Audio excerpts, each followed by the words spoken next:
Chapter 121. Did too much work, so I couldn't think of a title. Chapter 121. Did too much work, so I couldn't think of a title. Translator. Atlas Studios Editor. Atlas Studios. Han Xiao looked up from the scope, surprised. He was also shocked by the power of the 3 shots.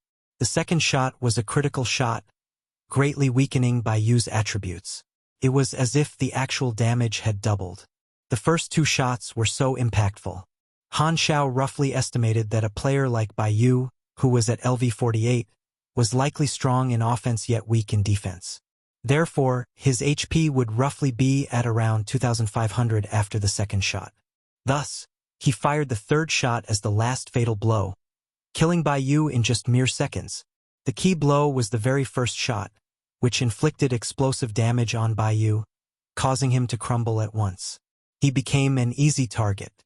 You have gained 64,000 experience points by slaying Bai Yu, LV48. You surmounted the 14-level difference. You will get 360% additional XP bonus, bringing the total to 230,400 XP. Your personal contribution rate was 100%. You've gained an extra 230,400, 100%. Experience points. Han Xiao himself did not even think that he could successfully complete the leap-level killing. 300,000 XP in a matter of seconds made up for the XP that he had used up to for the fusion of blueprints to manufacture the Ghost Sniper rifle. There was in fact an excess of XP. He looked at the manor again and realized that it was all quiet outside. Everyone stood rooted to the ground. They had originally thought that there would be an impending bitter fight and had braced themselves for it. Yet, things had happened in just a flash, leaving everyone stunned. Pitter-patter. Footsteps could be heard creaking through the forest, and everyone's eyes immediately veered toward the sound, full of curiosity, awe, and fear. At that very moment, dark clouds gradually began covering the moonlight, and the silver moonlight faded into the clouds. Han Xiao, who was in a black suit, walked out of the forest with the moonlight shining on the bottom half of his face. The moonlight seemingly backed away as he advanced, and darkness was following his every step. It was as if he was bringing about nightmares with the darkness. He was a spirit concealed in the night. This scene made him look ever so cool and led everyone to hold their breath for that moment. This very moment was deeply ingrained into everyone's memories. Mr. Black. It's him. Everyone gasped in shock, for they knew Mr. Black was extremely strong. But little did they know he was this powerful. Bennett was surprised. He did not expect himself to be dazed by Han Xiao as well. Judging by the explosive destructive power of Han Xiao, it was more than sufficient to threaten him. And as Han Xiao walked closer, Bennett could not help but praised him. Well done. It wasn't much, Han Xiao replied, modest as always. Looking around him, their mercenaries who gathered around were staring at him in silence. Han Xiao said sternly, "Don't just stand there. Go do what you're supposed to be doing." The mercenaries came back to reality as though waking up from a dream, and they hurriedly began to repair the fortifications of the manor. All of them accepted Han Xiao's command without much thought. Bai Yu's body was then moved in, covered casually with a cloth. Nobody would forget that this was a supreme fighter, and every time they saw it, their respect for Han Xiao would grow even deeper. The corpse of an enemy was a medal of accomplishment. Han Xiao walked into the manor, and Wang Yuan came over. This time, his smile did not mean just a welcome invitation but also full of appreciation and sincerity. Stunning 3 shots. This old man here was shocked by you as well. You're too polite. Han Xiao waved his hand and glanced at Bennett next to him. With him around, you won't even be in any risk. Wang Yuan smiled. I've checked the file. The Rothschild family introduced you to this mission. Your strength widely exceeds the level of dark. I will raise your level directly to Ghost. This was an obvious act to gain his favor. An immediate promotion to Ghost made Han Xiao surprised. He nodded, accepting Wang Yuan's kindness. In the woods, Di Su had solemnness written all over her face. She reported on Han Xiao's performance. Mr. Black possesses immense sniping ability, and his lethality is hard to behold. I suggest that we add him to the extreme threats target file. Permission granted, Mo Ran responded. Division 13 had a database for all extremely dangerous targets, and this was also called the Extreme Threats file. Han Xiao's performance had already attracted their attention, especially the fact that he was a sniper. Early the next morning, Wang Yuan summoned all the mercenaries and declared that all guard duties were to end that instant.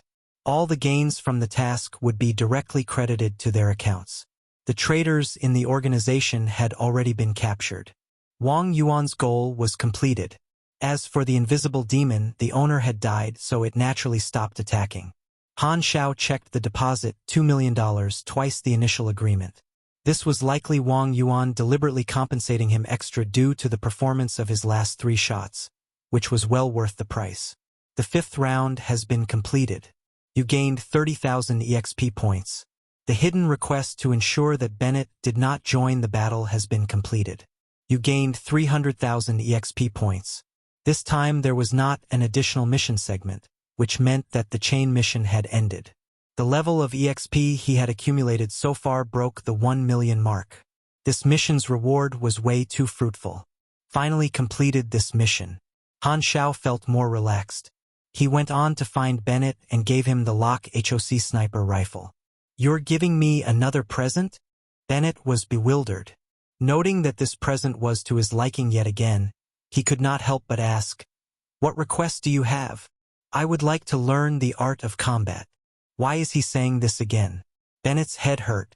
After thinking for a while, he decided to teach a set of skills suitable for Han Xiao's sniper ability and began to explain.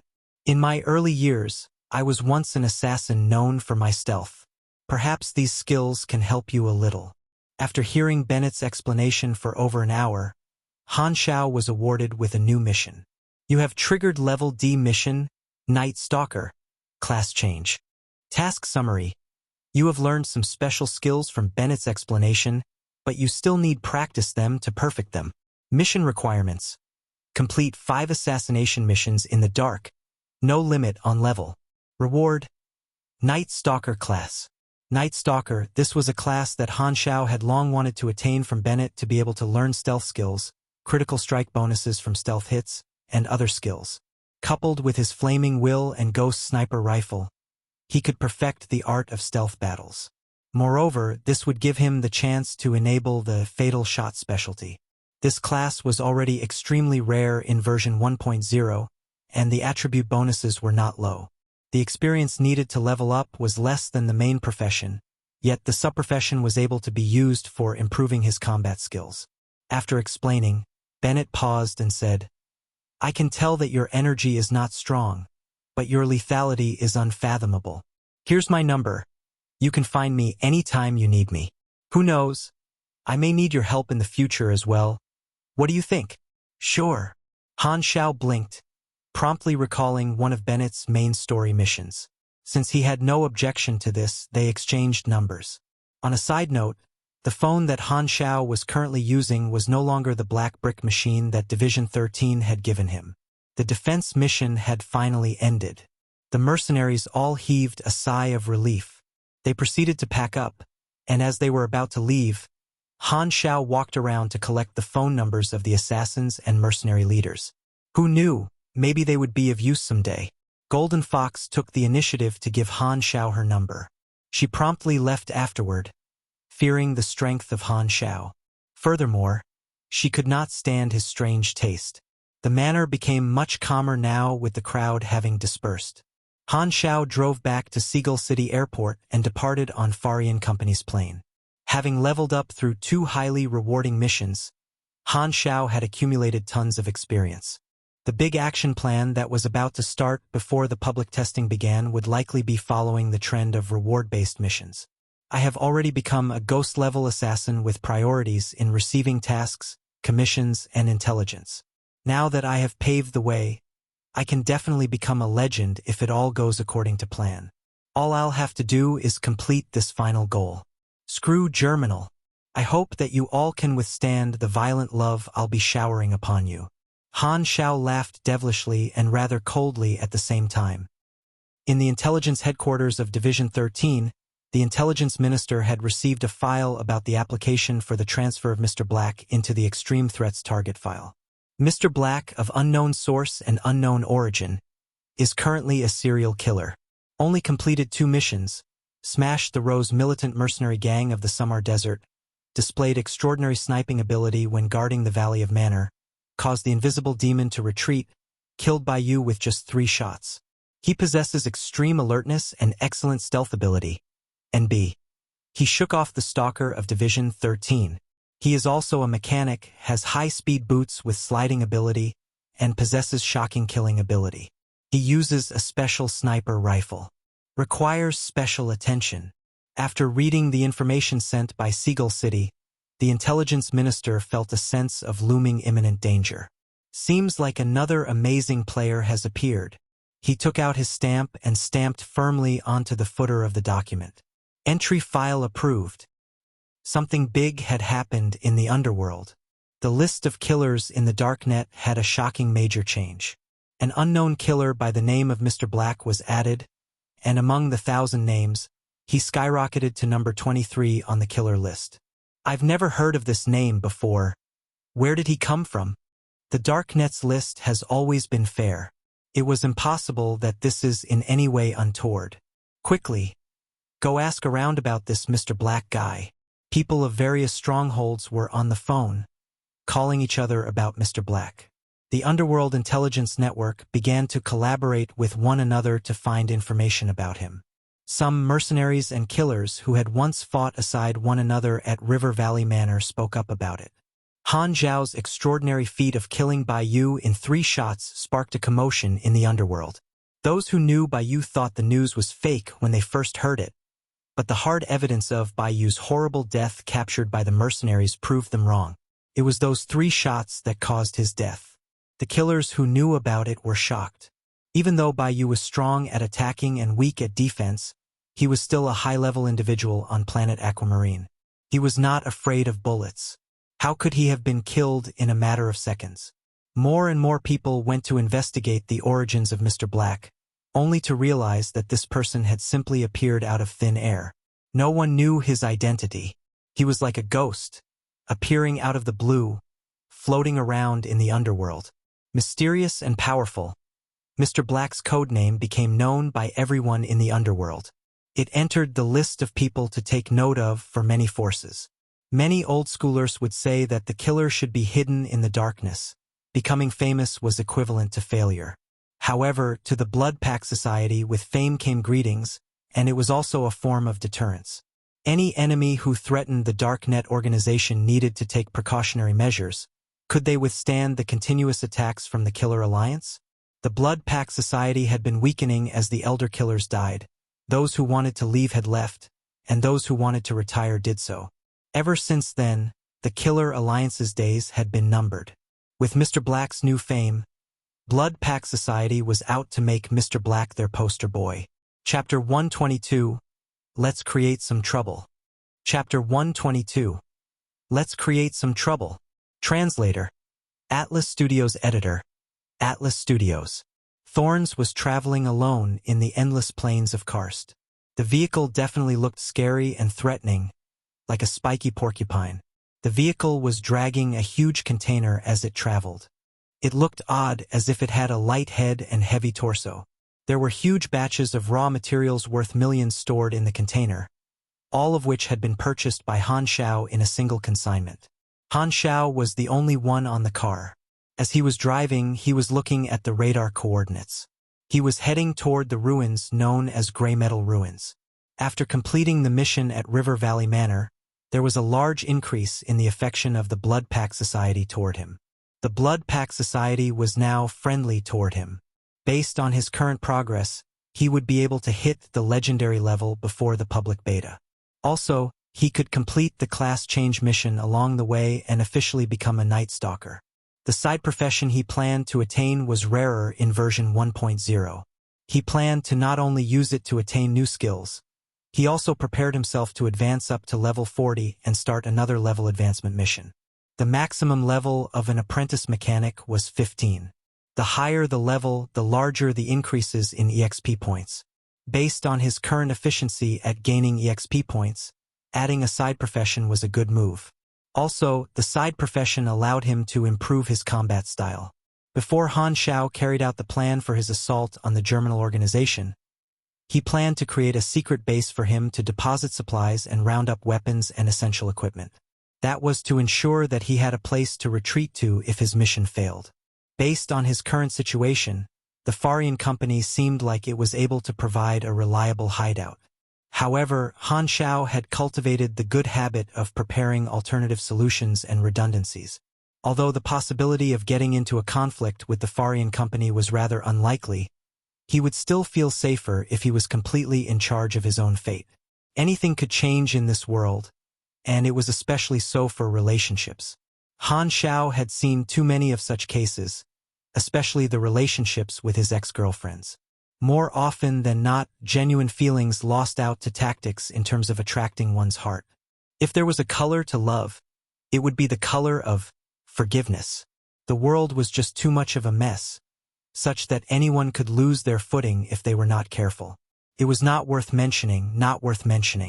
Getting close to the ruins of the gray metal ruins. The maroon soil looked like dried-up spats of blood. Once the tires went past the dried-up hard blocks of soil, the sound of the friction between the tires and the soil could be heard. Through the window, one could also see the oddly shaped plants that were sparsely growing on the plains. The land before his eyes indeed looked barren. In the distance, he could see the silhouette of an abandoned city. Gray metal ruins was a dead city that even the vagrants avoided. The only creatures that resided in the city were insects and animals. Gray metal ruins had once been the capital of an old regime, and green pastures had surrounded the city. When the fires of war reached the city, the place was reduced to rubble, and the green plains turned into a barren landscape. Mighty civilizations and abandoned cities coexisted on this planet. The world was constantly changing, regardless of it changing for better or worse. There was an abandoned base among the ruins that the outside world did not know of. The abandoned base was in fact Han Xiao's target. As Han Xiao moved closer to the city, the scene before his eyes became more dilapidated.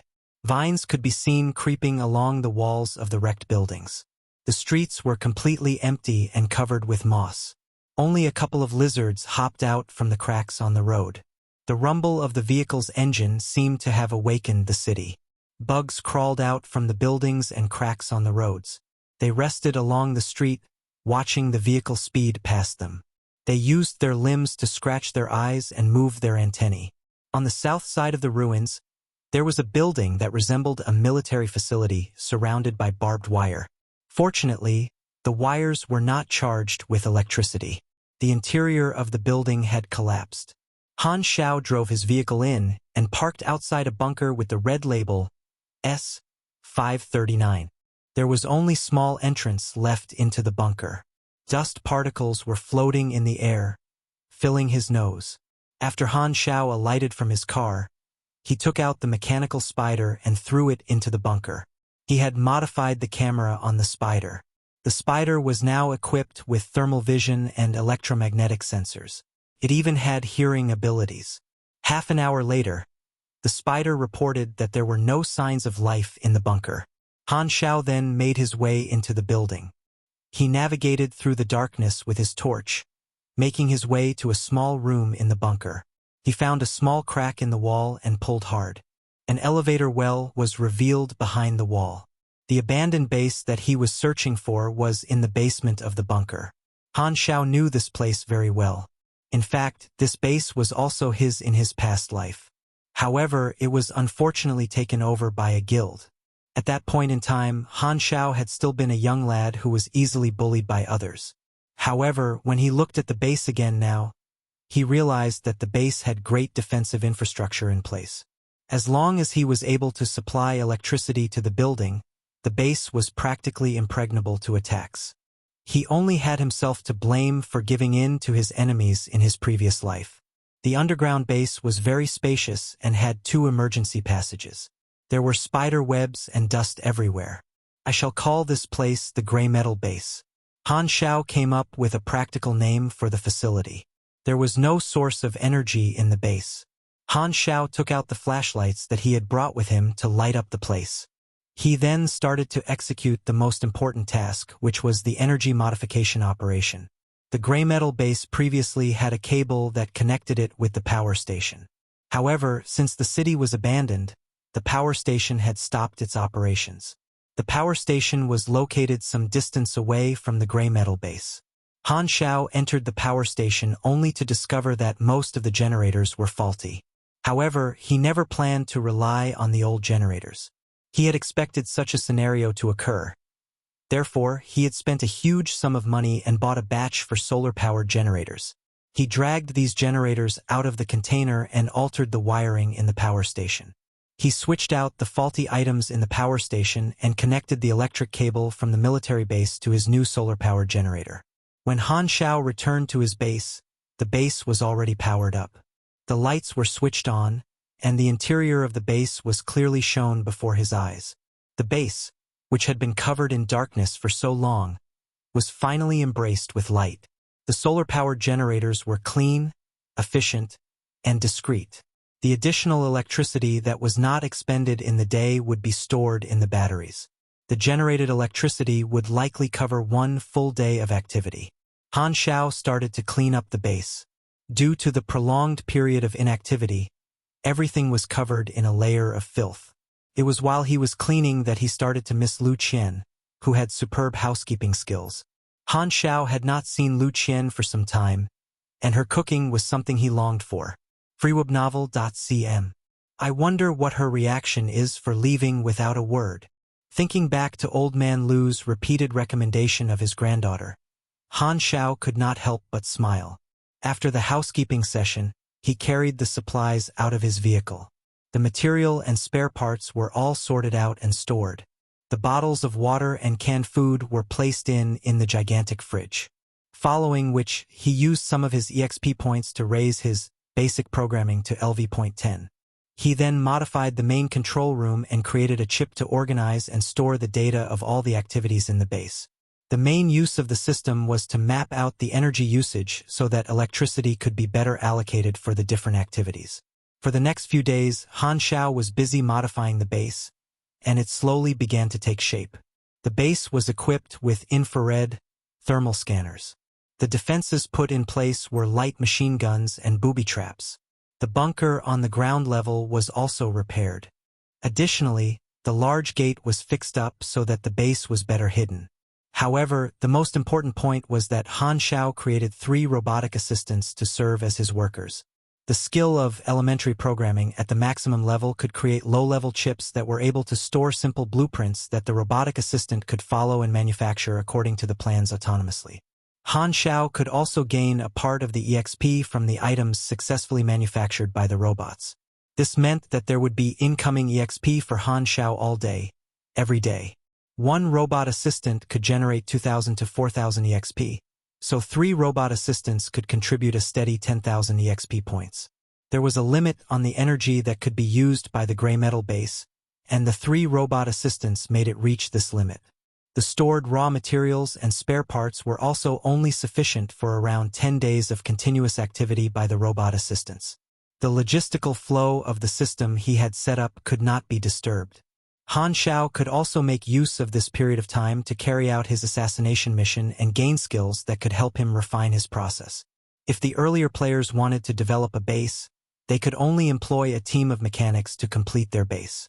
That was because most players had certain gaps in experience that they could not fulfill themselves. They had different areas of specialties in terms of their knowledge, and that meant that there were also many areas they were unfamiliar with. However, my 3 separate branches of knowledge are upgraded together. That makes me master the different aspects of the job alone. However, my strategy has a huge flaw of requiring me to possess an especially large sum of EXP that is several times more than that of normal players. Luckily for Han Xiao, he had his ways. The gray metal base might not be the largest, but it was definitely one that had all the necessary items that were required. The base also looked new and tidy after Han Xiao's refurbishment and housekeeping. Han Xiao could feel a deep sense of achievement when he saw the fruits of his labor. Finally, I am a man with some assets. After completing the modification of his secret base, It was time for him to begin his assaults on the Germinal organization.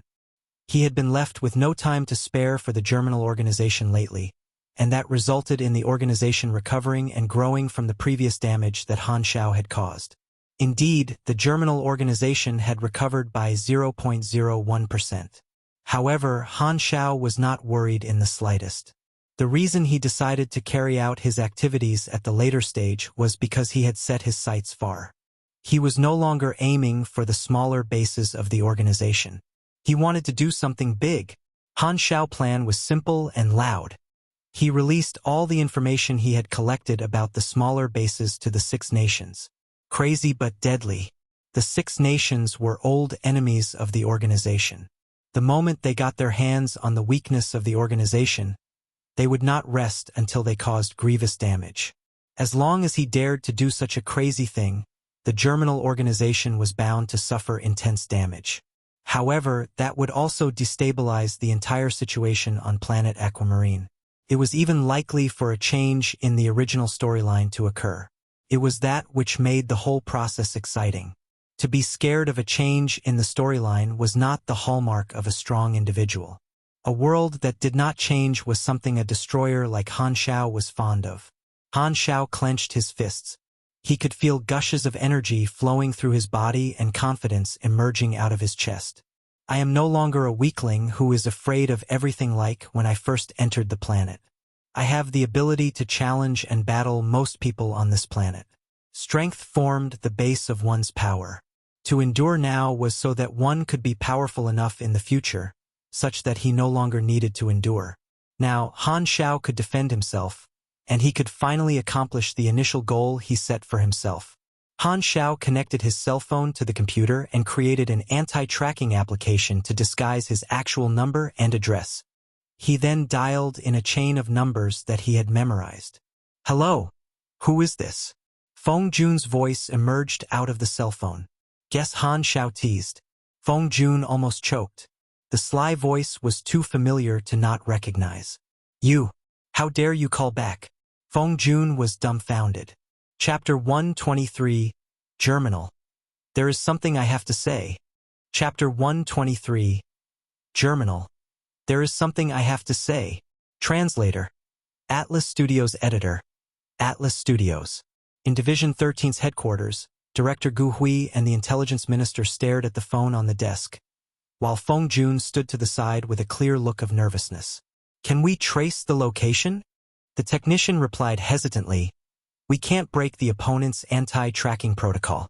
He is a highly skilled hacker." Gu Hui's vein throbbed with anger. When did that guy become a hacker? How could I not know? After some deliberation, Gu Hui picked up the phone and said in a grave voice, "Han Xiao, you left Division 13 without permission. You violated the code of secrecy. This behavior is abominable." Han Xiao chuckled and laid bare Gu Hui's thoughts. "You want to ask me when I'm coming back, right? You should know better yourself." Gu Hui said, "I am not going back. Are you defecting?" Gu Hui's eyes darkened, and his tone changed. "You misunderstood," Han Xiao slowly said. "I still want to continue to work with you guys, but the way we work needs to change." Gu Hui frowned. "What do you mean?" The others in the room pricked up their ears to wait for Han Xiao's reply. With a click, Han Xiao hung up the phone. The Intelligence Minister was expressionless, but the twitch at the corner of his eyes revealed the storm in his mind. Gu Hui took a deep breath and thought to himself, "I am the director. I cannot flip the table. I am the director. I cannot flip the table." Ding! The phone vibrated with a new message notification. Gu Hui narrowed his eyes and opened the text message. A page of dense information was thrown into his view. He was struck dumb by the content of the message. It was all intelligence on Germinal bases in southern continent. It was very detailed and complete. Is this what he meant by changing the way we work? Gu Hui was uncertain. Nonetheless, his anger with Han Xiao dissipated. This was the intelligence they had always wanted, and Han Xiao had actually given it to them so easily. He's so sincere. Gu Hui was lost in thought. Han Xiao had demonstrated unexpected sincerity. The issue would be how he should deal with Han Xiao's identity. If he were to say that he was a defector, his action would benefit the interests of Star Dragon. But to say that Han Xiao would be returning to Division 13 would be untrue. Han Xiao had personally said that he would not go back. After some thought, Gu Hui made a decision. Stop searching for Han Xiao, keep his official secret agent identity, and move his files to the field agent files. Feng Jun was taken aback.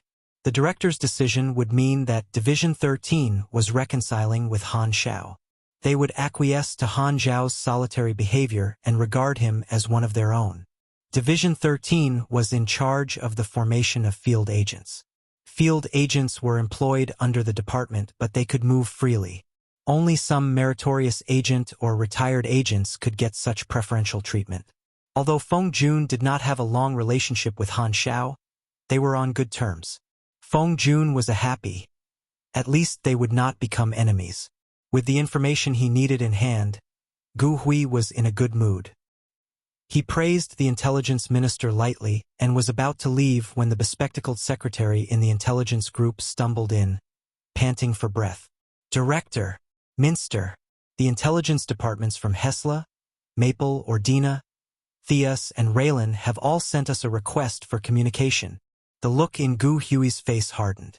Only with truly urgent incidents would the intelligence agencies of each country contact another country. It had been many years since they had a meeting between the different intelligence agencies from the 6 nations. What had happened? With a heavy heart, Gu Hui walked to the conference room. 5 individuals appeared on the big screen. They were the heads of the intelligence agencies from the other 5 nations. They had the same rank in their respective agencies as Gu Hui. What happened? Asked Gu Hui. As soon as he spoke, he found the 5 heads of intelligence agencies stare at him with a very strange look, making him feel a little confused. The representative from Ordina took the initiative and said, Division 13 Director, do you know Germinal's top wanted man, Zero? Gu Hui stared dumbfounded. He had a bad feeling.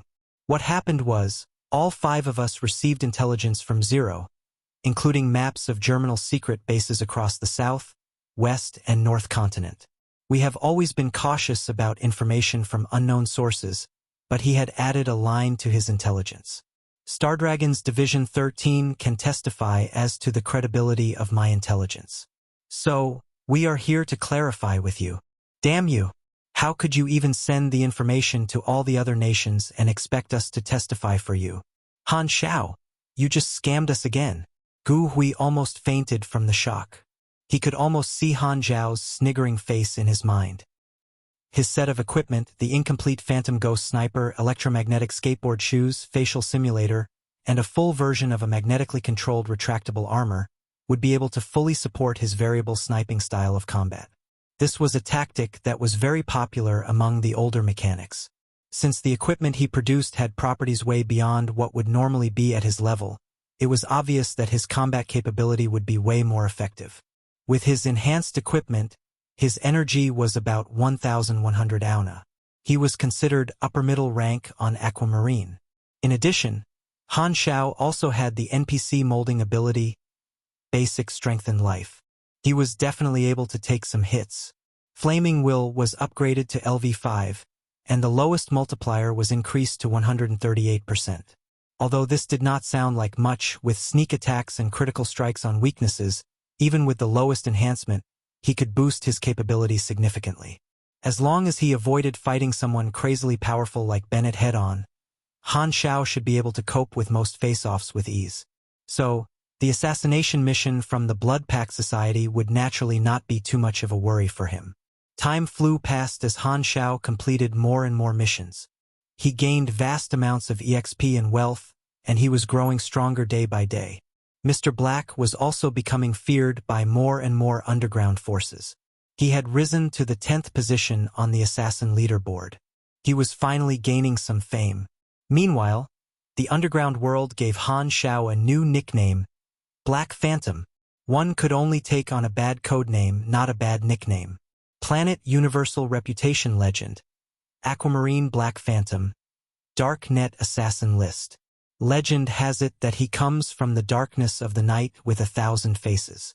No one knows when he will come. No one knows when he will leave. When you see him turn away, the kiss of death has already been printed on your forehead, leaving fresh bullet holes in blood. He pays a bullet and takes away your life. He sounds pretty cool. In fact, when he learned that he had been given the nickname, Han Xiao did not know how he should feel about it. Black Phantom. Why don't you call me White Yaksha?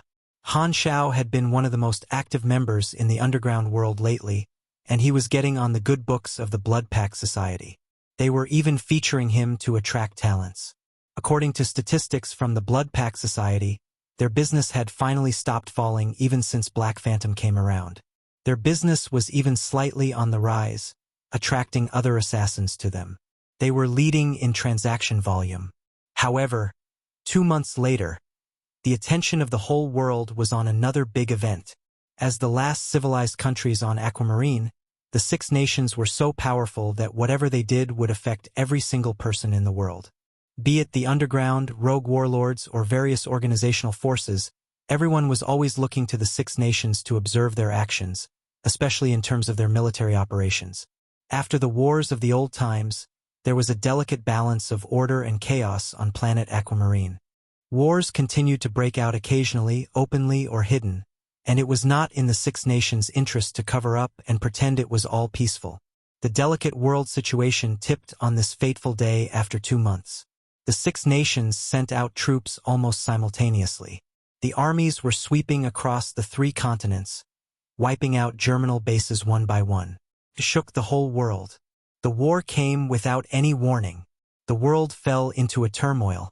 Many was starting to fear that the nightmare of a terrible war that happened decades ago would explode again.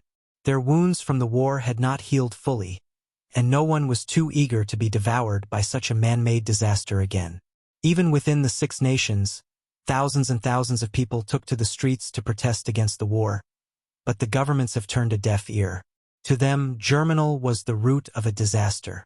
As a terrorist organization that had been created to subvert the 6 nations, the conflict between the 6 nations and Germinal could be traced back to the war of the old times. Germinal had been gathering outlaws and rebels who were determined to subjugate the 6 nations.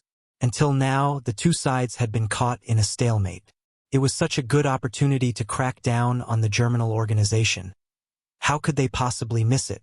For those who were more informed, they were not as surprised by the tough stance of the 6 nations as the intelligence they had gotten. Why did the 6 nations act simultaneously, and how could they launch precise attacks on the hiding grounds of Germinal? There was only one possibility. Someone had provided a large amount of intelligence. In another way, this mysterious person providing the intelligence was the real puppet master behind the war. After many inquiries, the name of the man was leaked out from within the 6 nations. 0. Germinal's traitor. The underground world was shocked. Among the outlaws taken in by the Germinal organization, some were idealistic fighters while others were hooligans who had committed petty crimes. There were traitors in the past, but they had all hidden like street mice, afraid of being hunted down. 0 was the only person that had strike back on Germinal so openly, generating such chatter. How did 0 get so much intelligence? Was he a high-level officer in Germinal before he defected? FREOWebnovel.com. Many were scratching their head over this. All this was a mystery. There was no way anyone could get an answer, but that did not prevent all the major powers from adding the name 0 to the threat list. A war is coming. Bennett looked up at the hazy sky with furrowed brows. His mood was as gloomy as the sky. Wang Yuan whispered to him from the side, "It seems like we need to get the shelter plan up ahead of schedule. There are still a lot of things left unprepared." Bennett shook his head. "I guess we can never be fully prepared. Let's roll out the shelter plan. Contact some allies and get strong independent fighters to join us. We must rally all our forces." Chapter 124 Open Beta. Chapter 124 Open Beta. Translator. Atlas Studios Editor. Atlas Studios. In the Germinal organization headquarters at Andrea Mainland. Bam! A fist covered with a black glove slammed against the wall, creating a sound like a steel rod being swung against a car window. The thick force made a large piece of the wall shatter and collapse, exposing the steel bars. His fist, however, was not injured. The leader's body trembled with fury. His anger was obvious. His subordinates trembled next to him and dared not move an inch. All the secret bases on the other 3 continents were being swept through by the Six Nations armies, incurring huge losses every day. The Germinal organization's base camp was located on the continent of Andria. The secret bases on the 3 other continents were intended to be the beachheads to nail the enemy in future wars. So, the loss this time was equivalent to the organization's painstaking efforts for many years being destroyed. It had severely wounded the organization. 0. The leader took a deep breath into the unfathomable depths of his lungs. How much information does Han Xiao have? This was a question that the leader had always been suspicious about. He felt that Han Xiao was not in a position to be aware of key intelligence. He had once told the organization's hackers to check the program loopholes repeatedly, and there were no signs of hacking. He had also conducted multiple investigations on the top management. There were no traitors. Zero's source of information was really too suspicious. It was as though he was a prophet. In fact, the 4 bases that were lost, including the Dark Crow Valley base, were not of particular importance to the organization. Before the 4 secret bases were removed, the leader hesitated over whether or not to relocate other bases in southern continent, but he did not implement any action. It was not that he wanted to leave it to chance. He felt that moving other bases rashly would expose these locations and cause them to lose their secrecy. It was like abandoning the huge amount of upfront investment, wasting their finances and time. Perhaps it was as Zero had mentioned, making a mountain out of a molehill. However, the situation made it clear that Zero had mastered the detailed information of the organization, far more so than he had expected. The Valkyrie experiment strengthens the brain and awakens. Thinking of Han Xiao's performance, the leader felt as if there was a hint to the truth. Zero has awakened the ability to predict. No wonder he could get intelligence, escape from the lab, and avoid the tracking of the organization. The leader closed his eyes and anger brewed in his heart. He felt that this was the only possible explanation. Zero was a monster created by the Germinal organization, and all the organization could do was accept it. Regret? The leader did not allow himself to have this kind of emotion. There was no room for regret. This kind of character is too dangerous. If he is allowed to live, all the actions of the organization will be made known. He has to be killed. The pin-drop silence continued for 3 minutes. The leader's low, hoarse voice slowly sounded, and it spoke of deep savage intentions. Even though the Germinal organization's members in the room knew that the leader was not targeting them, it still sent a chill down their spine. Move all the bases in the 3 continents. There is no need to care about the loss and damage. Withdraw whatever can be withdrawn. Start the crisis plan hibernation project, and all activity is to be moved underground. All intelligence personnel are to thoroughly investigate Zero's tracks. Not a single clue is to be neglected. Before we find Zero, the full-scale war plan is to be delayed indefinitely. Fall of the Germinal current progress 13.8%. At the gray metal base, Han Xiao lay on the sofa, sliding his fingers across the tablet and brushing through the information collected and organized on the dark net, almost all of which was related to the movements of the Six Nations. 2 months ago, he had provided intelligence to the Six Nations. Naturally, none of the Six Nations acted immediately. They first sent people to confirm the accuracy of the intelligence. Then they secretly dispatched resources to prepare for the war. The military operation only became official 2 months later. The results were very gratifying. A large number of Germinal bases were removed. Yet, there were some secret bases that Han Xiao was not aware of. They were forces that had been preserved. Han Xiao's mission profile had increased exponentially. Although the increment was reduced, he was winning by volume. With the actions by the Six Nations, he was progressing every day. The Germinal organization was not a pig that would stretch out its neck dumbly to be slashed. They were determined to preserve their last breath by any means. They had evacuated all remaining bases and were trying to minimize losses. This was within Han Xiao's expectations. He was simply waiting to see how many battles the 6 countries could win next by chasing Germinal's trails hard. With the momentum now, my mission progress is estimated to be more than 20%. About 50% of the Germinal organization's bases in the 3 continents had been conquered, whilst their base camp on the Andrea continent had only half its size left. The morale of the Germinal organization had been so badly hurt that it would not be able to declare war against the 6 nations in 3 months' time as per the original scenario. This had a far-reaching impact. One such impact was that the Germinal organization's subbases on the 3 continents had been removed, cutting off the channels for most players to join the organization. That meant that the players in Germinal's camp would be 90% less than originally. In Han Xiao's opinion, this was the biggest gain. Taking advantage of the chaos, I can also personally intercept and kill countless disoriented troops and improve my mission progress. Releasing information could only be done once, so Han Xiao was ready to make full use of this opportunity to strike against his enemy while it was at its weakest, hoping that his attacks would deal some serious damage and advance his level. The small butterfly effect he had set off was rolling up into a storm, causing a huge mess in the quest between the 6 nations and the Germinal organization. If one of the frontline events on planet Aquamarine was accidentally annihilated, the players on this planet would become idle and start to freely explore. Interesting. Han Xiao's face broke into a sinister smile. His 2-month killer career had earned him a lot of EXP. He had already unlocked Night Stalker, providing him skills such as stealth and steady aim. This sub-professional upgrade bonus had a slant toward agility. With this, Han Xiao's total level had reached LV40, and he was stuck at his advancement. The manner in which he completed his mission was a prerequisite for his next advancement. Second stage advancement. Defeat 3 strong enemies beyond your level. Note: your opponent must be at least 5 levels higher than you. fgiwebnavuel.com. Current progress: 0%. Defeating a higher-level opponent was a common requirement for class advancements. The difficulty was not high, and the player could compete in a team. This made it easier for Han Xiao. It was a pity that his previous such assassinations were not counted for his current task. As his level increased, higher-level killing was becoming more and more difficult.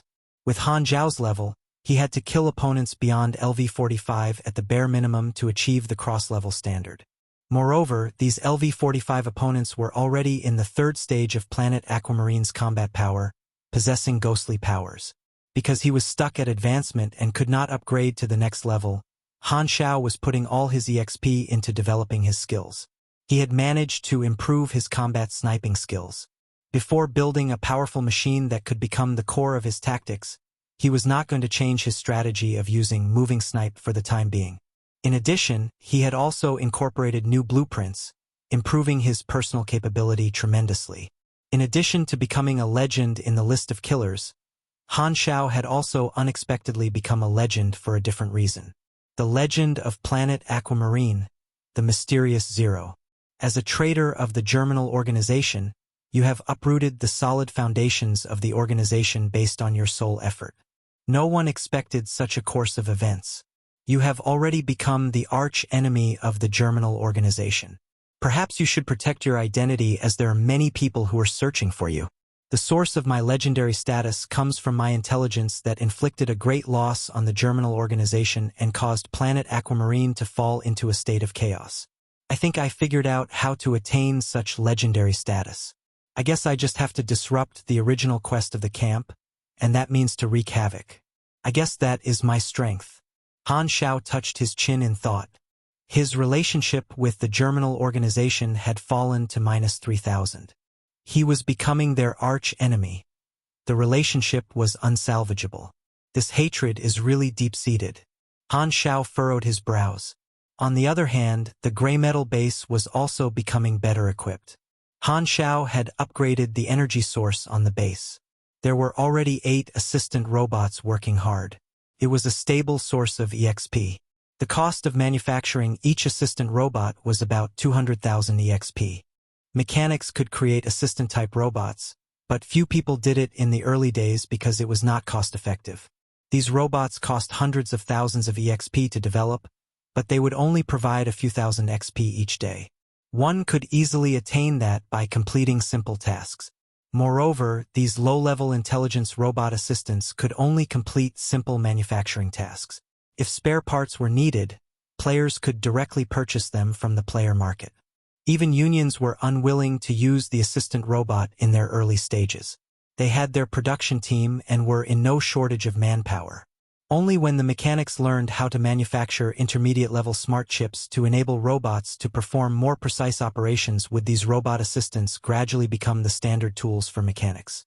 But for Han Xiao, money was not that important. He took a brief look at his dark net account and a bunch of zeros leaped into his eyes. All these were rewards that he had collected from completing various assassinations.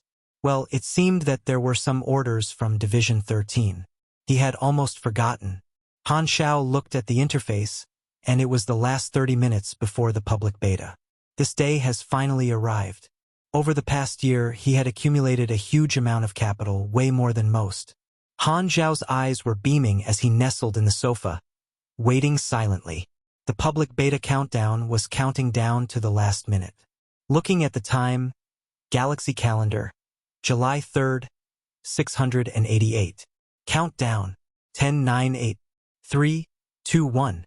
The public beta is now open. Fetching data. Fetching data done. Player forum open. Open beta duration. 1,271 days. Welcome to Galaxy 1.0 Adventure. Chapter 125. What have we missed? Chapter 125. What have we missed? Translator. Atlas Studios Editor. Atlas Studios. Ever since Galaxy was in the research and development stage, the game had received wide attention with minimal marketing. Only basic information was provided on the official website. Even so, its popularity was continuously rising. Due to the many groundless rumors, Galaxy was shrouded with an air of mystery, fueling the players' anticipation and curiosity. On the day of public beta, the enthusiasm of the players was exploding like the eruption of a volcano. Although the number of VR capsules in the first batch was limited and there was also a restriction on the number of purchases, the game was sold out in half an hour. Those who did not manage to grab hold of the game were utterly disappointed, whereas those who did get it could not wait to enter the game. The day that the game was released, enthusiastic players rushed into the game.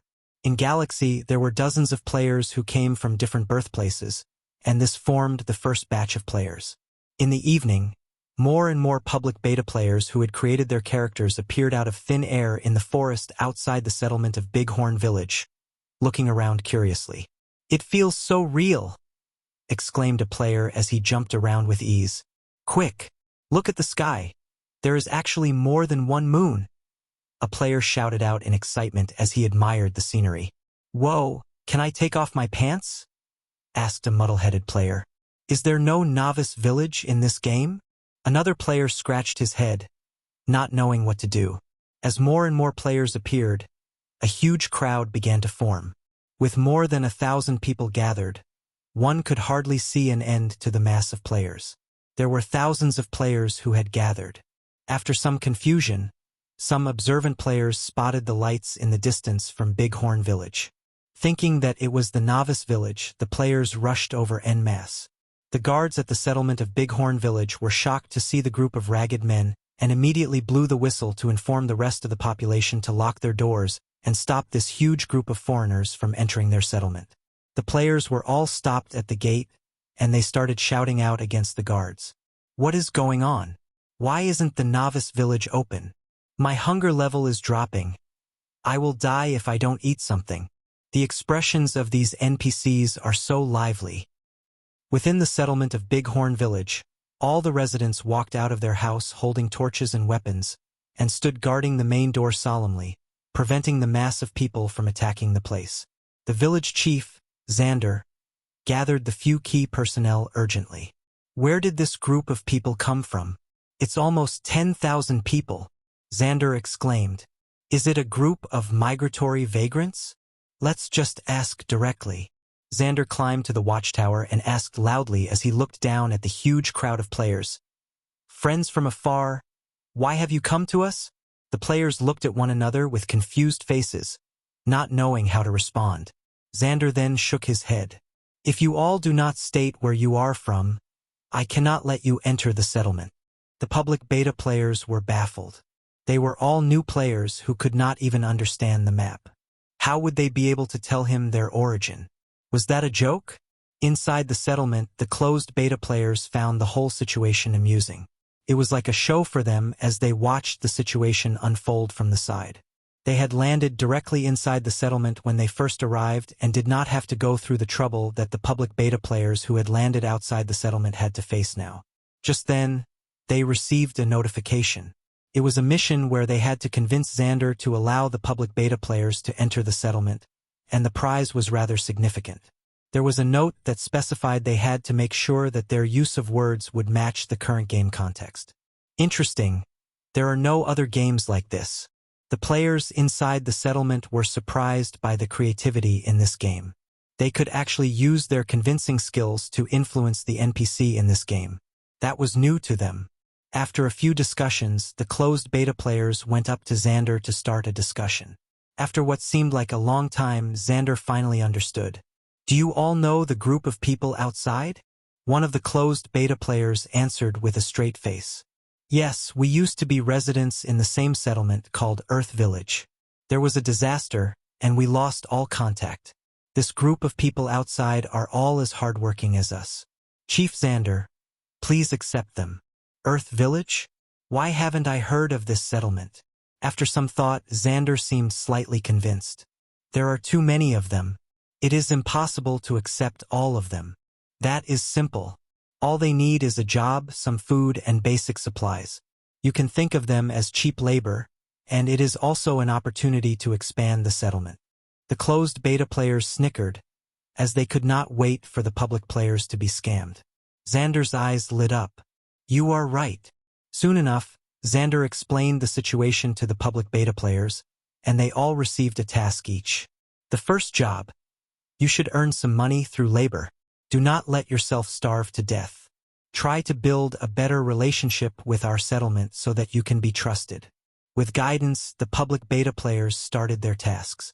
Residents of Big Horn Village Settlement eagerly provided different job opportunities, and the merchants also opened up their stores to the players, allowing them to use their own money to buy some food. With a clear goal to work toward, the public beta players started to have a good impression of Bighorn Village. The public beta players formed a ring of tents on the boundary of the settlement, adding on to the construction of the settlement. The same scene was happening for the newcomers at other settlements on planet Aquamarine. On the first day of the public beta, all the players were very excited, and they soon found out that there were camera and video functions which added on to their excitement. The number of posts on social media exploded with players posting about the most minuscule of events. The following were some of the posts. Poor review. How can there be no excretion function? The owner of this post obvious had ulterior motives, and he was obviously not really complaining about excretion. Taking on an alien body is so fun. Another post showed a picture of a Taurus male player shaking his tail. Almost got killed by a wild boar. It's so fun. The post showed a picture of a female player making a peace sign with a wild boar chasing right behind her. On the first day of the launch of the public beta, millions of players joined the game, and they were assigned to different planets, with at least around 100,000 players on each planet. As the news spread, the numbers rose at a rapid rate. With the next half a year, the numbers would likely snowball into tens of millions. The public beta players were overjoyed with the game, while some of the closed beta players were not having it so well. In Dark Crow Valley, Jupiter and the other members of the guild looked at their surrounding forests with a blank look. All around them, the woods were green, the evening wind lightly caressed their skin, and the calm atmosphere was like a gentle palm, warming their hearts and making everything seem so harmonious. The view was amazing and pleasing to the eye. But where did the base go? Jupiter hesitated before he asked. "The place we are going to should be the base, right?" Everyone nodded in unison. "There is no longer a connection with the camp," Poseidon exclaimed. Everyone then checked their interface and realized that their original Dark Crow Valley base connection was gone. Everyone was flabbergasted. What is this situation? Quick, check the tasks. Waking up from the trance, Jupiter checked his interface immediately, before heaving a sigh of relief. Fortunately, the mission is still there. OSH*T. In the next moment, everyone was shocked. Search for Zero, Level A. Zero, a mysterious traitor. He has caused the organization to suffer many losses. Find Zero, and you will become a great friend to the organization. The level of difficulty had changed from B to A. The task instructions had also changed. The location of Zero was no longer required, as it was like finding a needle in a haystack. The Guild of Gods had made a lot of preparations, and the results of the discussion could fill up an entire blackboard. This change had caused all the preparation in the past few days to go to waste. What have we missed? Jupiter then thought of the official introduction of Galaxy and lost his voice. Don't tell me Zero is the main character on this planet. Chapter 126, What a Scam. Chapter 126, What a Scam. Translator. Atlas Studios Editor. Atlas Studios. What shall we do now? Poseidon asked. Let's go ask around.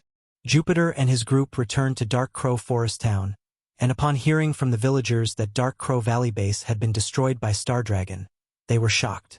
After getting a rough idea of what had happened, they thought to themselves, how is it possible that the base could have disappeared just like that? Free web novel de Seal. Wow, who knew this game would be so intense? Last week's efforts had all been wasted, and their advantages from the beta testing were almost all lost. Now that Dark Crow Valley Base, the organization that had been issuing quests, was gone, even if they completed the quest, they had no idea who to get their rewards from. Everyone looked at each other and cried in dismay. How could this actually happen? Jupiter felt terrible, but he was reluctant to give up on this great a quest. The Germinal organization definitely won't just stop here. Let's go look for other bases. There should be a way for us to return to Germinal camp. In the Western capital. In a blur of vision, Frenzied Sword realized that he had spawned in an alley that was not too far from the site where the beta testing had gone offline. Public testing has begun. Frenzied Sword was so excited. Finally, he no longer had to worry about the time limitation and could wholeheartedly follow Han Xiao. My dear Xiao, I'm coming. Based on his memories, he found his way to Old Man Lu's repair shop. Han Xiao? That kid left long ago without even a goodbye. Who knows where he went? Old Man Lu gulped down a can of beer, and his tone was a little depressed. He secretly doubted if his granddaughter's charm had truly lost its effects. Upon hearing the news, Frenzied Swords was struck dumb. He bore a sluggish face and stood rooted to the ground. How could his master run away? What am I to do now? The forum's popularity continued to climb. Gamers from different planets shared their own rumors. There were some gamers who were purely focused on trying and reviewing new elements of the game, and all seemed to praise it highly, even calling it a new era of gaming with true-to-life experiences. It was merely a display background that was recently set, yet people were already fantasizing about it. It was a virtual game that was like no other. From the start to the end, there was only one world, so gamers all united in one place. There were different planets which were equivalent to the different servers. Gamers very much looked forward to meeting fellow gamers from other planets. This was not just the case in China. Esports teams from other countries also flocked to Galaxy. Even though they did not communicate prior to this, among the esports powerhouses, America, Korea, France, England, and so on all chose to develop themselves in their own planets. Planet Aquamarine was one of the base camps that gamers from China chose. However, this did not mean that all the gamers on Planet Aquamarine were from China. People from other countries could also choose to join Planet Aquamarine. There were leisure gamers, and there were also the European spies who came just to create trouble.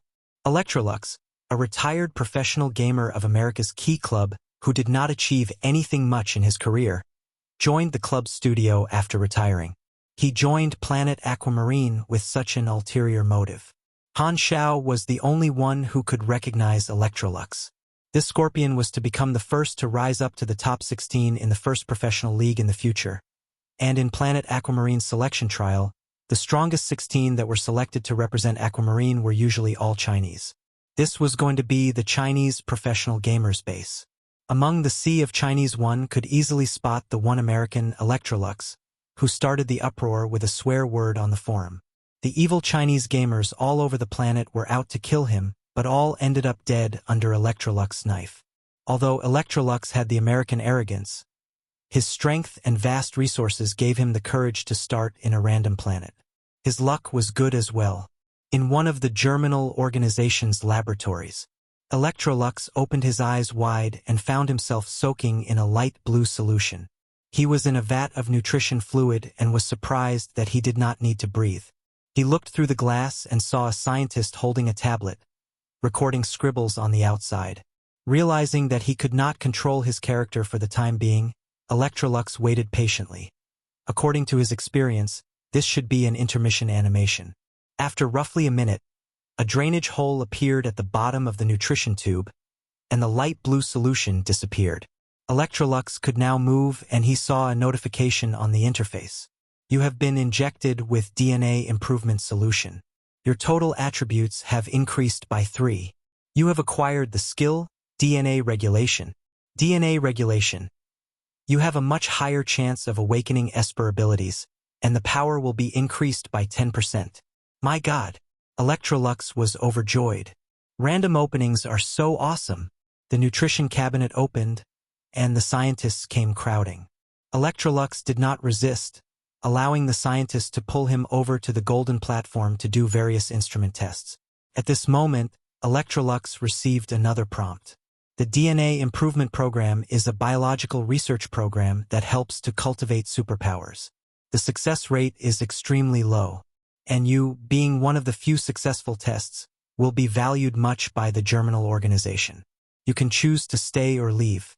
Previously, Electrolux had chosen to stay, and afterward, he had become Germinal organization's strongest player. He made a similar decision, for with such an amazing start, only a fool would leave. This skill is specially tailored for me. Electrolux had originally planned to become an Esper, and without saying another word, he entered a shop in the interface. Using the funds given by the club, he bought an ultra-perfect deluxe gene awakening elixir.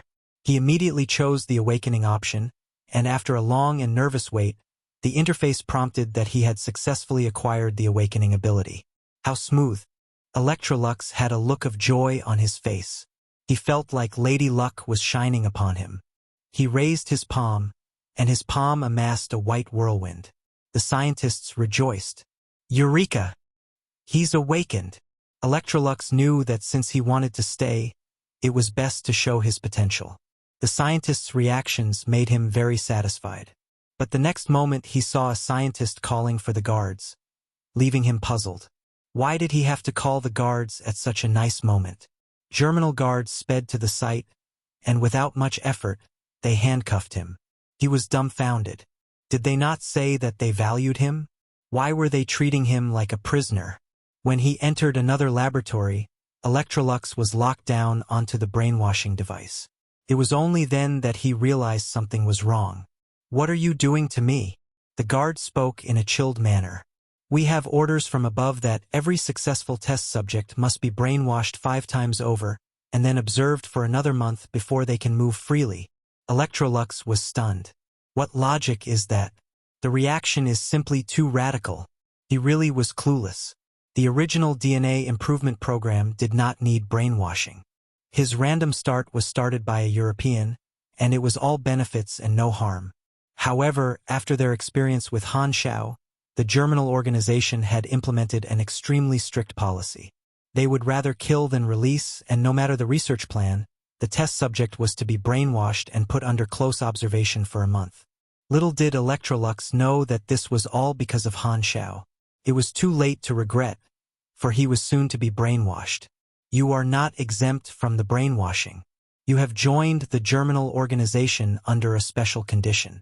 As you have been brainwashed, you are unable to rebel against the Germinal organization. Electrolux panicked. Being unable to rebel meant that he was unable to escape the 1 month of imprisonment, which meant a month of being locked up, not to mention leveling up. This would mean he would be much behind other gamers.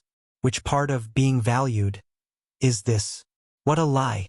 He had clearly attained the ultimate awakening skill, yet he was stuck in this rot hole and had to suffer a month of being locked down and gaining no experience.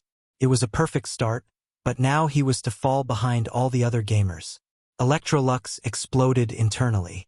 Chapter 127, The Fangs of Capitalism. Chapter 127, The Fangs of Capitalism. Translator, Atlas Studios Editor, Atlas Studios. The golden rays of dawn were shining in the sky. It was a cool and refreshing morning. Whilst driving a truck, Han Xiao made his way toward Big Horn Mountain. He had based his directions off a radar. Despite him driving all night, he was not tired at all. In fact, he was alert as he had pulled over to nap the night before. The public beta had started a few days ago, yet the forum was already buzzing with comments. Han Xiao specially took notice of Planet Aquamarine's forum, and through the tags of the players, he managed to understand the situation of each and every newcomer. He had always wanted to join in the commotion. The best chance to interact was when the players made their first appearance. Just a few days back, Han Xiao had used his authority to obtain a tip-off from the dark web. There was a batch of newcomers in Bighorn Village. Hence, Han Xiao decided to advance toward Bighorn Village to get rid of them. In the distance from Bighorn Village, one could see the silhouette of the settlements. Han Xiao could tell with one glance that the settlement was filled with countless tents, just like a refugee camp. A swarm of players could also be seen busy bustling about. The moment Han Xiao parked his truck, he caught the attention of the players. With a cigarette dangling from his lips, Han Xiao got out from his truck and leaned against it while puffing out a cloud of smoke. He put on an air of arrogance, misleading the players to think that he was an important character. A deep understanding of players' mentality was Han Xiao's specialty. He had analyzed the situation. With the new game being released, all the players were thrilled. No matter what kind of tasks were given to them, they were all willing to try. This was known as the hunger stage, and since there was an overwhelming number of new players, there would definitely be a few players who could not obtain any missions. Therefore, Han Xiao knew that as an advanced player character, he was influential. All he had to do was appear in front of the players, and he could definitely rile up the players. The players were all new and did not have skills yet. However, he could benefit from their large number. Han Xiao also happened to have a way to reap benefits from these newcomers, and he could take this opportunity to further test the functions on the NPC interface. In Han Xiao's eyes, the players who were walking about resembled walking wallets. After a while, the players were finally starting to get curious and some walked over. Black Phantom, unknown. Yellow name. Rank, unknown. Attributes, unknown. Risk level, extremely deadly. What the heck? This is a high-level NPC. This is the first time that I've seen one. Why is there such a high-level player in a novice village? Is he the boss? Doesn't seem like it though. It looks like we can trigger a mission. The surrounding players were full of astonishment and were hesitating whether they should approach Han Xiao. Han Xiao raised an eyebrow. He was now at LV40, which was 30 levels higher than all the other players. This time around, he was fully aware of the players' abilities. Hence, he cleared his throat and said, "You all seem to be a capable bunch of people, and I do need some help at the moment." After making his statement, Han Xiao sent out the missions that he had prepared earlier on. The dozen players received their missions. Mysterious Stranger. You have encountered a mysterious NPC, and he seems to have some work for you. Try to please him as much as possible, and you might receive unexpected surprises. The mission was to collect a plant known as snake venom. These players realized that the reward given was more generous than the novice tasks that they had received in Bighorn Village. It was reaching up to 1,000 EXP. Thus, the players received their missions excitedly. Snake venom was a relatively common plant. This plant could be collected near Bighorn Village, and it was also sold in the settlement to make poisoned arrows. At this moment, many players could not afford firearms. Instead, they used cold weapons. Han Xiao set up this mission for the sole purpose of experimenting, as well as to allow his subsequent activities to not be suspected. The limit of my missions now is much higher than before. It has reached D level. With that thought in mind, Han Xiao opened the interface, and the detailed numbers appeared. Highest reward limit, 36,940. Level 40. Plus 12,000. Advancement level limit plus 300. Rank D, plus 10,000. Camps. Germinal enemy minus 3,000. Division 13, Friendly 2130. Blood Pact Society, Respect 3950.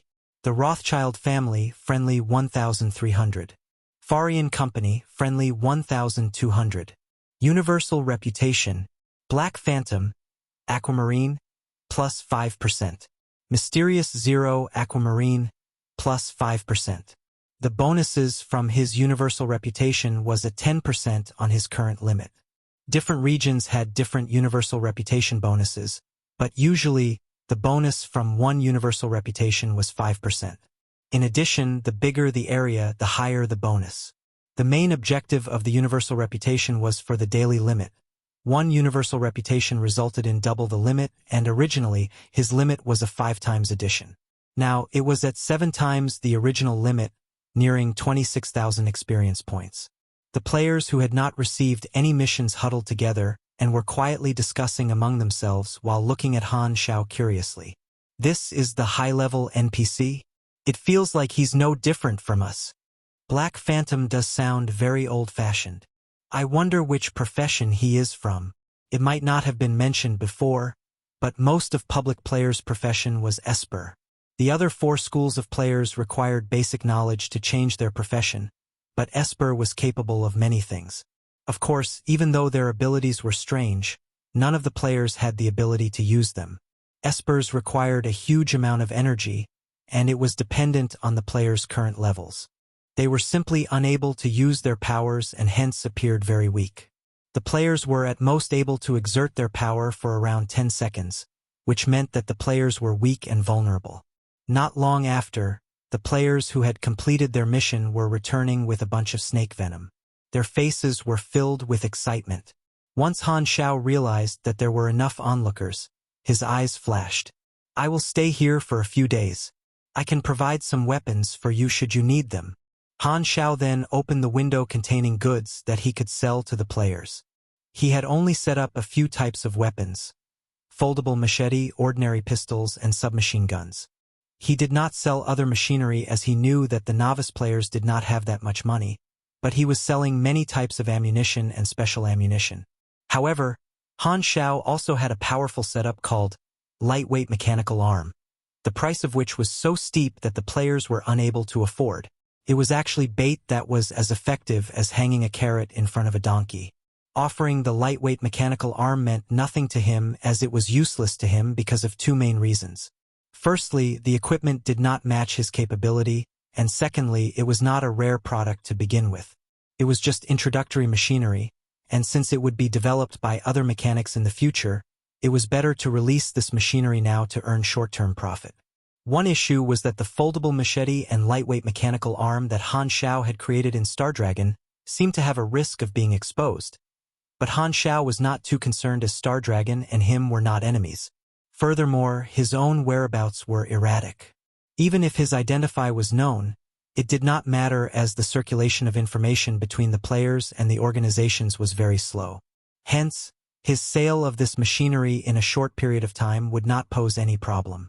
The profits from the players' market was too awesome for him to give up, whereas in the future, once I'm stronger, there will be absolutely no need to continue hiding my identity. Not to mention Han Xiao's psychological activities, but all the players who saw the equipment put out for sale were shocked. This is the mysterious businessman. Lightweight mechanical arm. Oh my God! This is an artifact. This machinery costs $20,000. This is way too expensive. Who can even afford it? Besides, it requires 25 points of strength to use it. I think you would need to be LV10 at least to reach this attribute. Those firearms are cheap though. They only cost $1,500 for one. The player then called their friends and flocked over, eager to have a look. Han Xiao was surrounded by them in an instant. The novice players were attracted to the firearms like a moth to a flame. Since they are using cold weapons now, it would require a dozen people to even defeat a weak beast. Not only were Big Horn Village's firearms expensive, they needed money for the ammunition too. The novice players simply could not afford it. The cost of Han Xiao making a pistol was only about 800 aqua coins, and the selling price was twice the cost price. He was considered kind because his price was affordable. He doubted that anyone could find a cheaper pistol than his. Furthermore, Han Xiao's pistols were of great quality. It was not as if he was trying to cheat the player's money by offering inferior quality pistols. Because there were limited firearms, the players rushed to make a purchase. Those who managed to get their hands on the guns were exhilarated, while those who did not manage to get one were disappointed. Freewebnovel.com. The closed beta players had also squeezed in with the crowd.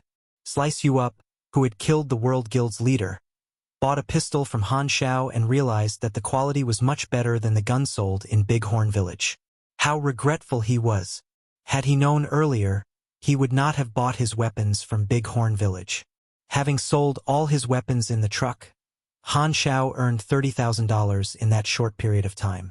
Yes, the players' funds were limited, but there were at least 10,000 of players in Bighorn Village, which meant the combined purchases were earning Han Xiao big bucks. After selling the firearms, Han Xiao could use the cargo compartment in the truck to manufacture new firearms and ammunition. The real profits from selling firearms were the sales from ammunition. Having bought the firearms, the players would have to buy ammunition as well. This was known as bundled sales, where one product generated the demand of the other because they had to be bought together. This was also what Han Xiao had realized previously when he had bought instant noodles without the seasoning from the shop downstairs. The players loved their newly bought guns so much that they refused to put them down. Some were shooting at trees far away. The recoil strength was so strong that the players' wrists shook, and the bullets flew aimlessly. Those who had no shooting skills were unable to unleash the gun's power fully. A lot of the players realized they had this problem, and their excitement slowly turned to distress. This was what Han Xiao had been anticipating. Now he could offer his after-sales service. Han Xiao smiled to himself and set up a window for shooting lessons. This time round, he did not announce it to the players. He said it in a way that to learn from him, the players would have to have a reputation of 5 points. The players discovered this service almost immediately. We can actually learn skills from Black Phantom. Oh my! There are so many abilities to learn. We need 5 reputation points to learn though. How do we increase our reputation? I just discovered how. For every $500 spent, your reputation with Black Phantom will increase by 1. It is still too expensive. The players only had $1,000 with them now, and they had accumulated this from completing missions. Han Xiao had a deep understanding of their financial status as he was, after all, once a novice player. This move was to enable the players to feel that learning a skill was not easy. Humans are as such. They would not appreciate things that were given easily. Only when they are unable to obtain something instantly would they feel the need to upgrade themselves to get what they desired. In this case, once an ordinary player and a character developed a good relationship, it would also increase their reputation with the NPC. Of course, Master Han's main purpose was to also rake in a large sum of money from the players. If I don't earn the players' hard-earned money, am I still human? To continuously create demand from his customers and force them to buy products was a tactic used by businessmen. Han Xiao touched his chin and mused, "Oh, if only I had gone into business instead." Chapter 128, All Linked. Chapter 128, All Linked. Translator. Atlas Studios Editor. Atlas Studios. The players were hesitant, but Han Xiao was not at all worried. There would be someone who eventually decided to start eating the crab first. Just as he expected, a cute girl with the ID Maple Moon finally decided to do it. After she spent enough money in the shop, Han Xiao immediately raised the reputation of this player by 5 points. After which, he suddenly realized that Maple Moon was someone familiar. Maple Moon was shocked as she looked at the list of skills that could be learned. I can actually learn the basic knowledge required for class advancement. The moment she said those words, players began to chatter, and their level of excitement went through the roof. Besides tycoons and those who were willing to spend a lot of cash in this game, most of the ordinary players had experienced problems with advancing as they still did not know to obtain the basic knowledge required. This mysterious NPC Black Phantom was willing to sell basic knowledge. Players who were initially hesitant instantly made up their minds and were determined to raise their reputation with Black Phantom to 5 points. They were not willing to let such a good opportunity slip by. You have taught basic assembly. You have obtained 1,000 EXP and 200 aquamarine dollars. Indeed, compared to the beta testing phase, Han Xiao doubled the price of the basic knowledge, yet players were still highly enthusiastic to learn it. Although he would only gain 1,000 EXP every time the knowledge had been learned, the total amount would accumulate quickly with so many players here wanting to get the knowledge. Originally, for aquamarine players to advance, the most common way was to join a camp. It was rare for players to obtain the basic knowledge before joining a camp. By joining a camp and performing quests to get connections, players would be able to exchange their reputation points for basic knowledge. Of course, players could choose to purchase with cash, but it was not worth it. Han Xiao's action had saved many players from this trouble, and at the same time, it quickened their progress. In a short while, hundreds of players had learned the basic knowledge. This meant that Han Xiao obtained hundreds of thousands of experience points. This number was still quickly climbing. With his business booming, Han Xiao was like Zhang Taigong, calmly waiting for fish to fall for the bait. While entertaining the players, he was casually scrolling through the forum. All the players from the new planets were sharing this information. Players from Bighorn Village were all enthusiastically advertising Han Xiao on the forum. He was the first high-ranking character in all the new planets that ever appeared in the novice villages. Therefore, he quickly gained popularity. Many posts about him kept being bumped up in the forum. This high-ranking character sells inexpensive firearms and ammunition with excellent quality. Basic knowledge can be learned from him if the reputation is raised to at least 5 points. Other than common skills like basic shooting and other basic combat skills, a lot of mechanical knowledge can also be learned. Mechanic players can immediately go for their class advancement by learning the basic knowledge from him. Whoa! I haven't seen such a high-ranked character before. Even class advancement knowledge can be learned. Bighorn Village? I'll go over right now. Damn. I'm on another planet. I can't go over at all. Why has such a high-ranked character not been seen anywhere else? Danger level. Fatal? Any brave souls want to test out his power? If you die, I will pay you. I am not that rich, so I can only give an airplane for compensation. Many posts were also accompanied by images. The appearance of Han Xiao, who was in black, achieved a huge on-screen success. Many people were greatly impressed by his outfit, which included a black windbreaker and a pair of black gloves. He appeared both cool and handsome, and as long as his face was not shown, he could definitely be a male model. Even players from the other beginner planets were discussing his combat strength enthusiastically. The forum had an automatic translation function, so there was no need to worry about language barriers. Players are really interested in the combat power of this high-ranked character. An idea suddenly ran through Han Xiao's mind, and he thought that if he could show off his skills, he might be able to attract more people to advance as mechanics. Even though he was willing to share his basic knowledge, many people were still on the fence. After all, there were quite a few players that were not really interested in the path of a mechanic and were doubtful about their combat strength. Naturally, Pugilist and Esper were more fun to play, and therefore more appealing to most players. Indeed, they were right in their suspicion. Mechanics were not as strong in the earlier stages. However, this rule did not apply to Han Xiao. He smirked and decided to mislead the players. He understood the psychology of these players too well and knew that many would simply join whichever class they thought was the most powerful. freewebnov.co. To Han Xiao, teaching the basic knowledge was an excellent way of earning profits. There were already hundreds of players who had acquired the mechanic's basic knowledge. If he was able to trick half of the players from Bighorn Village into becoming mechanics, then he would easily obtain millions of EXP. The profit in this market would be almost unbelievable. Han Xiao was exuberant. Just in time. The troops from the Germinal organization will be arriving in a few days. This is a good time to carry out the plan. In the western capital, Frenzied Sword felt exasperated. In the last few days, he had no appetite for anything. Days without Han Xiao were like a day without sunshine. Each passing day was torture. As Frenzied Sword randomly scrolled through the forum, he came across a bunch of posts by the players from Bighorn Village. The posts were about Han Xiao and the goods that he was selling. Lightweight mechanical arm.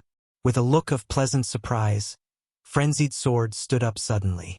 He remembered that Han Xiao had previously exhibited this mechanical arm. Han Xiao was, too, always wearing a mask. As such, Frenzied Sword hazarded a guess. Could Black Phantom be Han Xiao? I have to find him. In order to raise the reputation with Han Xiao to more than 5 points, many players had moved to the assembly point at Bighorn Village to do the quests and earn money. As such, the number of players surrounding Han Xiao increased significantly. Your product, lightweight mechanical arm, has been sold. Han Xiao was shocked. He had previously set the high price of 20,000 for this item, yet someone was able to afford it. He surveyed the surrounding players and found their leader. His ID was Jade Green Sky. The moment Han Xiao saw this name, he was immediately enlightened. Jade Green Sky was the chairperson of a guild named Sky Territory, and with the wealth of the guild, he would naturally be able to afford the item. Jade Green Sky was wearing a set of hand-sewn leather armor, and his equipment was at least a grade better than the open beta players. That was because he was a closed beta test player. During closed beta testing, he had brought some of the core members with him to explore the other places on the map. Through the mouths of the other open beta players from his guild, he learned about Black Phantom, and he quickly brought the core members back to the village. Even though Jade Green Sky had yet to advance in his class, he was preparing to be a pugilist. He was immediately drawn to the stats of the lightweight mechanical arm. Although he was unable to equip the item as of now, he decided to purchase it first and keep it in his storage, just in case Black Phantom disappeared suddenly and the opportunity was lost. There are quite a lot of good items.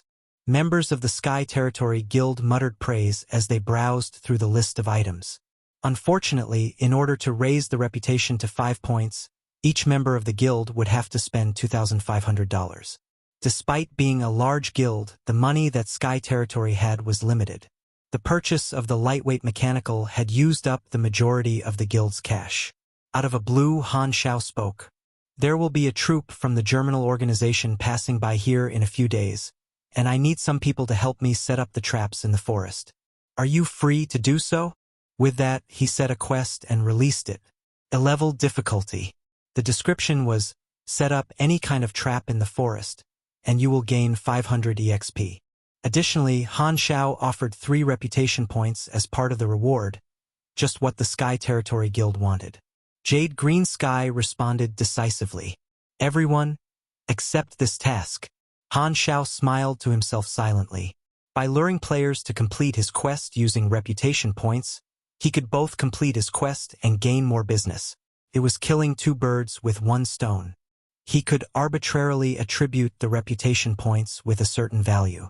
This method was like the theory behind paper currency, whereby something was made to appear valuable, but in actual fact it was worthless. This could be effective in attracting the Sky Territory Guild, Destroyer Guild, any guild's players into picking up the quest. Han Xiao had always felt that the currency system was built on a bubble. With this thought in mind, he would spend any cash he earned. Unspent money could become a hindrance to one's motivation to work. Most of the players went into the forest to set up traps. The traps that they could use were the more elementary ones. They were monster traps. Han Xiao took some time off and visited the forest. The forest was so full of traps that anyone with claustrophobia would have been triggered and covered with goosebumps instantly. The retreating troops from the Germinal organization would definitely be horrified when they entered the forest. The monster traps that the players had set were very much useless and were mainly to attract attention. Han Xiao set up some other traps by himself, and those traps were the ones that would be the deadliest. Chapter 129 Uproar in the Esports Circle. Chapter 129 Uproar in the Esports Circle. Translator. Atlas Studios Editor. Atlas Studios. There were 4 continents on planet Aquamarine and many more assembly points for novice players. There was a perennial stream of new players joining the open beta, so the total number of players kept increasing. However, compared to the entire population of the planet, it was still an insignificant number. The players were all doing beginner quests and advancing slowly. They mostly camped in the areas around the novice villages. The players in Bighorn Village had been envied by many since they encountered a high-rank character, Han Xiao, who could teach them basic knowledge, whereas the players in other novice villages could only advance slowly through grinding for the secondary class. Generally, players could be divided into 3 types: casual players, studio players, and professional esports players. On the forum, there was a live broadcast. A godly player from the Deluxe Sanctuary Club, who was ranked 2nd in the country's esports field and 21st in the world, had officially announced that he would join Galaxy. His ID was Song. The number of viewers had already reached millions, and yet, it was still rising rapidly. Song, may I ask if your work from now on would be entirely focused on Galaxy? May I know why you only chose to join during the open beta phase? May I know? Even when he was bombarded by questions from reporters, Song remained calm and charismatic, and he answered each and every question elegantly. He was a handsome young man who always wore a mesmerizing smile. Due to his excellent skills and dashing looks, Song had gained a huge fan base. Galaxy is the game of the century with unparalleled potential. It has countless possibilities, vast maps, and an incredible amount of freedom. From my personal point of view, I believe that Galaxy will become a phenomenal game. The World Esports Association has already begun to prepare the first league for Galaxy, and it will be on a worldwide scale. Not only me, but all Chinese players will participate in this grand event to compete with players from America, France, Korea, and other great esports countries, aiming to win glory for our country. Yesterday, major America guilds like Key, Devil, and Thunder Snake also announced their entry into Galaxy. They chose the in-game planet with the greatest potential, Planet Winterfrost, to be their base camp. They will become tough opponents in the future. Our guild also contacted major esports clubs such as Long Sky and Thunderstorm to invite them to join the game. We, as a nation, will definitely not lag behind in this game. Do you have any comments on the issue where your old nemesis, Lost Angel, claimed that he is going to defeat you in Galaxy? One reporter asked. Song chuckled before he spoke with a strong sense of self-confidence. I will never be afraid of any enemy. I will be the best in Galaxy and lead the Chinese players to defeat every player from other countries. This conference was like a signal that hinted the rise of Galaxy. Its influence soared immediately after the conference. The entire esports field roared, and countless professional players announced their plans to enter the game. With the arrangement of their respective clubs, players such as Sleepy Winter, Twinkle Fried Rice, and Rainy Kim, who joined the game during the closed beta phase, also held a press conference. This further fanned the enthusiasm in the esports field. The topic of the game became more and more popular, and the activity in the game forum was at a phenomenal level. Countless players were also looking forward to the sales of the second batch of VR capsules. Just as the popularity of the game soared, Galaxy released its first official trailer. The trailer showed the different landscapes of the novice planets as if it was a documentary film. The different styles and appearances of the planets, coupled with magic and technology from both ancient times and the future, attracted countless eyes. This trailer was made from the collection of closed beta players' clips, and they were all recorded from their point of view. This trailer introduced the background and the environment of the world of Galaxy through moving images. Soon, Galaxy would release other similar publicity videos to introduce other aspects of Galaxy. They announced that the next video would show the battle scenes of different classes, giving players a greater insight into the variations of different classes and their fighting styles. Many were eager to watch this video. The activity level of the forum was constantly through the roof, and Han Xiao kept an eye on the trends on the forum.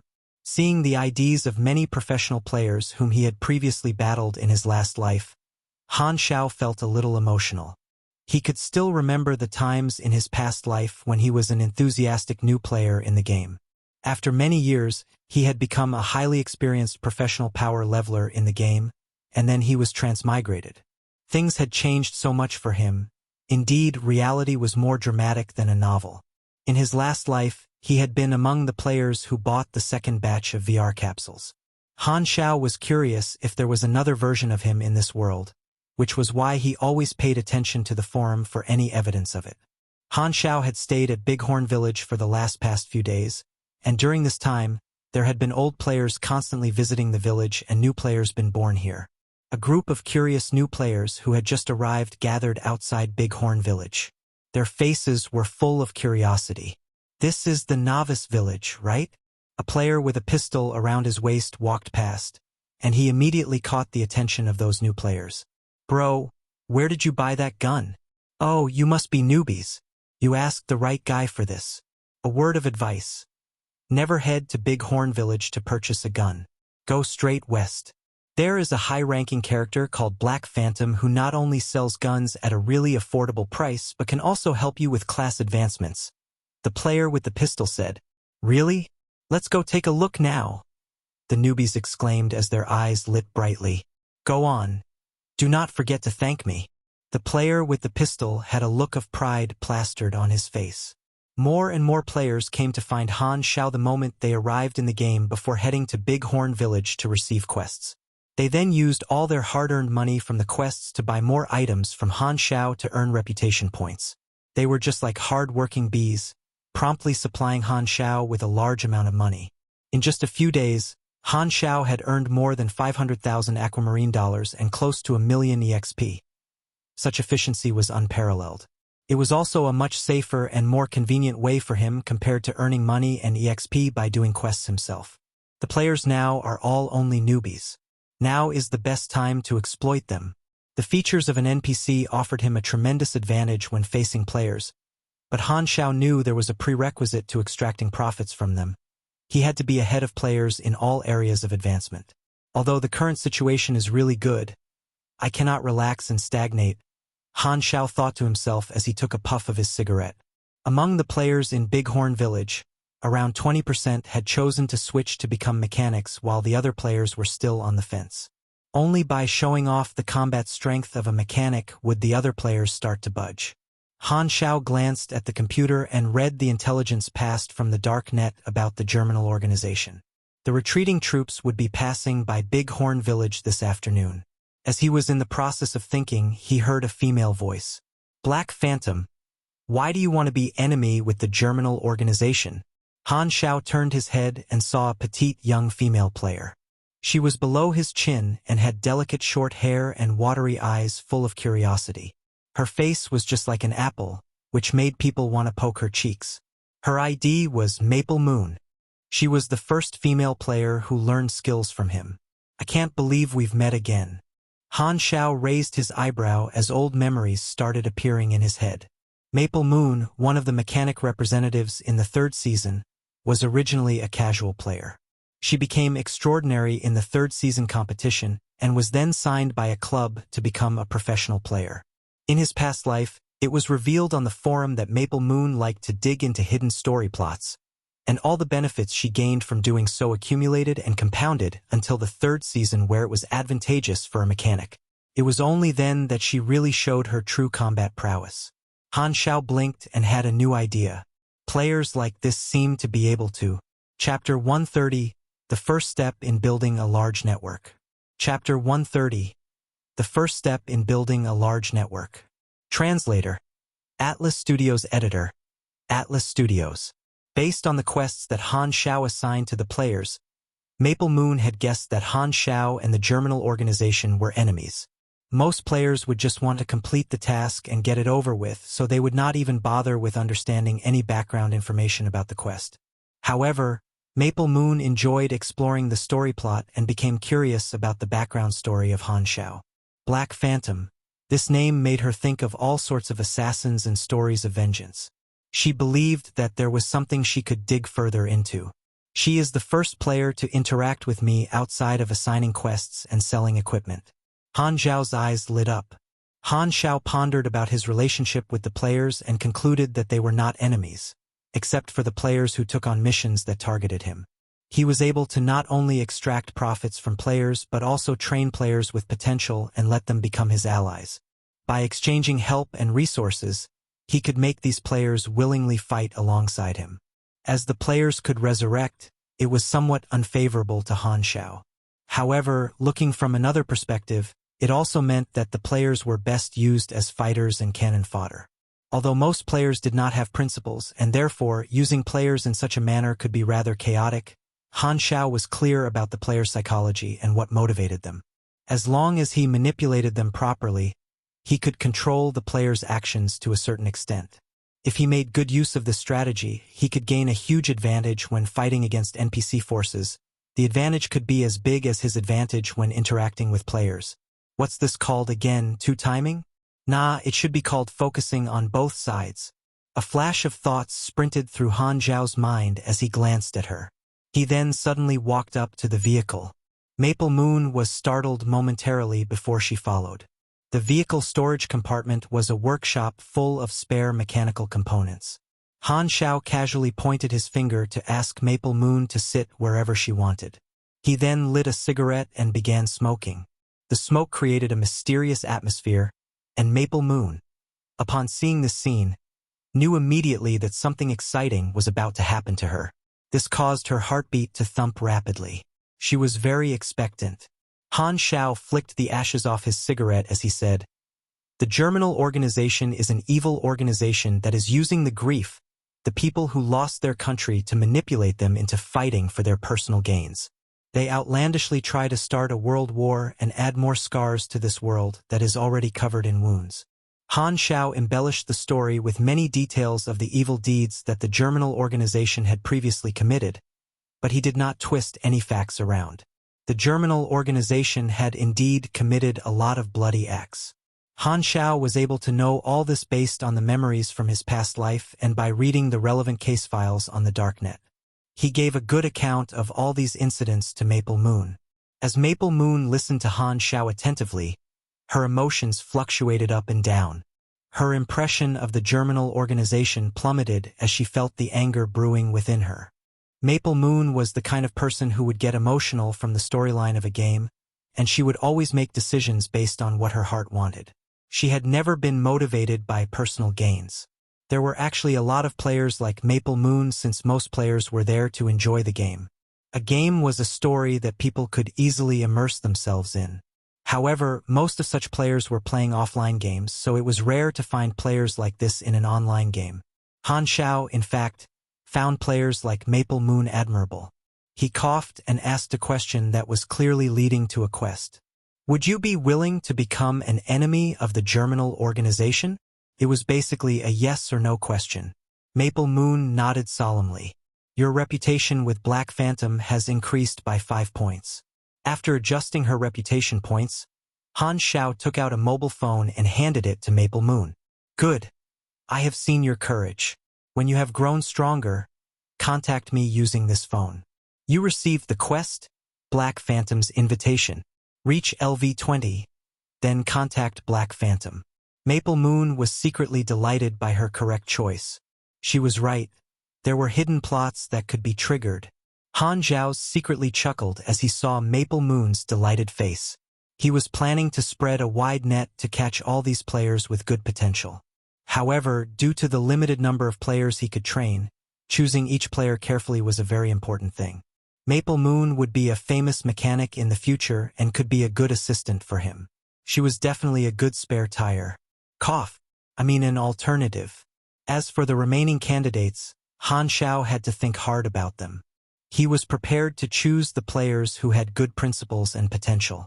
As long as Han Xiao showed players that they could trigger hidden missions from him, the rest of the professional players would automatically come to find him by themselves, and this would allow him to have more choices in picking the candidates. A rough plan was generated inside Han Xiao's mind, and he believed that it was rather actionable, but for the time being, the players still required a period of growth before he could proceed to the next step of his plan. After he sent away the excited Maple Moon, he waited till noon before creating a new quest for the players. Hunting Germinal. Follow Black Phantom to attack a troop from the Germinal organization. This quest is a prize pool mission, and the base reward is 35,000 EXP. 500 EXP will be consumed by accepting the quest and be placed in the reward pool. The total reward will be split proportionally among the top 5 players, or teams. Han Xiao had the ability to release different kinds of quests, including a prize pool mission. Unfortunately, the reward he could dispense for a prize pool mission would still depend on the upper limit of a single mission. However, as the players were mostly around the level of 4 or 5, 35,000 was still an astronomical number to them. The players wanting to join the prize pool mission had to pay an admission fee. Han Xiao tried and realized that he could not manipulate the EXP that the players put into the prize pool. He felt bummed, like he had lost another way to earn scam. The noobs. The Kill-All Guild was the first to discover the prize pool mission. They were shocked by the sheer size of the reward for the quest. This must be the first prize pool mission. Oh whoa! 35,000 EXP. Even for the base reward, it is way too much. The quests that I can do now only give me a few hundred EXP. If more players accept this quest, the prize pool will accumulate to an astronomical number. All the members from the Kill-All Guild could not contain their excitement. Sliceup's eyes flashed, and he had a different thought. No, we cannot allow other players to accept this quest. Members of the guild were shocked and asked the president, "Why not?" Slicer 18 spoke volubly. Only 5 players or teams can receive the prize for this quest. The Big Horn Village has few 100,000 players, which even includes some professional players. Rather than competing with all of them and rely on luck, why not just get the 35,000 EXP into our hand? If we are the only ones to accept the quest, we can easily manipulate the ranking and distribute the reward without the rest of our guild. Also, if we only win the quest as a team, each member will only gain an insubstantial amount of EXP. If we can distribute the EXP to a few individuals, it will be a lot more useful. He wanted to get several core members to complete the task and earn the huge amount of EXP. It was basically transferring the EXP that other members of the guild would gain to an elite few. If everyone in the guild were to gain the EXP, each person would only average about 500 EXP, which was insignificant. However, if the EXP were to be transferred to just a few members, their growth would be greatly accelerated. The guild members looked at each other in consternation. Although they were reluctant, they did not want to lose their job. It was only a little EXP.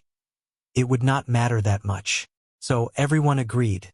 The quest only starts in the afternoon, and Black Phantom will definitely set out in advance. As long as we do not let any players come into contact with him during these 2 hours, we are set. Slice You Up ordered his guild members to hold up pistols and guard the area around Han Xiao. He then gave an order. Warn any person that's coming near him. If anyone defies the warning, fire immediately. The Kill-All Guild had more than 20 core members located within Big Horn Village and more than 100 secondary members. It was the biggest player faction at the moment. Freewebnovel.com. These guilds working in a studio were different from casual players. They had a presence in many games, and only when they were certain that a particular game was valuable enough to have a great investment in would they then move their members based in other games into that specific game. The Kill-All Guild had a few thousand members, but there were only about 100 of them based in Galaxy. More players from the guild would join the game when more VR capsules were on sale. Players in this game could kill each other. However, the more people they killed, the more sin points they would accumulate. The amount of EXP and equipment that a player would drop for dying was proportional to their sin points. Han Xiao realized that there was a group of guild players around him chasing the other players away, preventing anyone from getting close to him. They were rather aggressive and stern. Those that got driven away were afraid to speak up. He pondered for a moment and immediately understood what the Kill-All Guild was trying to do. His face turned black. This guild to trying to swallow my prize pool mission alone. How fearless! His original intention of the prize pool mission was to get more players to join in and become his cannon fodder. But the Kill-All Guild was now interfering his plan. A large group of players gathered on the side. They were indignant. They are too authoritative. I just want to buy some ammunition. That's all. What right do you have to forcibly occupy Black Phantom? At this moment, members of the Sky Territory Guild forced their way through the crowd and confronted the Kill-All Guild. Jade Green Sky then shouted, "What are you guys trying to do?" Slice You Up was expressionless. He did not even bother to explain before he gestured with his hand. His members around him immediately aimed their pistol at Jade Green Sky. This immediately triggered the members of the Sky Territory Guild. They responded in kind. All the other players were slightly shocked by this scene. They quickly moved backward, lest they got splashed with blood. Jade Green Sky was hesitant. He had fewer people on his side, so he knew that he would be at a disadvantage once the battle began. He did not understand why the Kill-All Guild suddenly became so authoritative, but he was certain that something fishy was going on. Furthermore, with so many eyes around observing them, the Sky Territory Guild could not act like cowards. Jade Green Sky and his members glanced at each other, confirming each other's thoughts. Fight! Tension was building on both sides. Other players stretched their necks to watch the show. Two big, famous guilds fighting against each other was not an everyday occurrence. The battle was on the verge of starting. Just then, every member in the Kill-All Guild received a notification on their interface. Your reputation with Black Phantom decreased by 10 points. Current reputation, -5. Current relationship, cold. Slice You Up was astonished. Chapter 131 Bloodshed. Chapter 131 Bloodshed. Translator. Atlas Studios Editor. Atlas Studios. Oh my! What's the matter? How did my reputation drop? Players from the Kill-All Guild were all confused. They immediately turned back to look at Han Xiao, only to find him looking in their direction with a look of indifference. This time around, no matter how thick-headed they were, they could figure what was going on. They observed curiously and suspiciously from the side. Slice You Up was extremely troubled. How was he to know that such actions would cause Black Phantom's unhappiness? Wasn't it normal for guilds to hoard resources in the game? Why was this NPC so intelligent? The reputation earned these few days was all gone, and it even dropped quite a bit. The members around him gave him looks of disapproval. It was too late for regret for Slice You Up. He could sense that his authority as a leader had decreased a level. He was stuck in a very difficult situation, and he could only quickly withdraw from the scene with his men. The players around him were baffled. They did not know why or how the previously arrogant Kill-All Guild cowered in a matter of seconds. Jade Green Sky thought that Kill-All was afraid of their sky territory. What's happening? When did my guild become this cool? With no one blocking the way anymore, the players realized there was a prize pool mission. They finally realized Kill-All Guild's motive. They were filled with righteous indignation, for that was totally unfair. Look at them trying to claim the entire prize pool. Freeb noveled at him. Gross.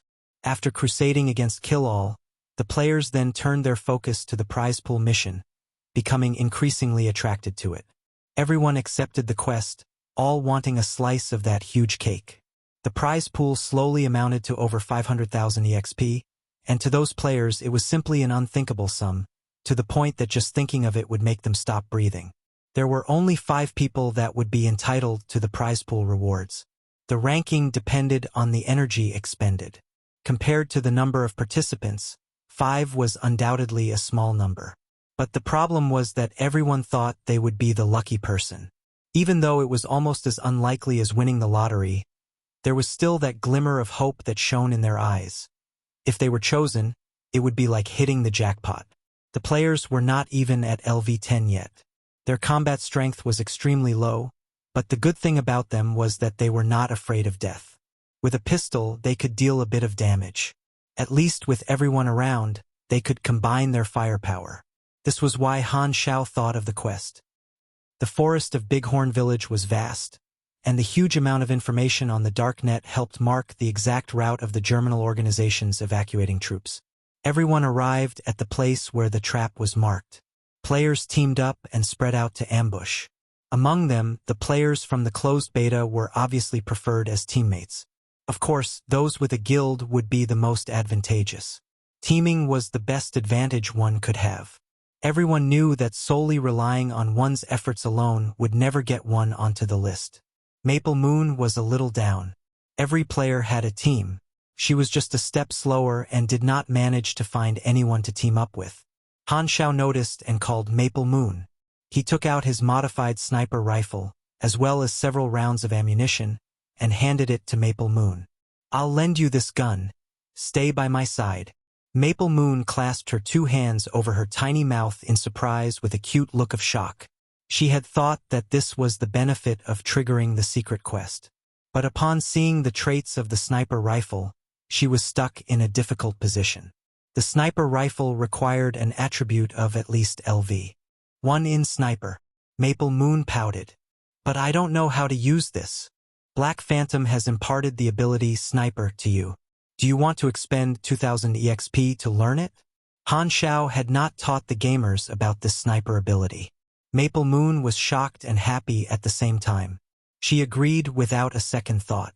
Since Maple Moon was worthy of training, Han Xiao naturally became biased toward her.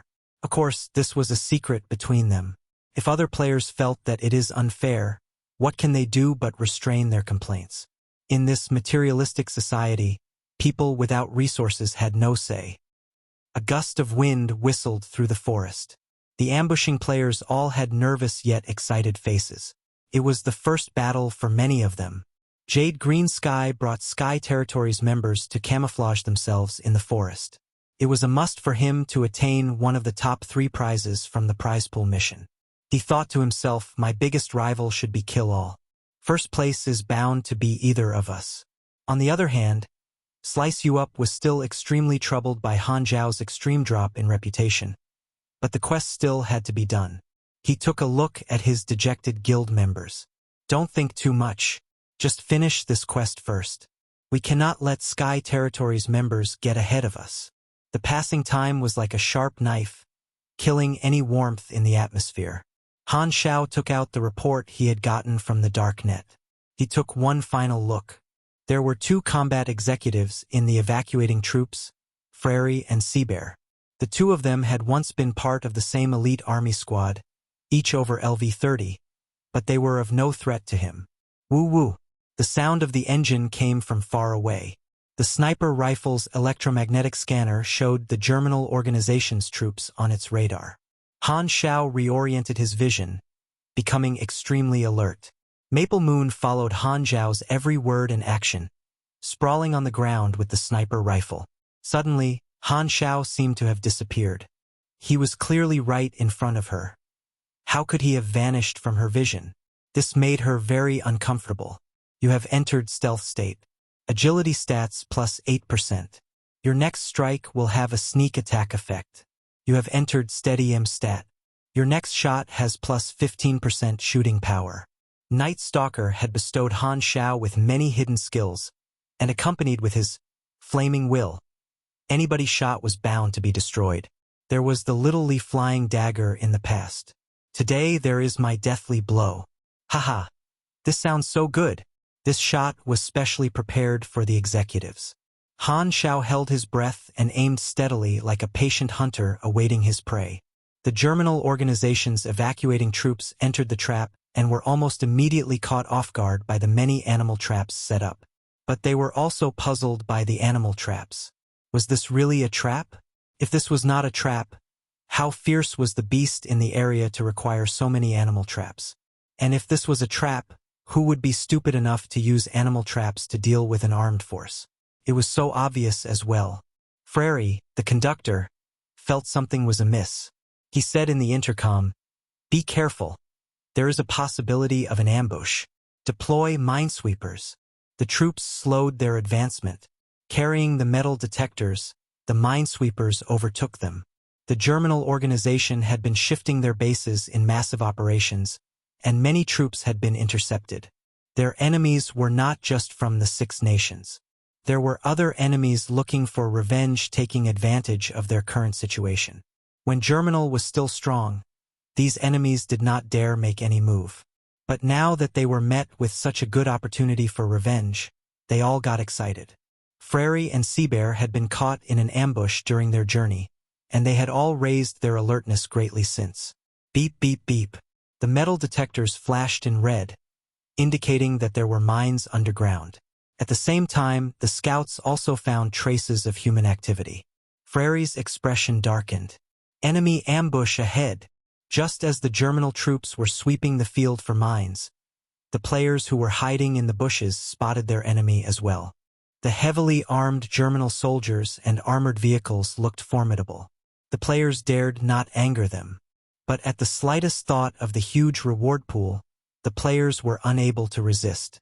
Some jumped out of the bushes immediately, firing their pistols from afar. The Germinal soldiers habitually wanted to sprawl down and hide, but they realized that the enemy's bullets were almost going into outer space. Their aim was just so bad. Counterattack. The German troops returned fire without hesitation. The submachine guns fired away, the armored vehicles' machine guns roared, and some heavy firepower guns could be heard, too. The fierce artillery instantly tore the players running toward them into pieces. Chapter 132, A Death God. Chapter 132, A Death God. Translator. Atlas Studios Editor. Atlas Studios. What the hell is this damage? I died instantly when the explosion blast grazed me. My EXPs dropped so drastically. The first wave of players eliminated died tragically, leaving the rest of the players in awe of the German organization's firepower. Slice You Up gritted his teeth. Task requirement is to achieve highest damage. Doesn't matter if you die, just deal damage. Go! The penalty in Galaxy for dying was not light to say the least. EXP was deducted proportionally to a player's level, and the player could only be revived up to a maximum of 10 times within 6 days. With every death, the waiting time before the next revival would increase. After hitting the limit, there would be a temporary ban on the player. Despite all this, it was worth dying once or twice for the prize pool missions. The players from Sky Territory also had the same thoughts, and all the other players followed suit and fearlessly, albeit tactlessly, made their attack on the Germinal soldiers, giving the latter a shock. All these enemies are rushing to die? Seabear was surprised. He had never seen such a fearless army, like a pack of starving wolves, dying to get a piece of them. Their spirit and momentum were impressive, but in terms of combat ability, they were shamefully pathetic. They are just a motley crowd. Let's satisfy them since they want to die so badly. Frary snorted and promptly commanded the surrounding troops. Since there were mines buried in the forest, the Germinal troops stopped their armored vehicles and started using their armored vehicles as a temporary base for their counterattacks, killing off waves of players with ease. Shit, can't even touch them. I already died twice. God damn it. The Germinal troops was dominating the fight. The other players were being massacred, yet they refused to give up in the hope of dealing some damage to claim the quest rewards. I will give them a surprise. Seabear smirked. He saw absolutely no threat from these enemies. He was itching to toy with them. Frary frowned slightly. Don't go crazy. We are in a rush. Humph. I'm always quick with my kills. Seabear hopped off the armored vehicle. With his strong physical attributes, all he needed was a slight push against the floor with his feet, and he was off dashing toward the players like a cannonball. His foot landed on a player and instantly caused the poor soul's chest to cave in before the player was sent flying, hitting against a tree with an explosion of blood and flesh. The shooters dealt no damage to Seabear, since he would dodge way before they could aim. Even if some bullets did hit him, it would be nothing but single-digit damage. Seabear went on a killing spree like a tiger among the sheep, and the players were desperately trying to retreat. However, Seabear would catch up and kill them before they could react. Many tried to assess Seabear's stats. Seabear? Level? Class? Threat level extremely fatal. Another extremely fatal dude. No one knew what this threat level meant until this moment, but the contrast in skill level was apparent. The combat strength of a high-level character was indeed to be feared. Black Phantom and Seabear have about the same combat strength. This thought flashed across the minds of many of the players. Seabear was covered in his enemy's blood, like a ravaging beast. The scene looked so realistic that it scared some of the more timid players, who quickly adjusted the graphics to PG mode to reduce the gore. Some turned on the recording function to capture this highly bloody scene. A panic-stricken player fell, and Seabear, in the midst of his killing spree, laughed as he started to crush the poor player like a cockroach. Suddenly, blood spilled out from Seabear's chest, and a gaping hole appeared at the place where Seabear's heart was supposed to be. Seabear stopped moving, his entire face frozen. Then he collapsed and fell to the ground without a sound. Is he dead? He just got killed in one shot. Everyone was thrown into shock and confusion. How did the bloodlusting monstrous enemy just get defeated in a split second? Then, the electrical current buzz of a sniper rifle from afar came within earshot. Jade green sky, slice you up, and all the other players that were still alive glanced unanimously in the direction of the rifle. Everyone remembered that it was roughly where Black Phantom was camping. This snipe kill was by Black Phantom. Even such a vicious enemy was killed by Black Phantom in one shot. The players all gasped in disbelief. Black Phantom was also extremely fatal in terms of threat level, but this was way more fatal than Seabear. Black Phantom was obviously on a higher level than Seabear, but it was still incredible that the fearsome Seabear got killed in a single shot. Han Xiao left a mysterious and immeasurable impression on everyone. Nothing was scarier than a killer who could instantly kill his victims. Seabear is very strong in terms of energy attributes. How could he have been killed instantly? Frary was shocked. This shot sounds familiar. The ability to instant kill a superhuman. Only one person is capable of doing this. Frary's face changed immediately. Must be the ghost-level Black Phantom from the Blood Pact Society. God damn it. Why is such a high-level monster finding trouble with us? I thought he only does bounty hunting. Black Phantom's reputation preceded him in the underground world in these 2 months because of his amazing stats. He had killed the Raging Bolt by Jean in an instant. Even the famous Invisible Demon was running for his dear life from Black Phantom. It was no wonder that Black Phantom rose to fame as the best assassin in the Blood Pact Society, and his name began to instill fear in many. The Germinal organization gave a command long ago, asking its members to avoid direct conflict with Black Phantom. It would be troublesome to deal with this type of super assassin, even for big organizations. Frary wanted to retreat, and he ordered for it with no hesitation. All force retreat. It was too late. Han Xiao activated the EMP disruptor he had buried. Some of the Germinal troops' armored vehicles were in the effective range of the disruptor, and they broke down immediately, crackling and sizzling with electricity. 1/3 of the vehicles were fortunate enough to be outside of the effective range. Frary's was one of them. Frary could not be bothered with the rest of the troops. He knew that he needed to retreat. Don't even think about escaping after you have entered my sight. Han Xiao's glaze was as cold as the frozen ice as he activated a particular program. Having max-leveled basic programming, Han Xiao could bind most mechanical control systems to his computer. 3 metallic plates were lying at a spot 300 meters horizontally away from the Germinal troops. Suddenly, they all cracked open from the center and started a series of self-folding, forming a multi-barreled heavy machine gun, with the metal plate as the base of the battery. This was the foldable portable battery that Han Xiao had buried beforehand. They were equipped with automatic firing systems, and the ammunition loaded was all highly explosive and could pierce through armor. The firing range had a 500-meter radius. The portable battery was one of Han Xiao's new blueprints. It was the product from a mixture of various technology, a fixed battery combined with folding technology and many other designs. Han Xiao had spent a lot of effort and had failed countless times before arriving at the final model, which was very handy. He could have arrived at something similar by merging different ideas, but inventing the fort by himself saved him from using EXP. As Han Xiao learned more and more blueprints, it was becoming obvious that he was capable of grasping the functionality and usage of knowledge. Within the last 2 months, he already bought the last 3 types of basic knowledge that he had yet to acquire from the slightly friendlier camps. They were basic energy conversion, basic thermodynamics, basic acoustics. To learn all 15 types of basic knowledge was a feat even for some full-level players, not to mention players under level 40.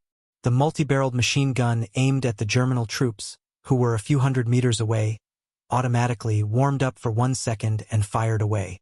The fiery metallic storm blew all the trees in the way to bits, and the immobilized the Germinal troops' armored vehicles could not escape the same fate.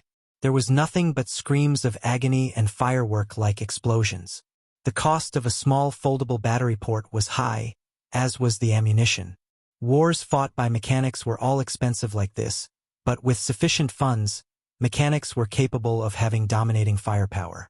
Only a rich and resourceful guy like Han Xiao was able to fully utilize the abilities of a mechanic to the fullest extent. The firepower from the battery turret gave the rest of the players a huge shock, but this shock quickly turned into a craze over Han Xiao. So, this is how mechanics fight. One guy soloing against the whole army. He is way too strong. Han Xiao did not idle either. He began sniping the enemies one by one. He smiled upon seeing the excitement among the other players. He did not have to use the battery turret against the small Germinal troop, but he did so anyway for the sake of demonstrating the destructive power of mechanics. However, looks could be deceiving. When the players went to research about the actual cost to play as a mechanic, they would find the painful truth behind this vocation. Using Ona to create happiness. GTFO if you don't have money. Mechanics would be very weak in early games because most mechanics were poor. With the enemies mostly defeated, the rest of the players realized that it was the best time for them to deal extra damage, and they all began to rush forward to attack the army. Maple Moon also started firing.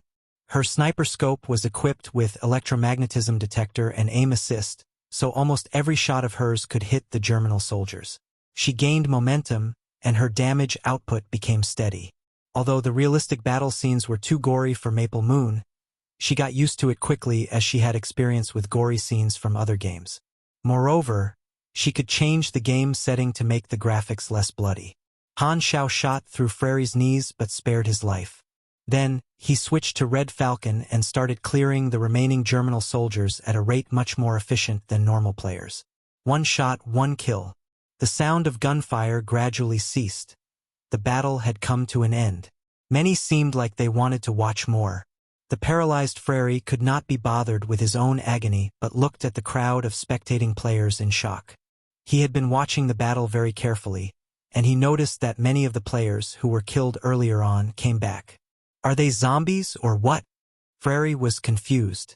Han Xiao, clad in full black, appeared.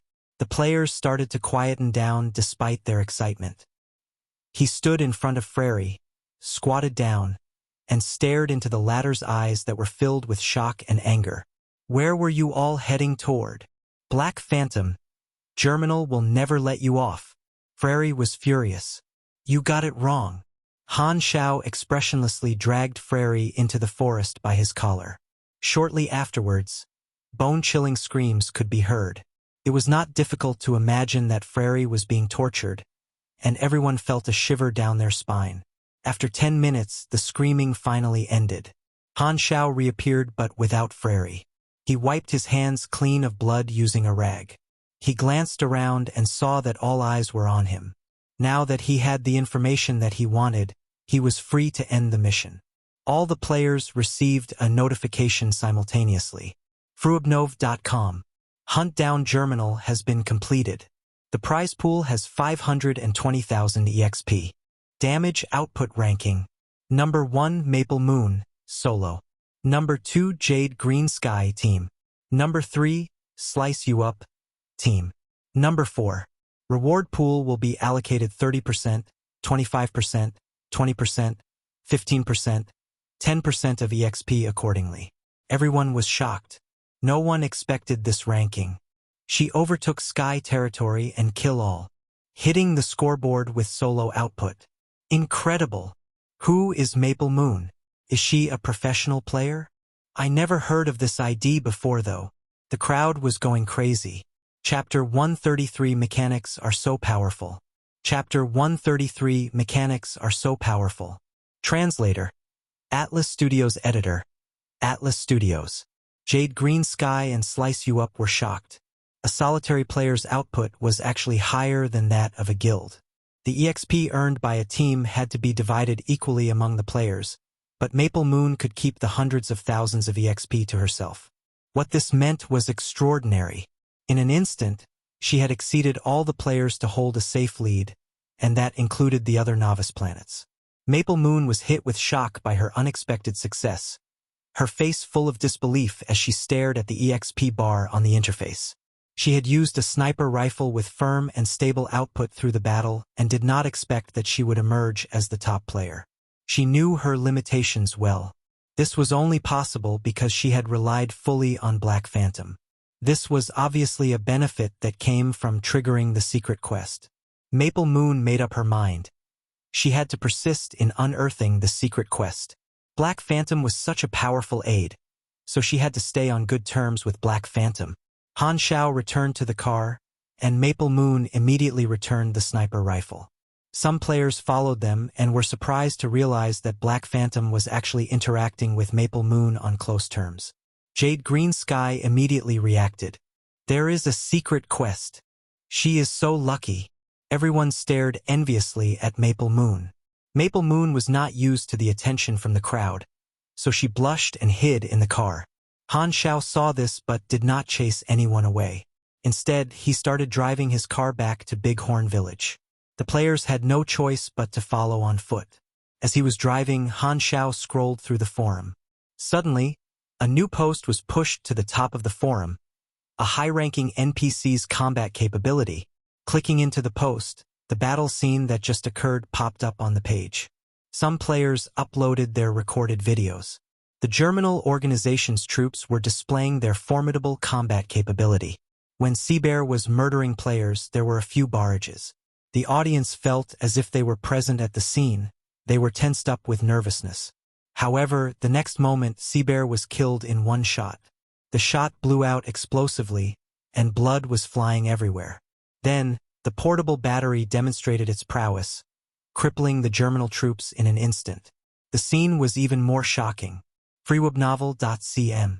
Responses to the post were posted in the dozens every second, and it soon accumulated a few thousand responses. That character was so powerful, but he got killed in one shot. Isn't Black Phantom the advanced NPC from Bighorn Village? What is his level? Mechanic is so powerful. I think there's great prospects. Damn, I'm in a planet with a magic background. There are no mechanics. Scrolling through the responses that were marveling at the scene, Han Xiao smiled to himself. Faking it. Bah, the idea of showing my strength really worked. The effect was apparent.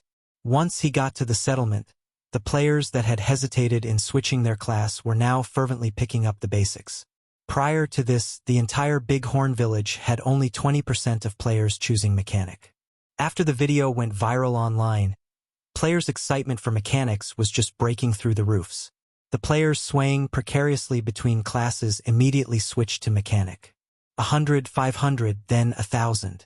The EXP on the interface was just piling up like crazy. Han Xiao kept his face straight to not smile. In the short few days at Bighorn Village, he had collected 2 or 3 million EXP just by lazing around, and that was comparable to accumulating EXP through 4 or 5 missions. This was way safer and more efficient. The player market was indeed a market with the most potential. The NPC functions were really useful. Imparting skills was allowing him to gain great profit without any cost, and that was only possible because he owned the interface as well as the NPC functions. Han Xiao knew that you could not be impatient in grooming students, so he only imparted basic skills. The players that were convinced to switch to mechanic would come to be his key customers in the future. After all, Han Xiao's was a mechanic. After these version 1.0 players gained a deep understanding of mechanics, they would realize that they had been scammed. By then, it would be too late. Even if they lamented to heaven and knocked their heads against the earth, it would be pointless. They could only choose to continue or start from nothing again. In this way, Han Xiao's goal would have been achieved. As long as these players wanted to improve their combat effectiveness quickly, they can only rely on him to buy advanced machinery. You want to become strong? How can you not spend money? Han Xiao took a smoke, and he thought to himself, after a few versions, you will be thanking me. In this way, he brushed off his sense of guilt. On one side, Jade Green Sky approached Maple Moon and asked politely, "Babe, I wonder if you're free now." Maple Moon looked up doubtfully and saw a group of male players with a look of thirst in their eyes. She stepped back nervously and warned, "What are you up to? I warn you. This game prohibits any sexual harassment." The members of Sky Territory were at a loss whether to laugh or cry. "Babe, we are curious about your secret quest." "Not in you." Jade Green Sky coughed. "I only want to ask how you triggered Black Phantom's secret quest. Don't worry, we'll reward you fairly." Maple Moon shook her head, rejecting his request without a pause. She enjoyed unearthing secret quests, but that was not because of the profit, and she did not want Black Phantom to dislike her. With no alternative, Jade Green Sky could only give up and walk away. Just then, a member suggested, We could ask around to see if there were other players who overheard the conversation between Maple Moon and Black Phantom. Jade Green Sky's eyes lit up, and he nodded in agreement. And there were really some results. They managed to find out the secret way to trigger secret quests from a player. Han Xiao was sending off the last few players who had come to switch to mechanic when Jade Green Sky rushed up to him. With the question that Maple Moon had asked in mind, Jade Green Sky asked, "Black Phantom, why are you enemies with the Germinal organization?" "Oh, someone is rising to the bait." Han Xiao looked at him. Although Jade Green Sky was the leader of a guild, his potential was not good at all. It was better to answer directly. "What does it have to do with you?" Jade Green Sky was at a loss. Why was he getting a different reaction compared to the response Maple Moon had gotten? Was he cheated? Not willing to give up, he kept on changing his lines. Han Xiao cast his eyes downward and refused to play along with him. In the end, Jade Green Sky could only give up in frustration. Unless it depends on the gender? This thought suddenly came up in Jade Green Sky's mind. He stared at Han Xiao's unattractive face for a long while, and he felt like he was enlightened. The player's market potential in Big Horn Village had been temporarily exhausted. It was still only the open beta, the players were rather fresh, and their lack of unity resembled a plate of loose sand. With growth, as they completed more missions, Han Xiao would have more opportunities to exploit them. Han Xiao had a set of commercial plans for players, and this was only the initial link. As players advanced, his plan could then be gradually implemented. He was not in a hurry to go to the next novice village. He had a friendly chat with Frary and fished out some information on the Germinal organization's withdrawal route in South Continent. This is a large-scale war, which meant that he could probably get quite a number of A-level missions. With his character, he was sure to get a foot in. What would become of him if he did not try to get involved? With the wistful gaze of players in the Big Horn Village, Han Xiao drove his vehicle away. Maple Moon looked at the car driving off into the horizon and told herself that she would wait until she reached LV-20 before she contacted Black Phantom. Just half an hour after Han Xiao left, Frenzied Sword arrived at Big Horn Village, panting furiously. He grabbed a player and asked, "Where's Black Phantom?" "He has already left." Frenzied Sword's face turned white. He was late by half a day because the Western capital was under martial law to search for Germinal spies. He felt like weeping but had no tears left. How infuriating. The battle video stayed as the top post on the forum. Han Xiao was the strongest fighter the players had seen so far. He could kill a strong enemy in one shot from hundreds of meters away. Not only that, he could also deploy a portable battery turret. Players were very envious of his capabilities. Whenever he appeared, he was like a dark phantom, omnipotent and mysterious. If not for his unappealing look, due to the facial simulator, he would have many female fans. The first player to upload the videos was Mu Chun. He never had received any responses for his posts in the past, but this was his first time experiencing the feeling of having 10,000 people replying to his post. He was reading through the replies enthusiastically. Ding dong. He received a notification from the system. Mu Chun was puzzled. He had not added any friends. Who would send him a message? "Dear esteemed player, your video has been selected as promotional material for version 1.0. The reward will be sent to your account within 1 working day. Do look out for it." Galaxy Official. Mu Chun was completely caught off guard by the pleasant surprise. Chapter 134, Finally Found You. Chapter 134, Finally Found You. Translator. Atlas Studios Editor. Atlas Studios.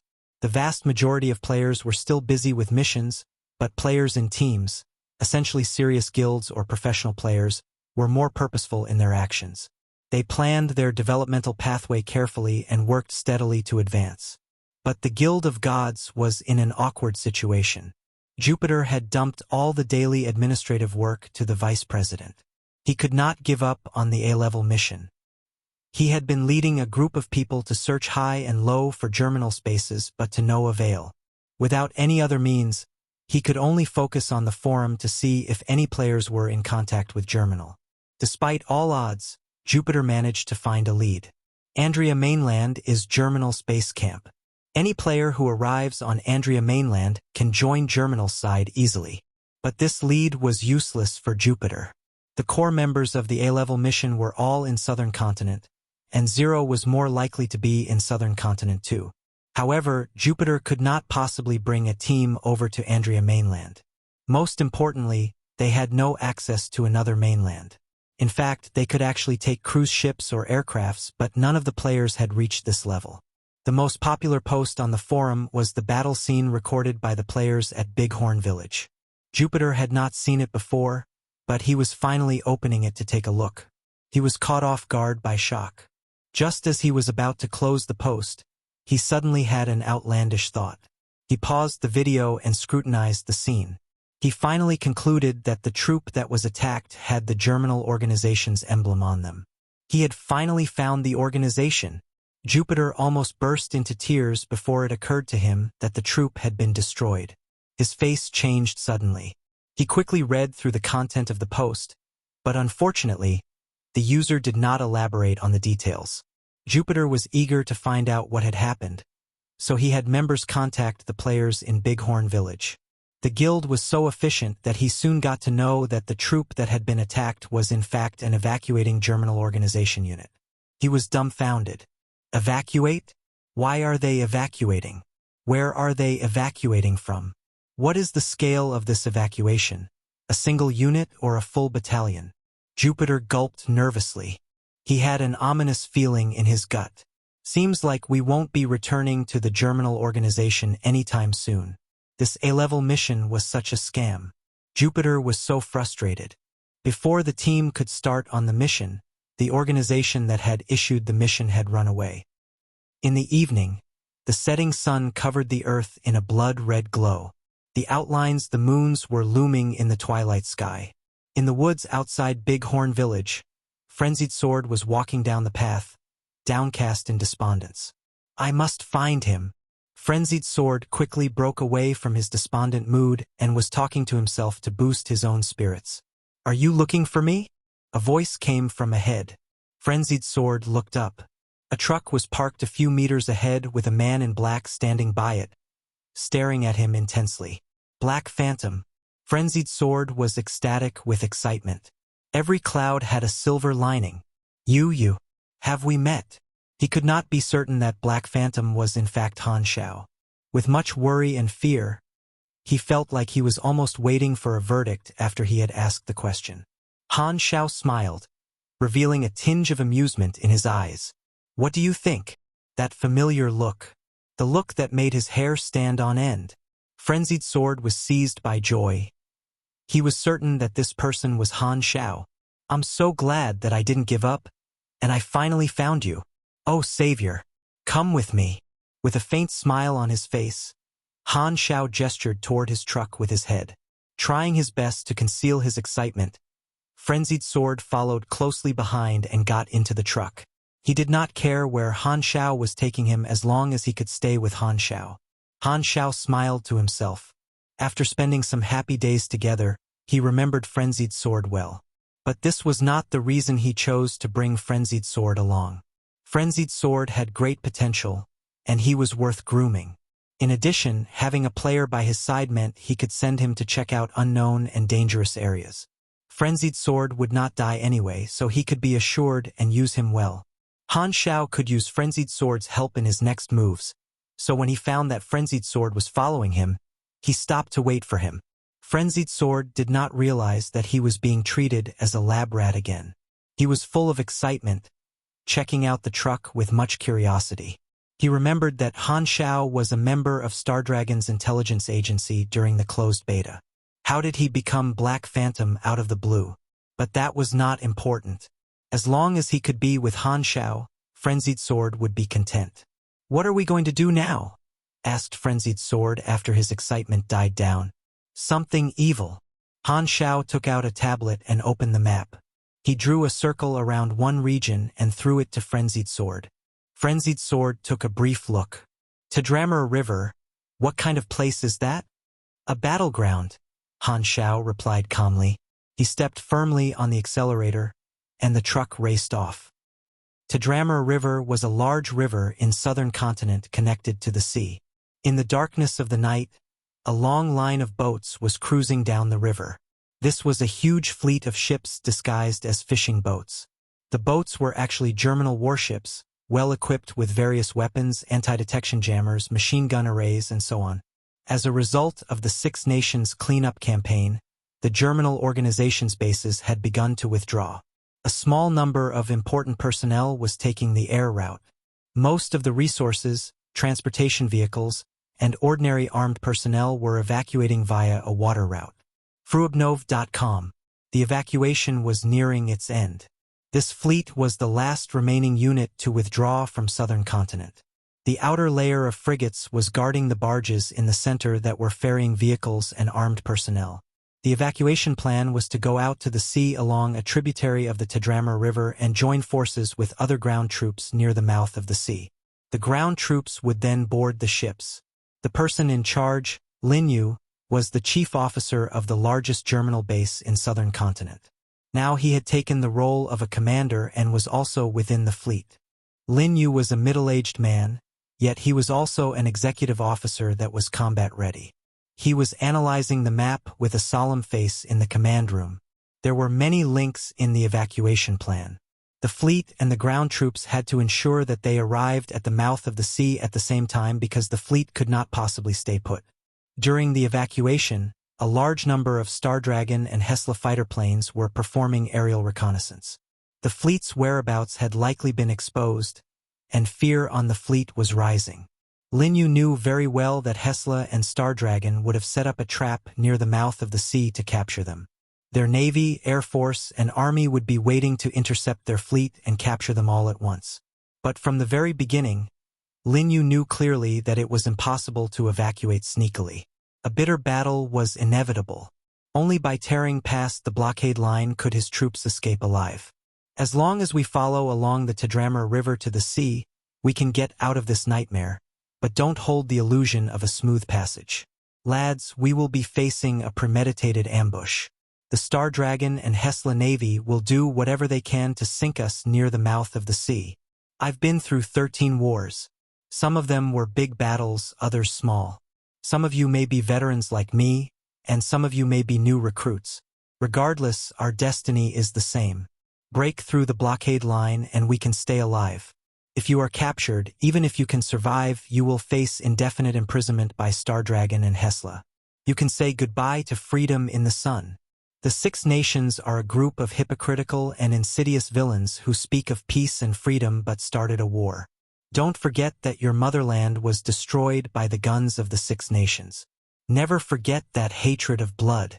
We have no choice but to fight till the very end. These words were Han Xiao's speech for his subordinates. The armed personnel on board knew that there was going to be a fierce battle ahead, and they were all ready to fight. There was a number of Germinal executive officers in the fleet, and Hila was among them. She was worried and apprehensive about the impending fight. In her opinion, it was a naive hope to think of breaking through the blockade of Star Dragon and Hesla's ships. Many of them would perish, and only a small number of people could survive. However, Commander Han Xiao seemed to have it all worked out. Thus, Hila could only suppress her unease and conceal it from others. On the outside, she seemed the stoic person she had always been. In fact, for Hila, even if every Germinal member on the fleet died, she could not care less. She hated the Germinal organization, but she could only survive with the help of these Germinal soldiers. She knew that her hands were covered in blood, and she had never shunned it. Self-reproach and compassion belonged to good people. These emotions were too costly for her. From the day of her awakening, she knew that she could never be a good person. To rule death meant that she was destined to be banished to hell. But her sister, Aurora, was completely different. She was an angel who used her love for the world to touch everyone she met. The only thing Hila regretted was that she did not protect her sister well, resulting in her falling into the hands of the Germinal organization. No matter what, I have to live on. Only by surviving and demonstrating her usefulness could she help to reduce her sister's suffering. Anyone that stopped her would be an enemy. Staring at the waves of the river, Hila was cold and stoic. Chapter 135. Ah, what a familiar taste. Chapter 135. Ah, what a familiar taste. Translator, Atlas Studios. Editor, Atlas Studios. The Tadramar River branched out into the sea. The fleet of Star Dragon and Hesla ships formed a tight blockade, and the riverbed of the estuary was also planted with many mines. Both countries knew the whereabouts of the Germinal Organization's evacuation troops. Star Dragon and Hesla regarded this battle with high importance as it was an excellent opportunity to eliminate an army of the Germinal Organization. The inescapable net had been laid. In the eyes of the two countries, Germinal was a trapped beast. Even if it knew there was a hunter trap waiting, it would have no choice but to approach it. The battlefield was divided into two areas, and each country was responsible for one of the two areas. Hesla was mainly responsible for the sea blockade, while Stardragon's forces were in charge of land interception. This method of cooperation split the responsibility and prevented command conflicts. Considering the individual combat effectiveness of the Germinal executives, Division 13 also sent secret agents to act as an emergency team and an assault troop. They would take on special tactical tasks and were waiting at a small dock near the estuary to be dispatched by the army commander. Zhang Wei's team was among them. A row of boats meant for assault had docked neatly, and green military tents were hidden in the grove behind the dock. Despite the 2 months, the team had not changed much. Zhang Wei was as serious as before. Li Yalan was as sexy as ever. Lin Yao still looked mistreated, and Lambert was as silent as a stone. The only change was the addition of a young new face. Ho Yu, you've been with us for a month now and have been through enough training. This mission is really important, so do not make any mistakes. Zhang Wei instructed the newcomer Ho Yu in the team's tent. Ho Yu was a thin young man. He had 2 guns around his waist. With long, flowing hair, he was quite handsome. He nodded and smiled arrogantly. Leader, you worry too much. During this past month, which task have I not completed successfully? Zhang Wei nodded in agreement. Ho Yu was an agent trained in Division 13 and had filled the vacancy of Han Xiao by joining the team. He had been performing well and did not cause Zhang Wei any worry. Li Yalan hugged her hands to her chest and sat one side with her legs folded. She was frowning and appeared to be in a bad mood. The truth was, after Han Xiao had skipped town, the agents who had lost their deposits all came to get their money back. And since then, her mood had never been good. Ho Yu came over and sat next to Li Yalan. He teased, "Beauty Li, what are you thinking about?" Li Yalan glared at him and retorted, "Are you a curious baby? How is this any of your concern?" Ho Yu wanted to get close to Li Yalan badly. When he first joined and laid eyes on Li Yalan, he was stunned by her beauty. It pleased him to no end that he was teammates with someone this beautiful. Hence, he frequently tried to strike up conversations with Li Yalan. However, after being fooled by Han Xiao, she had developed a strong dislike toward newcomers. Thus, whenever she saw Ho Yu, she would think of Han Xiao, so naturally, she did not have a good impression of Ho Yu. Li Yalan was so annoyed by Ho Yu that she suddenly smiled menacingly. "You love talking, right?" While speaking, she clenched her fists and cracked her knuckles. One could almost see the anger fumes rising from within and forming in her fists. Ho Yu recoiled immediately. He knew that once Li Yalan showed this expression, she meant to beat people up. When he first joined the team, he had experienced it firsthand and spent 3 days in the medical department. Lin Biao, who was watching from the side, shook his head and feigned maturity. "Little monkey, you are still too terrified. In terms of courage, I only admire Brother Xiao." "Who exactly is Brother Xiao?" Ho Yu was puzzled. Since joining the team, he had learned that this team's full strength was 6, but there was always one person missing. It was reasonable to cross out those players who were missing, but in this team, the 6th spot was always kept. Also, he always heard the team speak of Brother Xiao. This made Ho Yu extremely curious about this 6th person. Li Yalan exploded immediately and fumed. "Do not mention his name in front of me. Do not forget that we still have a mission to complete. You can't punch me." Lin Biao looked composed, but his legs were trembling. Ho Yu felt that Li Yalan's reaction was slightly exaggerated. Based on his experience, this was exactly the reaction of a resentful woman who had been abandoned by her man. On second thought, maybe a heavy debt could result in the same reaction as well.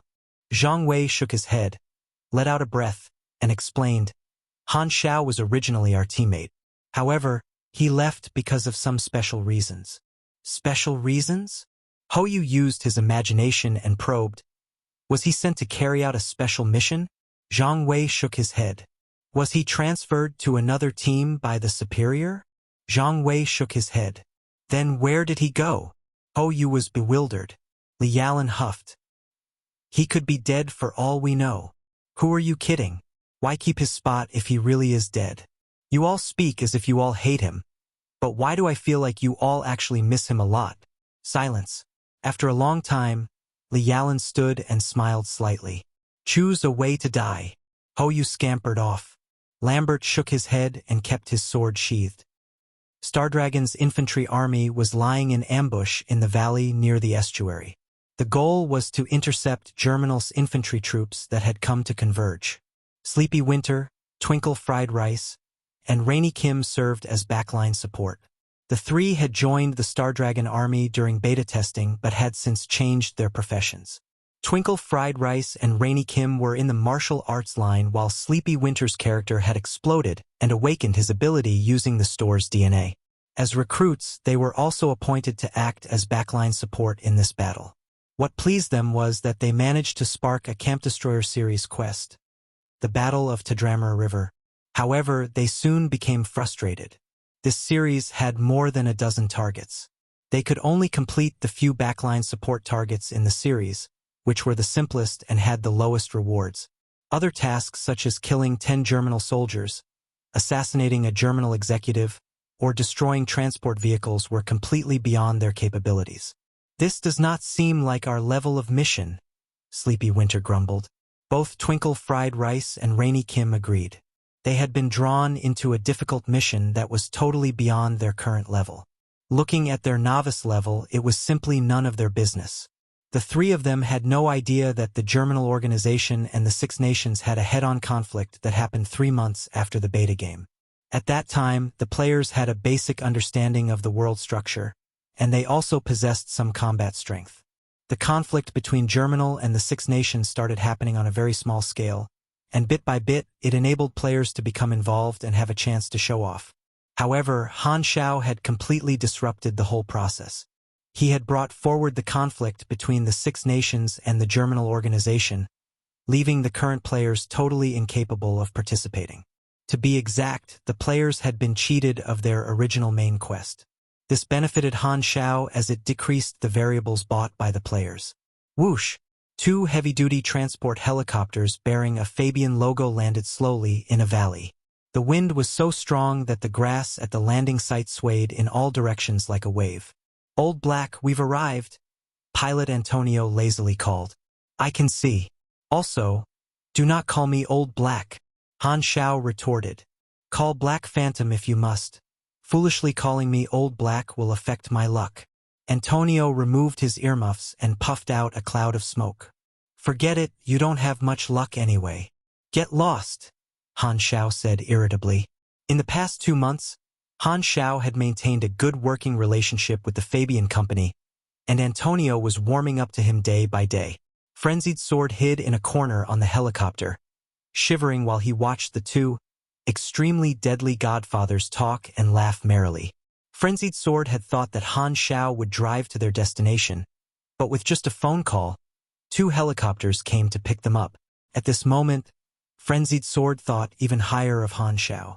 Employees from Fabian carried down the supplies from the helicopters, and most of the items were weapons that Han Xiao had deposited with Fabian. He thought that he could use these weapons for this mission. There was also a disassembled truck that Fabian's maintenance team was working on reassembling. All the while, Han Xiao and Antonio were chatting at one side. Antonio had always thought that Han Xiao was only interested in the bounty and asked curiously, I heard Stardragon and Hesla are planning to intersect the retreating Germinal troops in the Tadramar River. But what bad blood do you have with Germinal? How do you know which side I'll be helping? Han Xiao chuckled. Antonio held a cigar in one hand while the other tucked in his jeans pocket, and he frowned. Are you thinking of helping Germinal instead? Although the Germinal organization was big in the underground world, other forces always kept a respectful distance from them. Ultimately, the underground world preferred to coexist peacefully. After all, only a stable situation would lead to profits. The Germinal organization was seen as a group of bandits who used hatred as motivation. Han Xiao refused to comment and walked to one side. He took out his phone and dialed another number, and the voice of Blood Pact Society's personnel could be heard. "Mr. Black Phantom, may I help you?" Ever since Han Xiao made it to top 10 of the killer list, the Blood Pact Society valued him greatly and gave him special treatment. There was someone on standby 24 hours to answer his calls and provide special services. Yup, decent and proper services. Part of the status came from his capabilities, and the other part was from his good relationship with Bennett, which was valued by the Darknet organization. "I need the latest movement of both the retreating Germinal troops as well as Stardragon and Hesla's troops." "Sure, I'm accessing the documents now. The information will be sent to your computer shortly." "Okay. I also need a helicopter on call at the small dock near the estuary of Tadrammer River." "As you wish." Frenzied Sword, who was listening at one side, heard everything clearly. From his tone, he could really feel how powerful and strong Han Xiao was. After hanging up, Han Xiao noticed Frenzied Sword, who was idling at one side. He thought for a bit and decided to give him a mission that he just came up with. Mission: get high. Requirement: dance sexily to brighten the mood. Frenzied Sword's face was full of tears. The familiar taste of evil pranks. Chapter 136, On the Verge of a Battle. Chapter 136, On the Verge of a Battle. Translator: Atlas Studios Editor. Atlas Studios. Tadrammer River divided into branches flowing through Cloud Valley and eventually reaching the sea. The location where Han Xiao had landed was on the edge of Cloud Valley. According to the information from the Darknet organization, Germinals evacuating land troops would converge with their maritime troops after passing through the valley. Han Xiao's target was to intercept the land troops. He was clear that the two countries would have planted their land troops in ambush. It was highly possible that the troops were placed within Cloud Valley. If he got any closer, he would be discovered. At this juncture, he did not wish to be in contact with the two countries. "Looks like I'll have to choose a good spot." With that thought in his mind, Han Xiao folded his arms and watched Fabian's team assemble the truck's front and frame. They also hung up the mechanical equipment in the cargo properly. While they were working, they were shockingly watching Frenzied Sword seductively dancing at one side. "The item is delivered. I'll get going now." "All right. Send Matthews my regards." Han Xiao nodded with a smile. Antonio waved before rising into the sky on his helicopter and disappeared swiftly over the horizon. The Fabian Company was only responsible for the transport of weapons and ammunition and had never taken part in battles. Han Xiao sat inside the truck and took a look at the detailed map that had been sent over through the Darknet. He was about to drive off when his phone rang. "Hello, Black Phantom. You're joining in the Germinal commotion?" Bennett asked over the phone, surprised. "Yes, you should come and play too," Han Xiao jokingly replied. "The Darknet has always been neutral. Don't go overboard. The Germinal organization is a crazy bunch of old hags. They'll attack whoever they see." "I'm very frustrated because of them," Bennett said helplessly. "Don't worry. I've never cheated my teammate." Bennett doubted his words. "Forget it anyway. I will need your help with some matters later on." Over these past 2 months, Han Xiao had often called Bennett to keep in touch since he had Bennett's number. Furthermore, with Han Xiao's growing fame, Bennett was more than happy to converse with him. Hence, the relationship between the two of them was good. After pocketing his phone, Han Xiao shook his head, stepped on the accelerator, and drove along the edge of the valley toward the area of his selected spot. The river flowing through Cloud Valley provided moisture for the fertile soil. The terrain was relatively diversified. There were plains with shallow grasses, forests, and hills. The scenery was beautiful. It calmed and relaxed one's mind, compelling people to put down all their hatred and troubles. Stardragon had a massive amount of land troops lying in ambush in the area, and they were armed with all kinds of battle equipment: tanks, attack helicopters, a coverage array of medium-distance guided missiles, and also a large number of minefields. The commander of the land troops was a Star Dragon official known as Han Xiao who had over 20 years of military service. His style was serious and meticulous. The reason Star Dragon's higher-ups had decided to use him was because they had taken a liking to Han Xiao's stable style. As long as this battle followed the plan, victory is assured. In the command vehicle's position, Han Xiao looked at the map filled with markings and nodded expressionlessly. Everything is in order. The first layer of ambush is a minefield. If Germinal do not come in, they will miss their chance to meet with the maritime forces. Therefore, even if they are aware of the traps, they will still have to advance forward. The armed helicopter troops are always on standby. They can attack the minesweeper enemy troops from above, and the array of missile vehicles is always aiming at the edge of the woods. Once the enemy crosses the woods, we can strike. As long as everything went according to the plan, the enemy would have no way to escape. The evacuating Germinal troops in the southern continent formed a large fleet with hundreds of different tanks. This huge army consisted of all the survivors of the retreating troops. Lin Yu was the chief commander, while the person in charge of the land troops was a white man known as Uyghur. Uyghur was well aware that the troops were about to be ambushed. In order to keep up with the maritime forces, they had to pass through Cloud Valley. Hence, they were unable to avoid this confrontation. However, he had already made preparations for it. The evacuation troops of these bases carried with them new weapons, and some were rather formidable, definitely able to catch the enemy by surprise. All these experimental weapons were important goods, and they even had some secret weapons who had undergone human experiments, specifically the Super Soldier Project. After one big lap, the truck stopped at the edge on the other side of Cloud Valley. The tip-off had shown that this was a route that the Germinal land troops were unable to take as it was very far away. Han Xiao did not enter the woods and took out a pile of spider detectors, more than 40 in fact. They were activated through his tablet computer and started vibrating. They looked like a bunch of troops waiting for orders.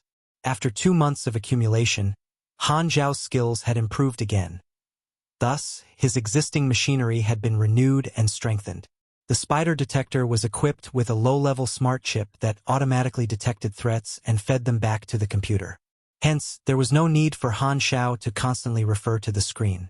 By adding a new drawing SUI anti-radar detection coating, it could better conceal its tracks, which was suitable for designated surveillance. Han Xiao sent most of the spider detectors into the woods and left a few to advance in the opposite direction to scout for the Germinal organization's arrival. While doing this job, Frenzied Sword got off the truck and noticed an extra line of words appearing in the status column. You've gained severe car sickness. 30% deducted from all attributes. What the hell is this? Frenzied Sword was flabbergasted. The experience feel he set was 20% true. He did not fully experience the thrill of the old driver's driving skills, but the interface showed his physical state truthfully. Need me to do anything? Frenzied Sword asked, thinking he could trigger a mission. Han Xiao shook his head. Not at the moment. Frenzied Sword's combat strength was too low for this type of battle. He would only be useful as fearless cannon fodder. Various minefields and radar detections had been laid in the woods a long time ago. Anyone entering the area would draw attention. Patience, adequate preparation, perfect planning, and calibrating other mechanical weapons were all he needed to do for the time being. There were still a few days before the arrival of the Germinal organization's troops. Han Xiao had been preparing and waiting in the van. Frenzied Sword was by his side, receiving small tasks from him every day. Even though he thought that Frenzied Sword had potential, he would not groom Frenzied Sword fully. The EXP he gave Frenzied Sword was limited compared to those players in the same period, yet Frenzied Sword was extremely satisfied. Han Xiao was also reading the forum every day. The players were still as enthusiastic as before. He mainly paid attention to the aquamarine section to know the progress of the players. It was still the novice phase. After they had grown, there would be a huge event that targeted the players waiting for them, and that was the prelude to the chaos. Does me disrupting the quest mean that the players' misfortunes will be delayed? Or will they be brought forward? Han Xiao rubbed his beard stubble, silently pondering. That was the first time the players had raised the attention of major forces on the planet. He still remembered that the previous generations had caused a ruckus that resulted in an extensive discussion, which was highly praised. The moon was covered by dark clouds, and there was a thick fog that made it impossible to make out one's own hand. Spider number 1 was in the plains under the night sky, motionless, and faithfully executing the orders in sequence. Fruobnov.com. Boom! The ground suddenly vibrated, and Spider number 1's sensor felt the tremors. The detector immediately charged toward the direction of the vibrations. A huge fleet of Germinal troops could be seen in the distance, and Spider number 1 was right in their path. Spider number 1 loyally transmitted out an alarm signal in the form of electric waves. The vehicle was nearing, yet Spider number 1 foolishly remained, not knowing to hide. Whoosh! The huge fleet rapidly rolled past, leaving a cloud of smoke behind. It was not until the smoke and dust dispersed that the appearance of Spider number 1 could be made out. Its body was covered in dust, yet it was not damaged in any ways. It seemed like the compressed wheels surprisingly did not grind over it at all. Spider number 1 moved its limbs and turned around before continuing to follow its orders and dumbly following the fleet. Chapter 137. A Wild Black Phantom 1. Chapter 137. A Wild Black Phantom 1. Translator. Atlas Studios Editor. Atlas Studios. Han Xiao's tablet received real-time alerts from Spider number 1. He immediately hopped off the driving seat of the truck and signaled Frenzied Sword, who had been waiting online for 2 whole days. Han Xiao remembered that the VR capsule of this era had yet to perfect the body analysis and nutrients balancing functions. No wonder he is a professional player. Guy's got great kidneys. Let's go, Han Xiao said. Okay. Frenzied Sword was confused, but following Han Xiao would never be a bad choice. The pitch-black truck had a layer of SUI anti-radar paint coated over it. Han Xiao came up with this using the basic theory of spatial sensing, and it had been effective at reducing the chance of being discovered by radars. The second the armies from Star Dragon and Germinal met each other, a massive war would break out. That would be the perfect time for a third party to take advantage of the situation. First, they needed to find a suitable hideout to snipe from. It needed to be some distance away from the battlefield. Han Xiao had found a spot long ago, and it was a cliff along the mountainous range in Cloud Valley. That location was perfect for aiming at the barren fields beyond the forest. This meant that the moment the Germinal organization's troops stepped out from the jungle, he could start firing away. The only problem was that he had to arrive at the mountain range fast and avoid getting detected by the army radars in the process. The painted layer could not guarantee evading detection, so there were risks of getting exposed. However, Han Xiao was not too worried because by the time Germinal's troops drew near, the army in the valley would be too occupied to be bothered with him. The truck sped into the valley jungle. Commander Huang, the radar is showing a suspicious target, shouted a soldier in the Star Dragon Strategic Department tent. Huang Qiuming strode over to the radar display screen, which was showing a flashing light entering Cloud Valley region. The signal was inconsistent and weak, and it seemed that the target had a certain level of anti-radar capabilities. It only showed up because Star Dragon Army was using an army radar this time, which was extremely powerful. Only one target? Huang Qiuming's eyebrows were tightly knitted together. He felt that it might be a Germinal scout, but the location of target was very far off from the path that Germinal was taking. Whatever it is, just deal with it first. Huang Qiuming did not want any unwanted surprise elements to hinder the plan, and he was about to send out a standby troop when all the radar detection screens blacked out simultaneously. What's happening? Huang Qiuming shouted. Soldiers rushed to recalibrate, but to no avail. Reporting to you, sir. The radars have been deactivated by very strong electromagnetic radiation, which is coming from the direction of the Germinal army. We found the Germinal army's tracks 3 minutes ago, and the preliminary conclusion is that they have some sort of advanced device that can destroy radars. They want to take away our sight. Activate the spare radars, mute their electrical signals. Make sure they are powered on randomly once every 5 to 12 seconds. Huang Qiuming seemed composed and quickly issued his commands. As for the suspicious target, he could only leave it aside. It was more critical to deal with the huge Germinal army at this point in time. Whoosh! Suddenly, a screeching sound could be heard coming from the horizon. A dozen mid-range missiles were steadily approaching Star Dragon camps, leaving fiery trails behind them. These missiles suddenly split into countless bullet heads in midair and started raining down. At the same time, the Germinal army emerged from the jungle region on the edge of Cloud Valley. Uger's face was dead serious. The vehicles were carrying anti-radar equipment, created by the Germinal organization, that was still in the experimental stages. It was capable of catching radar detection and emitting strong long-distance EM radiation waves that could destroy radars that were in use, all while simultaneously detecting the exact location of the enemy's radars.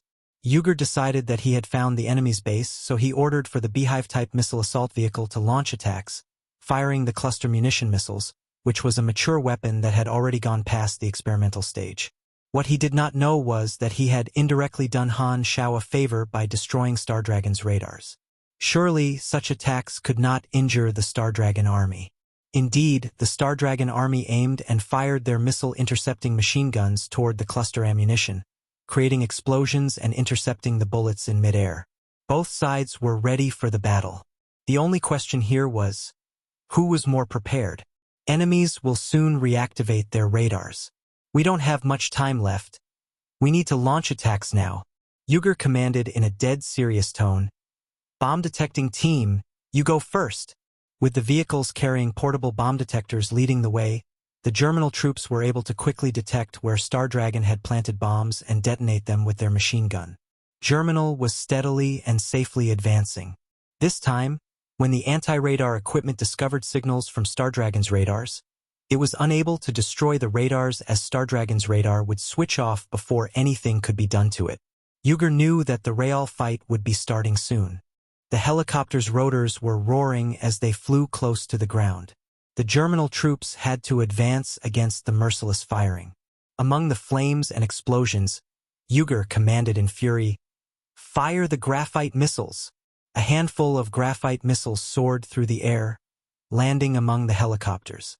Graphite missiles could cause local short-circuit, hitting the helicopter squad hard, causing many to malfunction. The enemy firepower was reduced significantly. Myhawks, after your troop gets out from the jungle, lead the assault troops to fight the enemies head-on.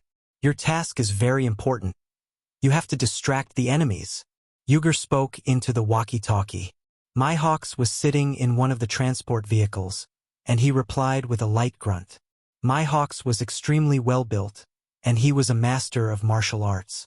His strategic task was to lead a few teams of elite fighters to assault the enemy camps with bombs. His agile combat style, coupled with bulletproof vest, allowed him to dive smoothly through the bullet storm. Superhumans were mainly assigned to assault and assassinate on the battlefields. At the Star Dragon base, Huang Qiuming stared at the Germinal army expressionlessly as they trod through the jungle. Artillery, get ready. Armored vehicles, stand by. Elite team, prepare to fight the enemy assault team. Star Dragon's elite team consisted of the strongest and the best soldiers, including superhumans who were biologically equipped with skills to fight. Star Dragon was very prepared for this battle. This large-scale battle scene left the logistic team leaders, Sleepy Winter, Flash Fried Rice, and Rainy Kim, in awe. Judging from the intense atmosphere, hazy smoke, and deafening explosions, they knew that the battle was too high level for them to join in. Thought I was going to die when the missiles flew over just now. Twinkle Fried Rice heaved a sigh of relief. Sleepy Winter laughed bitterly. Let's just stick to delivering resources. No way we can handle any battle tasks. Rainy Kim's expression was calm. With a hint of determination, she said, I want to give it a shot. We only have a few handguns. What can we do? I want to try. Forget it. If we go, we will just court our own deaths. I want to try. Sleepy Winter and Twinkle Fried Rice made eye contact and relented. Okay. You're the boss. You are the prettiest. We'll follow you. Let's go together. Expressionless, Rainy Kim started walking right away after getting their agreement, and the other two could not do anything but keep up behind her. It was a party of gunfire and explosions. Han Xiao slowly drove his car to the target location on the cliff, where he could see the grand fireworks in the distance in the jungle. There were spider detectors hidden in the jungle. Some of them had been destroyed, but some lived and were loyally updating the battle situation for Han Xiao. Judging from their location, Germinal troops were going to get out of the jungle and into the open fields very soon. In the distance, on the Tadramar River, explosions appeared on the surface of the water as well. Han Xiao took out his binoculars, and he could see that the Germinal ships were also getting attacked, and the attack was worse than the one they were facing in the valley. Germinal ships had yet to reach the straits, and they were already getting bombed heavily by fighter jets. The missiles rained down like a storm, and the machine gun interceptor array would not stop even for a second. Huge fiery explosions lit up the night sky and seemed just like fireworks. It's time to get ready. Han Xiao took out a few foldable battery ports, came up with a task with decent rewards, and issued it to Frenzied Sword. Tasks like setting up traps and stuff were obviously for these fresh, young players. As Frenzied Sword rushed off to set up the traps, Han Xiao took out a mechanical neck brace and wore it around the back of his neck. It was a soft layer made from unknown material. He turned it on, and a numbing electric shock started to spread from his neck to his brain.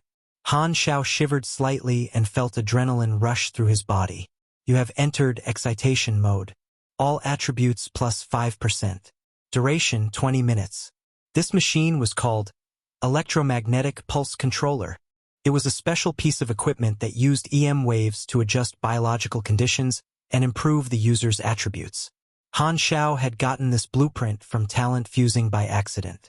After getting ready with all the needed attributes turned on, Han Xiao lay down with his ghost sniper rifle in hand and the red falcon lying next to him.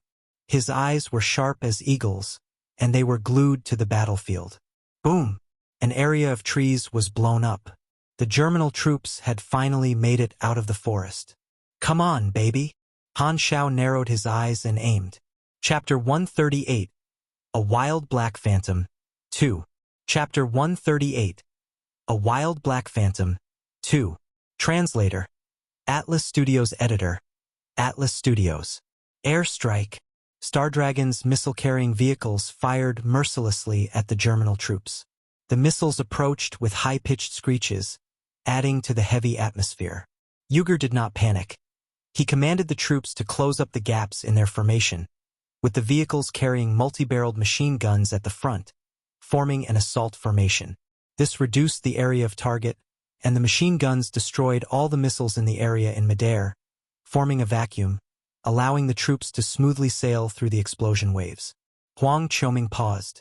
He had just received news that the battle at Tadramar River was at a heated stage. The strategic team had primarily marked out a few locations where Germinal teams could have gathered. The strategic team advised him to change from the original plan to use Plan B. Huang Qiuming made some rearrangements and instructed the interception ring to leave a gap. At the same time, Rainy Kim and the others made it to the front line. Large number of soldiers gathered with proper attire and equipment, armored vehicles had their engines running, and elite soldiers were standing by. How are we going to join in the fight? Sleepy Winter asked helplessly. Rainy Kim frowned and thought for a while before nodding. I don't know. Then why are you nodding? Sleepy Winter wanted to bang his head against the floor. Twinkle Fried Rice suddenly pointed to the battlefield and shouted, Someone is coming! *T. It looks like a high-level player. The other two turned to look in the same direction. They watched as a buff man led a team of well-armed soldiers on heavy armored motorbikes to separate from the main troop. They sped toward the Star Dragon base while smoothly dodging all the bullets. Myhawks dodged a series of attacks on his heavy armored bike, but he inadvertently triggered a mine, and his bike was blown apart. He began to run, at a speed almost as fast as the motorbikes, through the bullets. His task was to deliver the bomb that he was carrying to the Star Dragon base. Superhumans usually fought in assault teams on the battlefields. Myhawks could see that the enemies had sent their elite teams toward them. He concentrated expressionlessly and adjusted his inner energy to save up for later. Suddenly, Myhawks instinctively felt that there was imminent danger. He reacted extremely quickly, pushed hard with his legs, and was going to change direction. But he was not fast enough. A bullet with blue light trailing behind it hit Mihawk's neck from the side and caused a huge splatter of blood. He was critically injured. He groaned and spat out mouthfuls of blood. There was absolutely no cover on the fields. His only choice was to keep running forward, but his wound caused him to slow down significantly. A combat fighter who could fight through gunfire had been critically injured by one shot. Huang Qiuming was shocked. That was not us. Who's the sniper? He remembered the suspicious target that had been detected at the start and felt that this shot seems really familiar. He pondered for 2 seconds, and his eyes widened. Only a monster sniper could critically damage a superhuman, the Black Phantom that only recently had become involved in underground activities. Bullet with blue light, it must be him. What is he doing here? Why help us? Commander, what do we do now? The vice captain asked. Huang Qiuming considered and made up his mind decisively. He doesn't look like enemy. Don't care about him. Focus on fighting Germinal. Usually, sniper skills would be of very limited use in this kind of battle, but when super snipers like Black Phantom came into the picture, it would be a completely different story.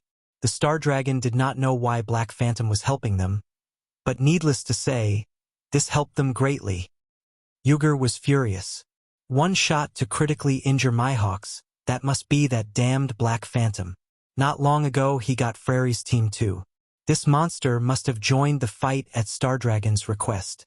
Yuger felt immense pressure when he thought of Black Phantom's kill statistics that had been circulating on the dark web. He had been crowned a superhuman killer, way too dangerous. Even though Yuger was stronger than Mihawks, he did not want to have a taste of Black Phantom's strength. Mistaking Han Xiao for someone on Star Dragon's side, Yuger angrily commanded, Team 3, locate and terminate the sniper. Take the test subjects with you. You must at least divert his attention away from us. One armored vehicle left the main troop and sped toward Han Xiao's location. You have dealt 1,297 actual damage to Mihawks, LV-40. You have critically damaged Mihawks. Mihawks has entered a weakened state. All attributes have decreased 50% for 10 seconds. Wow, this guy is quite tanky. Han Xiao was surprised. This shot's theoretical damage was 1,600.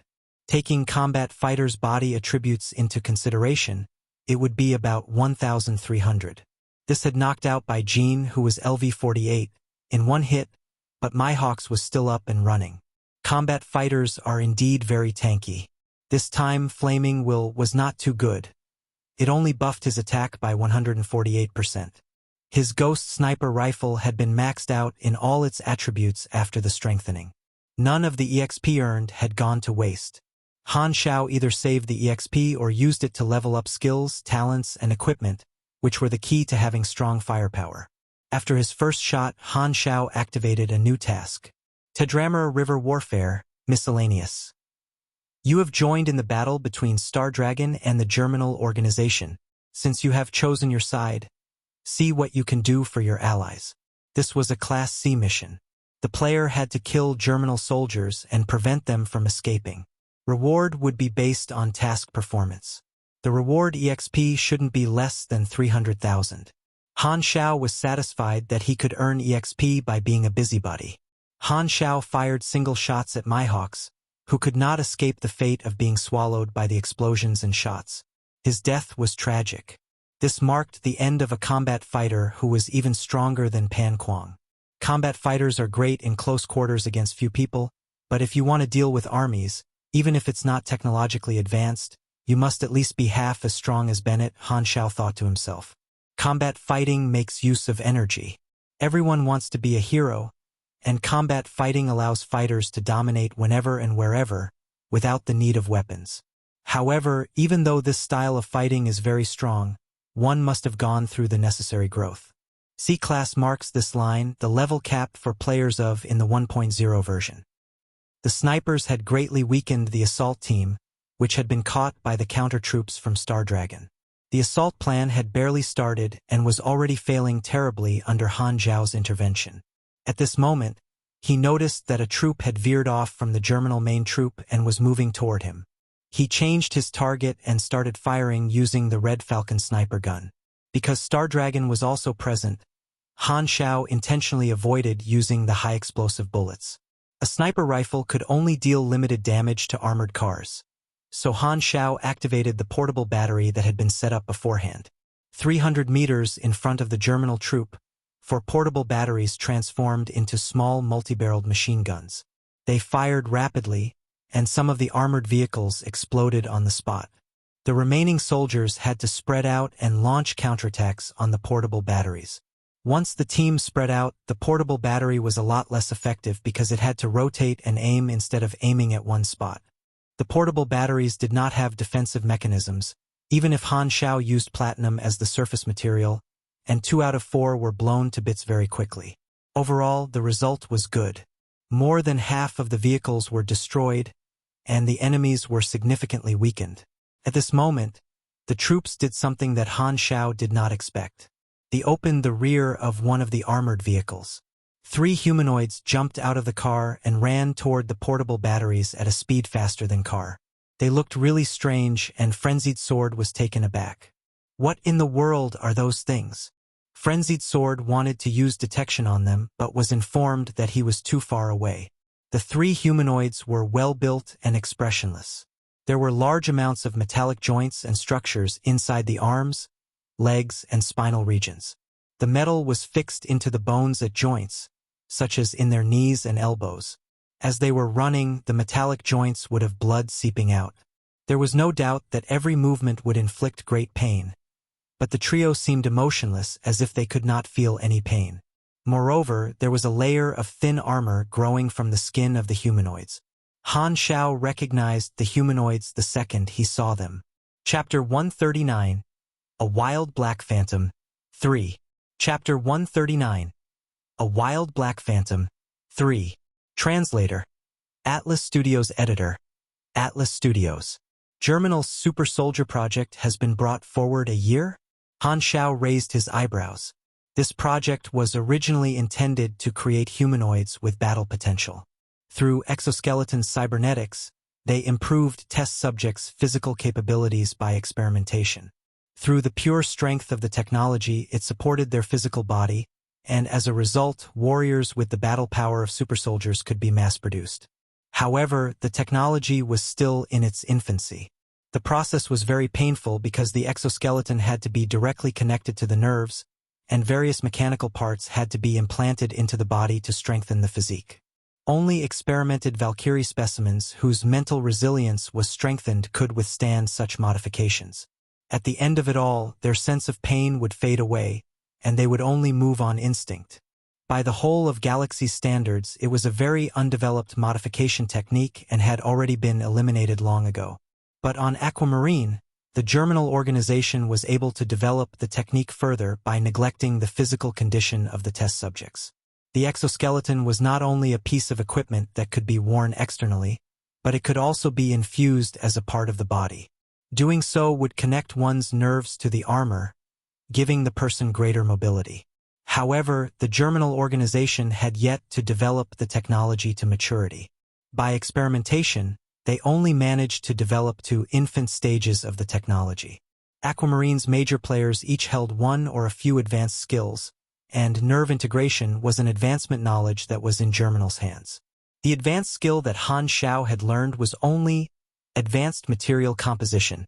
For the players on Aquamarine to obtain the advancement knowledge, they had to have a large contribution after entering the camp. Han Xiao set his sights to the very distant future. Advancement knowledge was very rare on Aquamarine, but in the long term, one could also spend some Aquamarine dollars to obtain it easily. If he were unable to obtain other advancement knowledge from Aquamarine, there would still be other opportunities to do so in the future. In the original plan, these super soldiers had special effects, but the 3 experimental super soldiers before him were not yet complete. The bodies even had a large amount of heat armor equipped, and these 3 were only using the external exoskeletons to strengthen their physiques, which were also incomplete. Looks like Germinal's experimental project hasn't matured yet. Exoskeletons. Come to think of it, when I was escaping the lab, I left a lightweight mechanical arm behind. Seems like Germinal has been using it to experiment. Han Xiao's eyes lit up. Such a thought was not without reason. The 3 test subjects' mechanical arms resembled the lightweight mechanical arm. They were very sturdy and even had extendable golden shields embedded that could block shots fired by the portable batteries. The 3 test subjects separated from the vehicles and started spreading out the firepower from the portable batteries. The 3 successfully drew close to the portable battery, bombarding it with countless attacks using their fists wrapped in exoskeleton armor. The exoskeleton that was rooted to the joints released smoke. As they used more power, they instantly destroyed the portable battery, causing it to fall to its side as it cracked open. After taking down the remaining portable batteries, the 3 sprinted toward Han Xiao, each step moving them 7 to 8 meters ahead, with an overwhelming killing intent completely directed toward him. Han Xiao's gaze remained unfazed as he pulled out his tablet, quickly unleashing another hidden weapon. The trailer shook violently as 2 second-generation rovers rushed out to Han Xiao's side. Instantly, they activated Furious Fusillade. With both hands, the machine gun released its rounds, as their chests shot out mini-rocket missiles, ravaging the 3 test subjects. The damage was dealt heavily but was almost entirely blocked by the exoskeleton armor, with only its endurance dropping. The 3 test subjects' stats were also exposed. Based on your level, you acquired the following information. Super Soldier Experimental Body, 042. Level 40. Classes, Special Agent LV.10. Low-level Machine Equipment LV.30. Endurance to Health Conversion Ratio 110.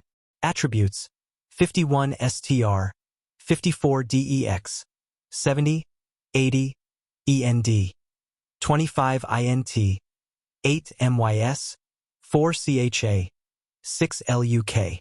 Energy 0. Energy rank, 500. Grade E. Health points, 534 out of 650. Status, Violent Modifications. Health point minus 150. Endurance minus 10. Abilities, Low-level Spiritual Resilience, plus 3 Psychological Resistance. Effective Training, plus 100 health points. Immunity to pain. Injuries do not affect combat ability. Skills, Basic Close Quarter Combat LV.7. Basic Shooting LV.5. Capture LV.3. Precise Shooting LV.1. Equipment, Crane Exoskeleton Arms. Freeobnovel.com. Lightweight Mechanical Arms. Equipped with Extendable Golden Shield. Grade White. Basic Stats. Damage, 32 to 45. Defense, 20 to 24. Power Level, 45. Endurance, 250. Ability Effect, plus 8 Strength. Predator Power Legs. Lightweight Cyborg Legs increase sprinting speed. Grade Gray. Basic Stats. Damage, 27 to 31. Defense, 15 to 18. Power Level, 53. Endurance, 230. Ability Effect, plus 8 Dexterity. P2 Embedded Armor Inserts. Implanted lightweight gold in the skin provides some defensive ability. Grade Gray. Basic Stats. Defense, 15 to 20. Endurance, 500. The 3 test subject stats were considered extremely low for LV-40. With such a high level but low-level stats, it meant that they had no potential. Individually, their health points were very low, but the defense and endurance provided by the exoskeleton was able to reduce the damage to the body to a large extent. Han Xiao did some calculations and realized that this set of exoskeleton armor provided 1,460 endurance points and nearly 100 defense points. This was the effect due to the equipment. If they only looked at the health points, one would think that it was just a useless clothed armor. The second-generation rovers fired several rounds, which only took off a fifth of their health bar. Han Xiao realized that experimental body 044 was actually at LV-45, and his stats were at an even higher level than his 2 counterparts. Perhaps he was the leader of the 3. Meanwhile, Germinal's vehicle team circled back. With the 2 rovers' firepower, it was difficult to monitor both sides. Han Xiao immediately made a decision. Take the briefcase with the red triangle marking from the trailer. I have something I want you to do. Frenzied Sword instantly carried out the orders, carrying the briefcase in hand. Inside it was a bomb with massive destructive power. Han Xiao quickly scribbled down the task and tossed it over. Brave sacrifice. Take your unfulfilled dreams and explode into glorious sparks. Frenzied Sword unconsciously gulped down his saliva. Go for it, youngster. I'll leave the stage to you, Han Xiao casually remarked as he continued to barrage the test subject with attacks. I got it. Frenzied Sword clenched his jaw. The rewards from the task were extremely attractive and could definitely make up for the death penalty. The strengthened Red Falcon released a series of shots, leaving bullet holes in the 3 experimental subjects' bodies. Han Xiao's aggressive abilities had already reached the maximum level. Through the cracks in the exoskeleton, he dealt damage straight to the flesh. His attacks were on point, restricting the 3 test subjects. Soon, number 042 was shot in his vitals by the barrage of attacks. His health bar receded to 0 as he fell to the ground, dead. The other 2, however, were nonchalant to the death of their ally, continuing to charge forth. On the other side, the other military truck closed in rapidly toward them. Han Xiao redirected the second-generation rover toward it, opening fire against several military vehicles. The tightly packed firing left red streaks amid them, as though it was a rainbow that linked them together. The rover's endurance rapidly fell.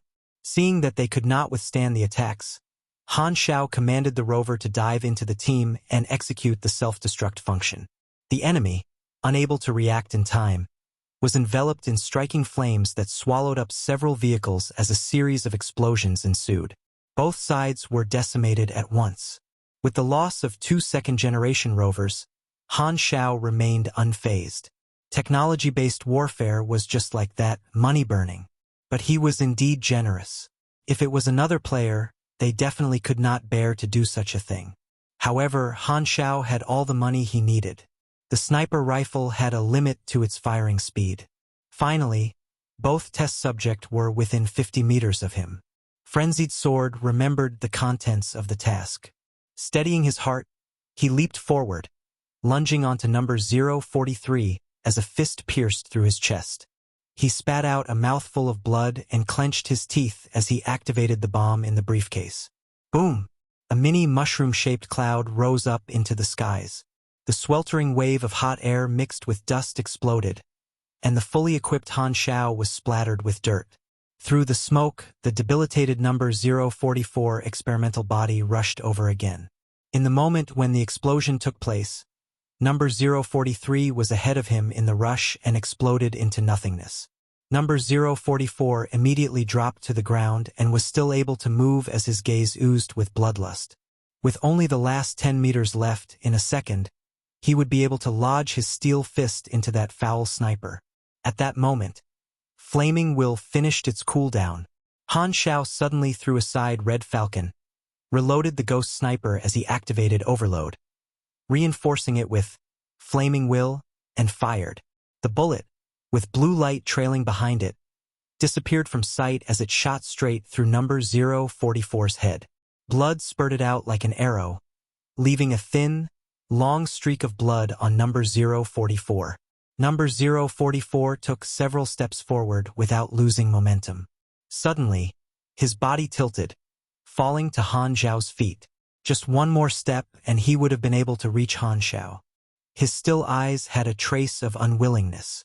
This scene was far too familiar to Han Xiao. Fighting with a mechanic, distance was always the determining factor between a win or a loss.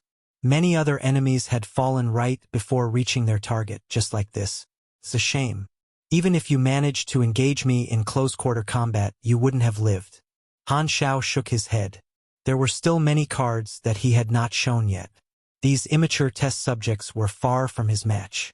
Second advancement. Current progress, 1 of 3. The battle this time could be considered an easy fight. Mass-produced assembly line soldiers were the easiest enemies for him to take on. There's still 2 more. Han Xiao narrowed his eyes. He only needed 2 more higher-level kills before he could increase his rank.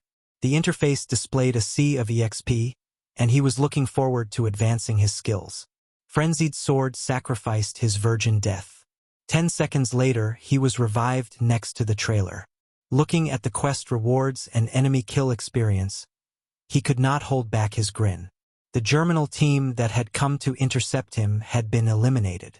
The heated battlegrounds were already at the pinnacle of its battle. Star Dragons and Germinal's foot soldiers had both been massacred. The battle was at a standstill and in a complete mess. Han Xiao spared a few glances and decidedly knew that he would no longer get a chance to interfere. After contemplating for 2 seconds, he quickly made a decision. He beckoned the grinning frenzied sword onto the car. The vehicle continued to travel onward, circling around the heat of the battle, and headed in the direction of the Tadramara River. In the battlegrounds, Sleepy Winter taunted, "Did I see that right? Is that frenzied sword?" Han Xiao's battle was very conspicuous.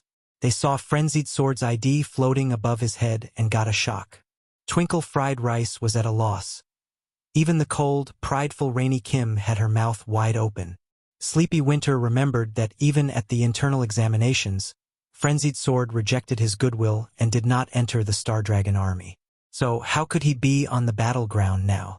And by self-destructing, he defeated a high-level monster. They saw all of it happen. If my eyes didn't play tricks on me, that black-clothed person he's following. That was the Black Phantom, who appeared a while ago at Bighorn Mountain. Rainy Kim suddenly said, "Are you sure about that?" Sleepy Winter asked. "I recorded the entire battle just now. Just watch it and you'll know," Twinkle Fried Rice said. Sleepy Winter seemed to be a little depressed. Frenzied Sword and the three of them had started on the same foot, but now he seemed to have gotten way ahead of them. It made Sleepy Winter feel a little pressured, and curious as well. No wonder he didn't want to join us during the internal beta. What exactly happened to Frenzied Sword? Why is he with Black Phantom? Chapter 140 Backup. Chapter 140 Backup. Translator. Atlas Studios Editor. Atlas Studios. The battle was raging on the Tadramara River. Hesla was responsible for securing the waters. A naval formation was stationed at the estuary, and a huge portion of them were battleships loaded with large-caliber artillery. The Germinal Navy was bombarded from a distance of over 10 kilometers away. The cannon's firepower could reach 10 over miles, piercing through the air at high speed, forming a parabola in the night sky. This brought significant damage to the Germinal fleet. The destroyers in the formation launched several homing missiles at the beginning of the battle, but they were intercepted by Germinal fleet's cannon in the air. They were now useless. All they could do was maintain the defense line. The command ship, Scyther, positioned itself in the center of the formation. The enemy is roughly 12 kilometers away from the water mines near the exit of the sea. Don't give the enemy any time to break out of the trap.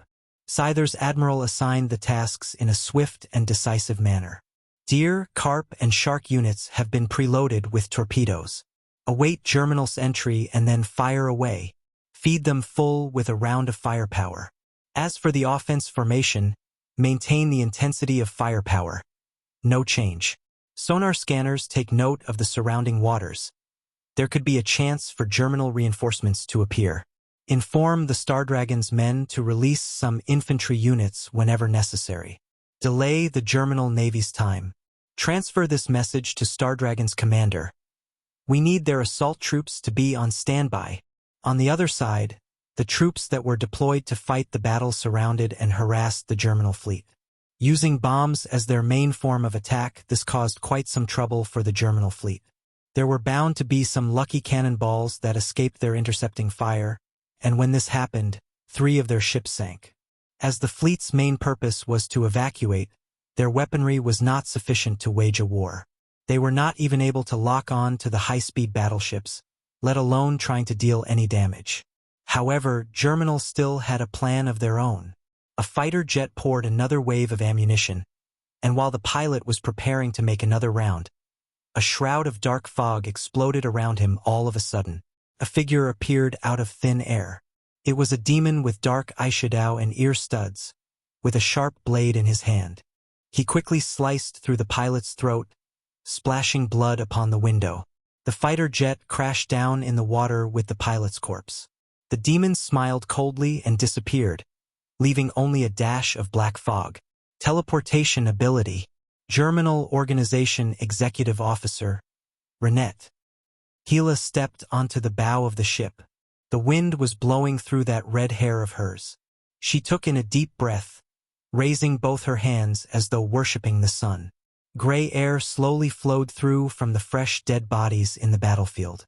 It gathered from all directions and tingled Gila's 5 senses. Her face flushed as if she had breathed in God's medicine. She closed her eyes and then opened them even wider than before. An invisible sound wave rose from her lungs out to her throat, and she screamed. Ah! It was like a ghost's piercing scream. The eyes of the pilots in the sky burst, their ears bleeding. Their brains were shaken into a state of confusion. The pilots fell one after another like broken kites, crashing onto the ground and water. They were fried into balls of fire. A no-fly zone had formed in the sky, and the fighter jet formation had single-handedly been taken down by Gila. The remaining fighter jets received orders and hurriedly retreated. This was the horrible threat of military operations. They required people to operate the machines. If the operator was too weak, Gila's killing threat could disrupt their mind. Aquamarine's technological advancements did not hold much against Gila's mental disruption skills. Only a few reconnaissance drones continued to track and observe the sky. Renette teleported to Gila's side, with one hand painfully rubbing his head. His nose was bleeding, and he had a dark, gloomy expression. "Were you trying to kill me as well?" Gila gave him a cold shoulder, refusing to answer. Renette could only swallow this breath, not daring to provoke her.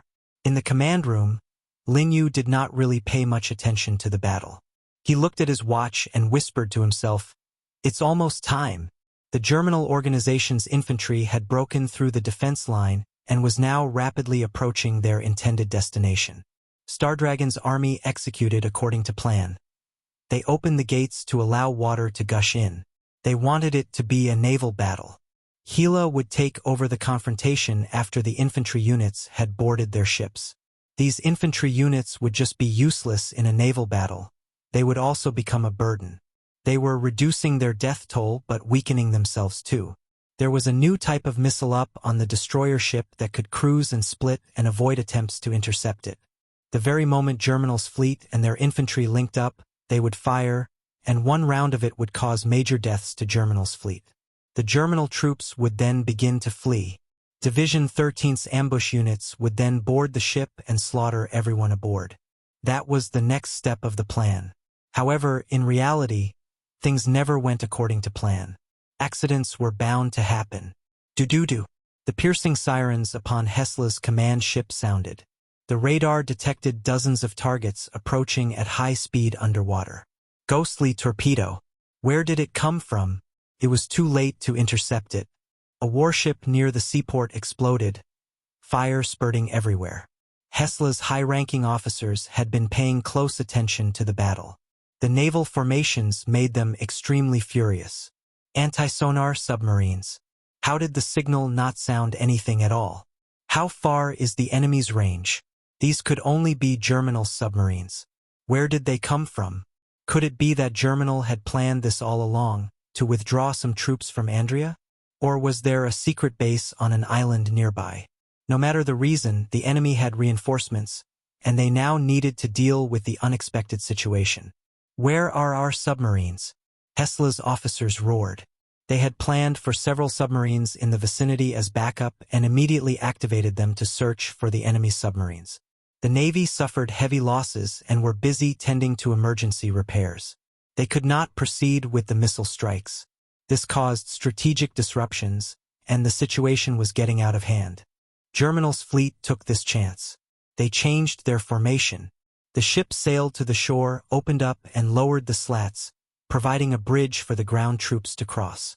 The edge of the stern dragged along the shore of the beach. This method came with a huge risk of beaching the ship. Other ships would throw a hook to link the ship. That way, even if the ship became stuck, it could be pulled back to sea anytime. The root of Lin Yu's confidence came from their submarine team. They were reinforcements that Germinal's forces had called for early on.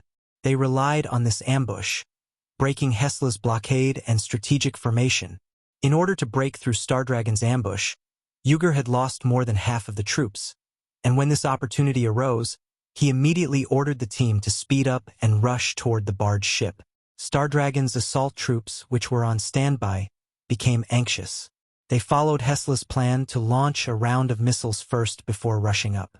If there was no such link, rushing up would simply be equivalent to committing suicide. What shall we do? If they waited any longer and the Germinal Organization's forces managed to link up successfully, there would be no more chances. The assault troops were all from Star Dragon's Division 13. They were all specialists and elites. They could hear their superiors' command. It was only one word. Forward. There was no hesitation. The assault teams rushed forward. Germinal's navy fired a round of missiles at once, and the ambush troops forced their way through the gunfire. Fireworks lit up beside. Their comrades fell and exploded, but they remained unfazed. They were fearless. As a soldier, they always followed orders. Even if it was a magma in front of them, they would still have to jump. It was with this steel-like will that Star Dragon stood out from hundreds of countries since the beginning, becoming one of the last 6 winners. Chapter 141 Duel. Chapter 141 Duel. Translator. Atlas Studios Editor. Atlas Studios. Wearing his power suit, Zhang Wei stood at the front of the battleship as the barrier. Lambert dealt damage by sniping. This assault boat did not only have Zhang Wei's team of 4. As Lin Yao was not taking part in battle, there were still 10 elite fighters. The battleship surged forward through the waves, surfing through the onslaught of bullets and missiles before it collided into the Germinal ship with a loud bang. The infiltration team jumped aboard and began exchanging blows intensely with the Germinal soldiers. The infiltration team's attack strategy only had 2 goals. The first was to massacre the barge's attack forces and destroy the land vehicles that were on the boat. The second was to take control of the boat. As Hesla's backup troop did not arrive as planned, the infiltration team was not in a good position. They were falling into a difficult battle.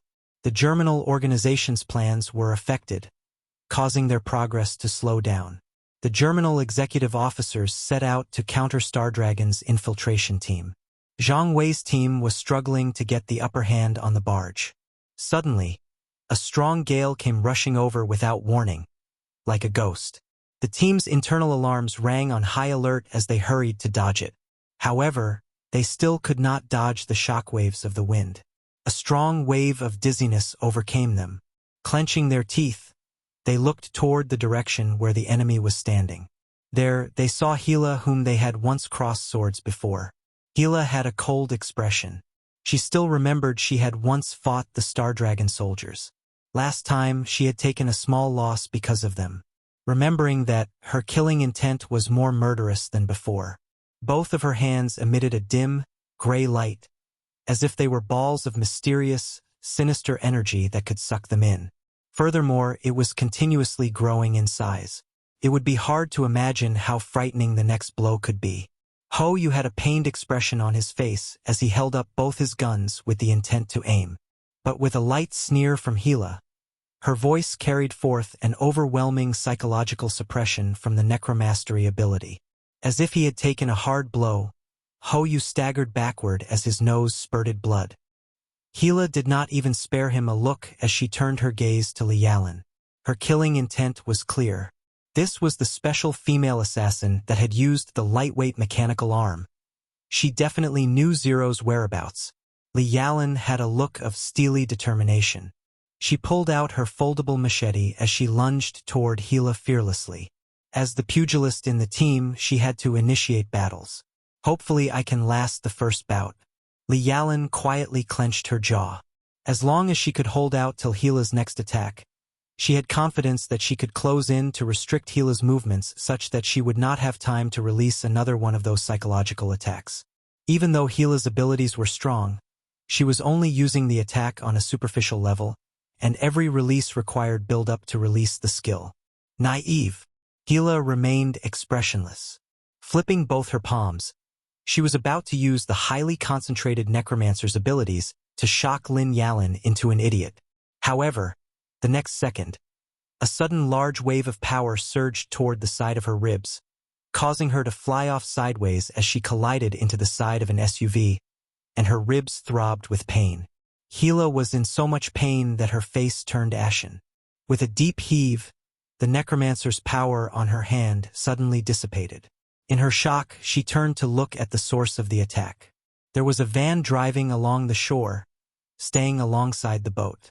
From the driver's window seat, a sniper was hinged on the window as a black-gloved palm held onto this deadly weapon, with its muzzle releasing thick smoke. Han Xiao cocked the gun, and another smoking bullet was released from the muzzle. He sat in the main driver's seat, and the smart chip system in the van began driving on autopilot. Driving at a constant speed, it drove alongside Germinal's boat. When they reached the valley, he had spotted traces that Star Dragon might let Germinal troops off the hook. So Han Xiao drove to the lake beforehand, his target to capture the Germinal executive officers. He spotted Gila in an instant, then he saw Zhang Wei and the others. Slightly taken aback, he did not expect this coincidence. Seeing his former teammate fall into danger, Han Xiao did not say anything else before pulling out Red Falcon and firing. Gila's defensive air barrier was weakened to a large extent, and its penetration abilities dissipated, turning into momentum that pushed her away. The interface displayed Gila's abilities. After 1 year, Gila had leveled up from LV-30 to LV-40, and Han Xiao was at the same level as her.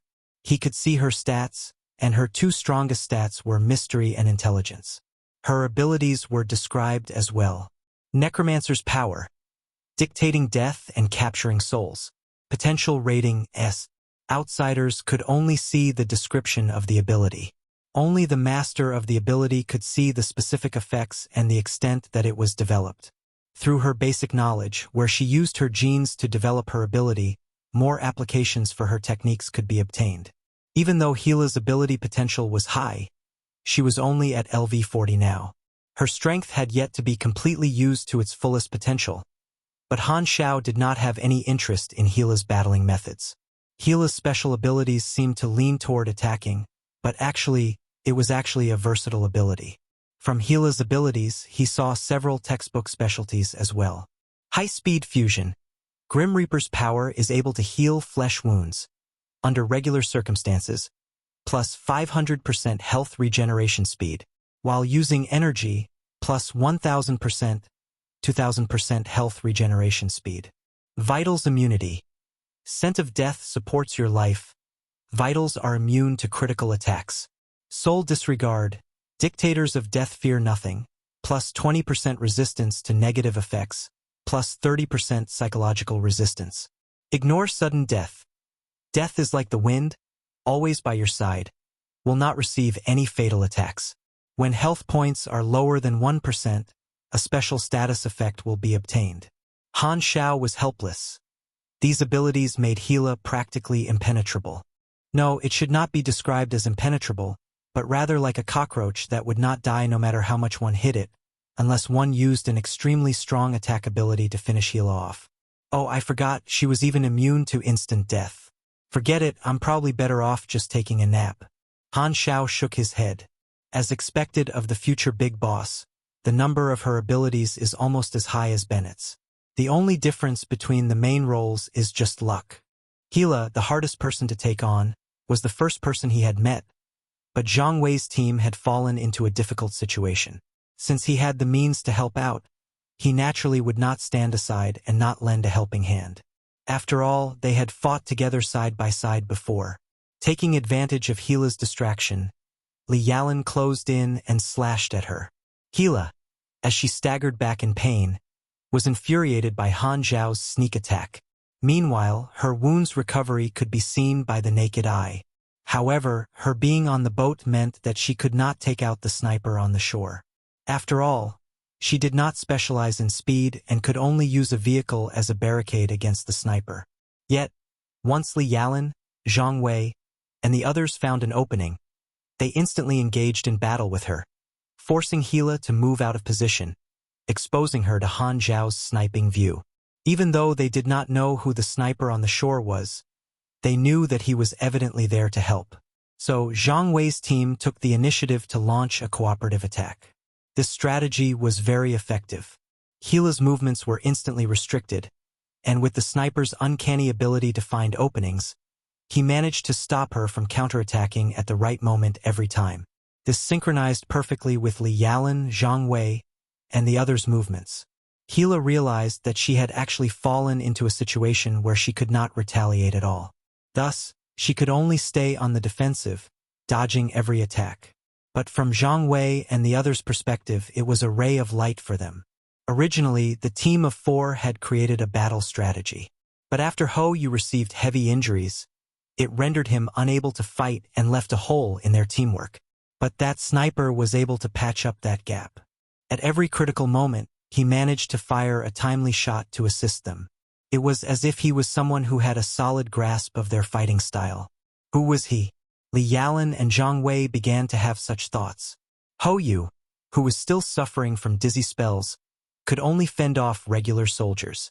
Watching Zhang Wei and the others coordinate with the sniper, he suddenly felt as if that sniper was actually a real team member of theirs, and it was he who was only an outsider. Gila is held up? Lin Yu furrowed his eyebrows. Looking toward the van at the shore, he squinted. Black Phantom? What is he doing here? They were almost at the end of the estuary. Just slightly ahead of them was the sea. Lin Yu was in dire need for Gila's abilities to deal AoE damage. She definitely had to get out of that situation. He ordered, Yuger, get rid of Black Phantom. Yuger had already boarded the ship. Overwhelming with his dark purple aura and without any further orders, he was about to lunge toward Han Xiao, who was in the van. But suddenly, he sensed a wave of energy from someone with pugilist powers that were equal to his. When he turned to look, a middle-aged Star Dragon special agent had just stepped onto another ship. His fists, wrapped with a flaming red aura, slammed into the side of an SUV that was parked on the deck with a force comparable to a steam hammer. That car instantly deflated as it flew out like a bullet shell. Along the way, it collided with a few of Germinal soldiers and another 2 cars as they simultaneously flew off the ship. That fist was as strong as a missile. Chapter 142. Teleportation is a double-edged sword. Chapter 142. Teleportation is a double-edged sword. Translator. Atlas Studios Editor. Atlas Studios. Division 13's trump card. Yuger's face was solemn, and he no longer cared about Han Xiao. He was locked onto the middle-aged man. Both were powerful martial artists, and as their eyes met, it was as though a bomb just exploded. Both of them were fuming, and their fists collided like 2 streaks of transverse lightning striking the sky. The scene seemed to freeze while the sky roared. Ripples could be seen on the surface of the river. What a chill! Martial artists specialized on controlling their own spirit, and it specialized on training body energy. Division 13 had played their trump card. Lin Yu had no choice but to send out Yuger, who was at the same rank, to fight back. Exasperated, he ordered, Renette, go get rid of that Black Phantom. Easy, Renette uttered. As an assassin with a teleportation ability, Renette believed he was the nemesis of all snipers, even if it was Black Phantom. With a snap of his fingers, the tired Black Phantom would be gone from this world. Renette had always seen himself as an artist. The next second, black mist flashed, and Renette was nowhere to be seen. All of a sudden, he appeared in the driver's seat of the truck and was going to stab the sword through Han Xiao's head. Teleportation. Han Xiao was alert and immediately activated the full-body electromagnetic armor. However, the sword was unable to reach even his armor. Frenzied Sword had reacted quickly. He had rushed to block the sword for Han Xiao and died on the spot. Both were taken aback. Eyes filled with bloodlust, Han Xiao reacted within seconds. He grabbed Renette by his hand using one arm while he activated the thermoelectrical incisor gloves on his other hand. Amid the buzzing of the electricity, he slapped the gloves onto Renette's face, and immediately, a burning smell filled the air. Ah! The shrill scream was ear-piercing. Renette was in crazy pain, and he teleported straight back to the ship. As he tried to move his arm, he realized that Han Xiao was grabbing onto his arm. Han Xiao was also brought onto the barge. Han Xiao moaned angrily and just would not let go of Renette's face. With his 5 fingers penetrating Renette's skull, the damage dealt was increasing at the speed of waterfall. The pain was so unbearable that Renette let out painful beastly cry, and his expression changed. Han Xiao abruptly raised his other hand and gave him a violent slap. The strength of that slap was over 50 points and instantaneously smashed Renette's brain into a charred lump of meat. You've killed Renette? LV-46. You've gained 60,000 EXP. Target was 6 levels higher than you. Energy expended, 82%. You've gained additional 49,200 EXP. Second advancement. Progress, 2 of 3.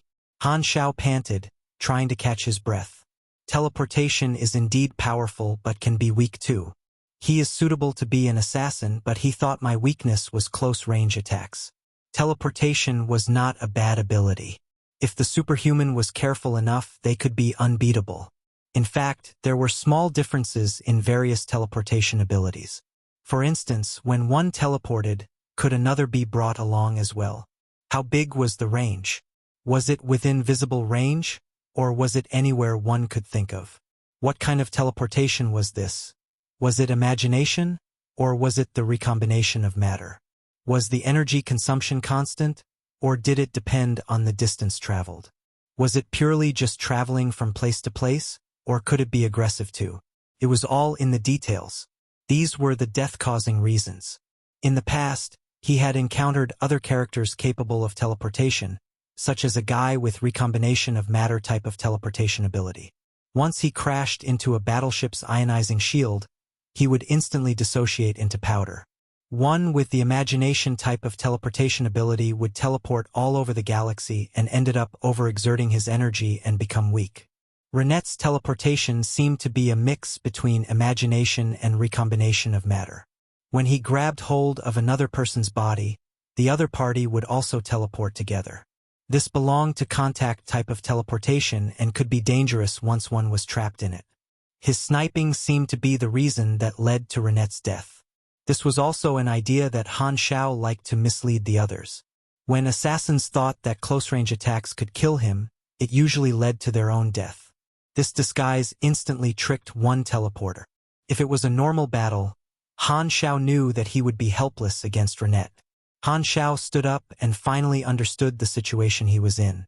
First, he got brought onto the ship by Renette, and then Germinal troops were all around him, with their weapons all pointing at him and preventing his escape. Completely surrounded, Han Xiao's eyes froze as he covered his chest with his hands. Fire! Endless bullets drowned Han Xiao. All of a sudden, with Han Xiao in the center, a strong invisible force was released. Enemies and vehicles within the range of 20 meters all flew out and fell into the river. This area became empty. Han Xiao was the only person left behind. His chest was not covered by the electromagnetic armor, revealing a palm-sized big precise device tied to his chest. The device was creaking, and slowly, it became softer, eventually coming to a stop. Field repulsive machine. Type: extraordinary machine. Quality: green. Energy capacity: 110-150, requires charging. Effective range: 20 m. Effect: releases a strong repulsive field and pushes away and objects in the range. Cooldown time: 6 minutes. Remarks: get lost. After experimenting for 2 months, Han Xiao had obtained a variety of blueprints and had already started to suit himself up. Han Xiao pulled out his 2 third-generation Berserk Eagles, activated his electromagnetic hover boots, and jumped onto another ship. Since I am here, I might as well kill some people. With Renette's blood on his body, Han Xiao started his killing on the barge. The Berserk Eagles had bullets coming out of them non-stop, and because the recoil was too strong, he was unable to move his wrist. The bullets penetrated through every single Germinal soldier, either through their chest or head shot, leaving the floor full of corpses. It was just like a dark movie, whereby no one could stop him. Soon enough, he arrived on the ship with Li Yalan. FREOWebnovel.com. Han Xiao's willful actions soon caught the attention of everyone. Lin Yu was furious. Renette, that idiot, did not just get himself killed but had even brought the monster onto the ship. Their ship was about to leave the estuary, and yet he still made such a mess. Quickly, get rid of that black phantom, Lin Yu demanded. As their commander, he could not attack easily. If he did, there would be no one left to observe the battle. Gila had long discovered Han Xiao, and she was already full of anger. She clapped her hands and created a mental shock to deter Li Yalan and the others. She took a deep breath and gathered all the power of the corpses, turned, and screamed at Han Xiao. She used all the gathered power on Han Xiao, and the air rippled like a sound wave. This was like an exploding bomb in the brain. A sudden pain hit Han Xiao. It felt as though someone was using a spoon to stir all around his brain. The sky in his sight seemed to be tilted as he lost control of his body and stumbled to one side. Feeling nauseous, the veins on Han Xiao's temples seemed to jump vigorously as if they were going to explode. You have suffered 211 mental damage. You are in a dizzy state. With my intelligence characteristic providing me with a mental defense, I still suffered 200 plus damage. If I did not have low-level strength in life, I could have lost almost 1/5 of my HP. On a technologically advanced new planet, Gila's combat strength was scary. Bearing the pin-pricking pain in his head, Han Xiao whipped out a gray grenade from his waist and threw it out. His accuracy was compromised, and the grenade landed 10 meters away from Gila. Gila thought that this was the side effect from him being dizzy and did not pay attention to it. She decided to return with a more impactful one, but out of the blue, the grenade detonated. There was no flame nor shrapnel, only an ear-piercing high-pitched sound that rushed directly into her eardrums. Gila's brain started hurting, and she felt the world was turning. 2. You can make people dizzy, so can I. Han Xiao gnashed his teeth. Burst grenade. Uses high-frequency sound to disrupt the eardrum. Range, 50 m. Effects, causes one to feel dizzy. Magnitude of affects determined by endurance. Chapter 143. I will recognize you even if you turn into ash. Chapter 143. I will recognize you even if you turn into ash. Stunning enemies was a tactic commonly used by psychics. Their strong willpower resistance was their strength. However, burst grenades would cause a sense of dizziness at a physiological level because it caused ear fluid imbalances. Therefore, despite the strong willpower resistance psychics possessed, endurance was key in this case. That was the biggest weakness of all psychics, leaving them defenseless. Gila immediately suffered damage from the attack.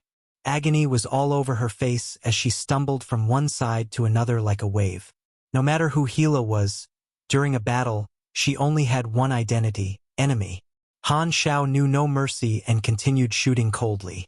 The bullets landed all over Gila's body. Eventually, when the bullets ran out, he set the electromagnetic hover boots to the highest power, and before Gila could retaliate, he kicked Gila. She flew up into the air, knocked onto the railing, and finally fell into the river. The river was stained with blood as Gila's body sank. Han Xiao did not believe that Gila would die so easily, and there was no news on the interface. He expected that, after all these attacks, Gila would be able to recover soon enough, but there was no need to worry for the moment. This enemy is so difficult to kill. I can't just tackle her right now. As this thought flashed through his head, Han Xiao then had time to think about Li Yalan, a teammate from the past, who was now looking at him with shock. Black Phantom? Zhang Wei asked carefully. He could not help but feel a sense of familiarity.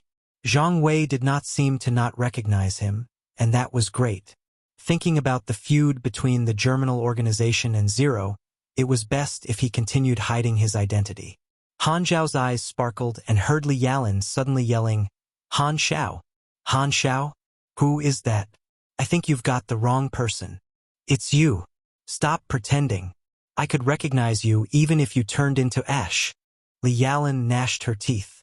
Damn. How did she recognize me? Based on my polished acting skills, how could I still be exposed? Han Xiao was dumbfounded. This young lady is really unpredictable. Members of the troops were stunned. They were doubtful about Li Yalan's judgment, but at the same time, they were a little convinced.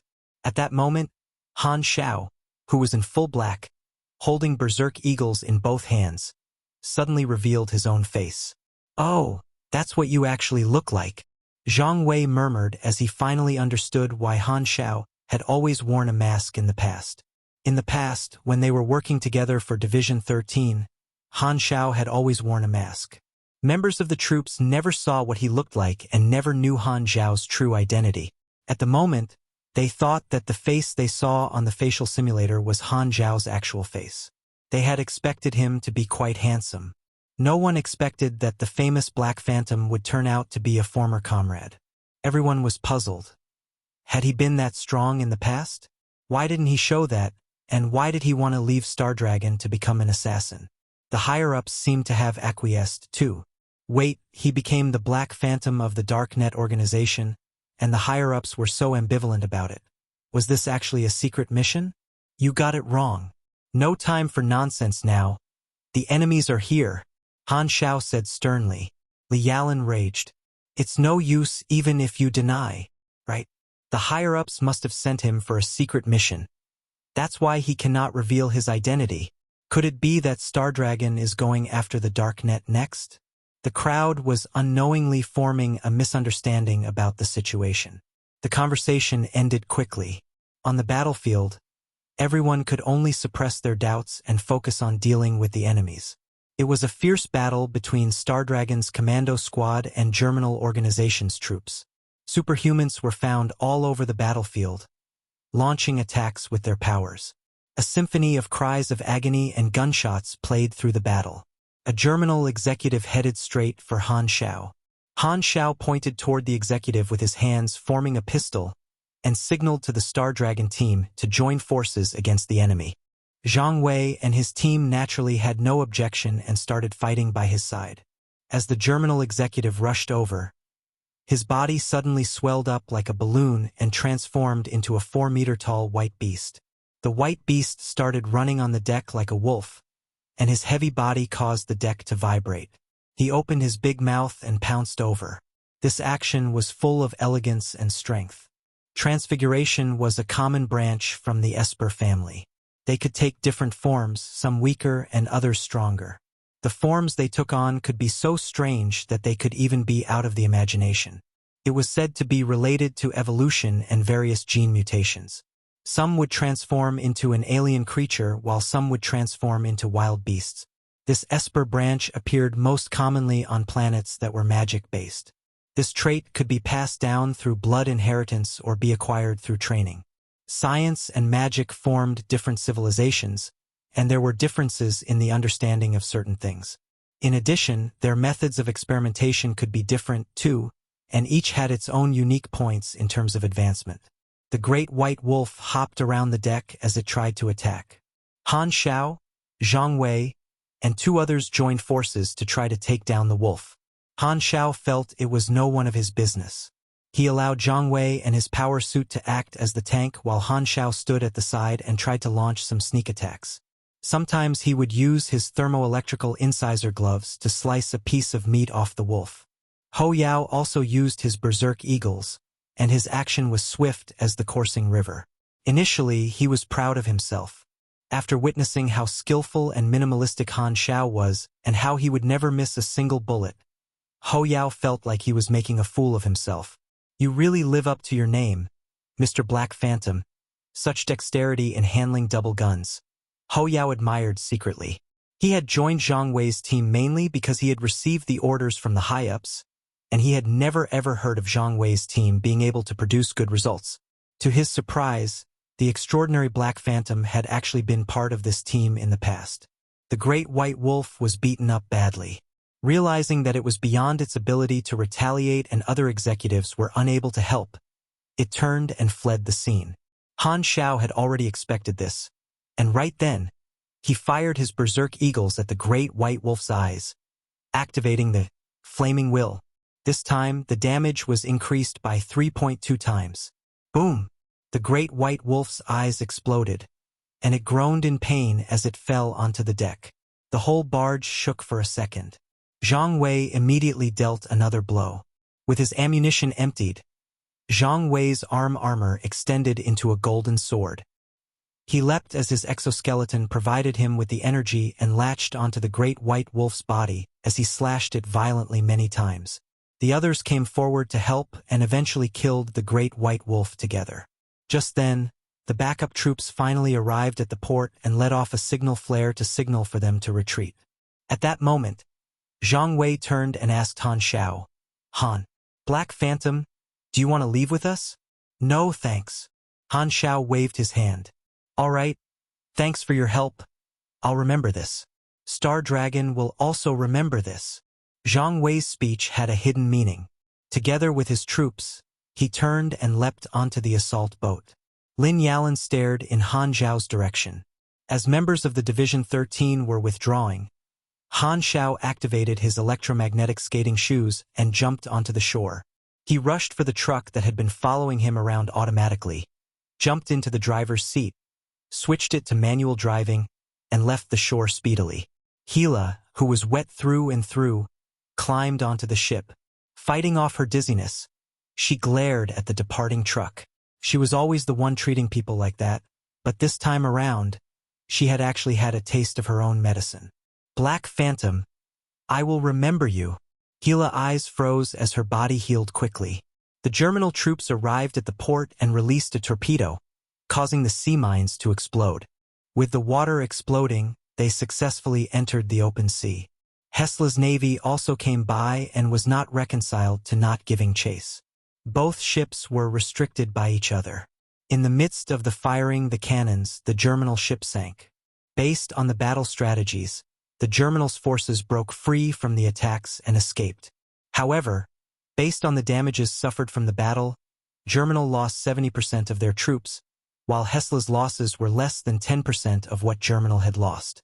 With that being said, victory was definitely not Germinal's.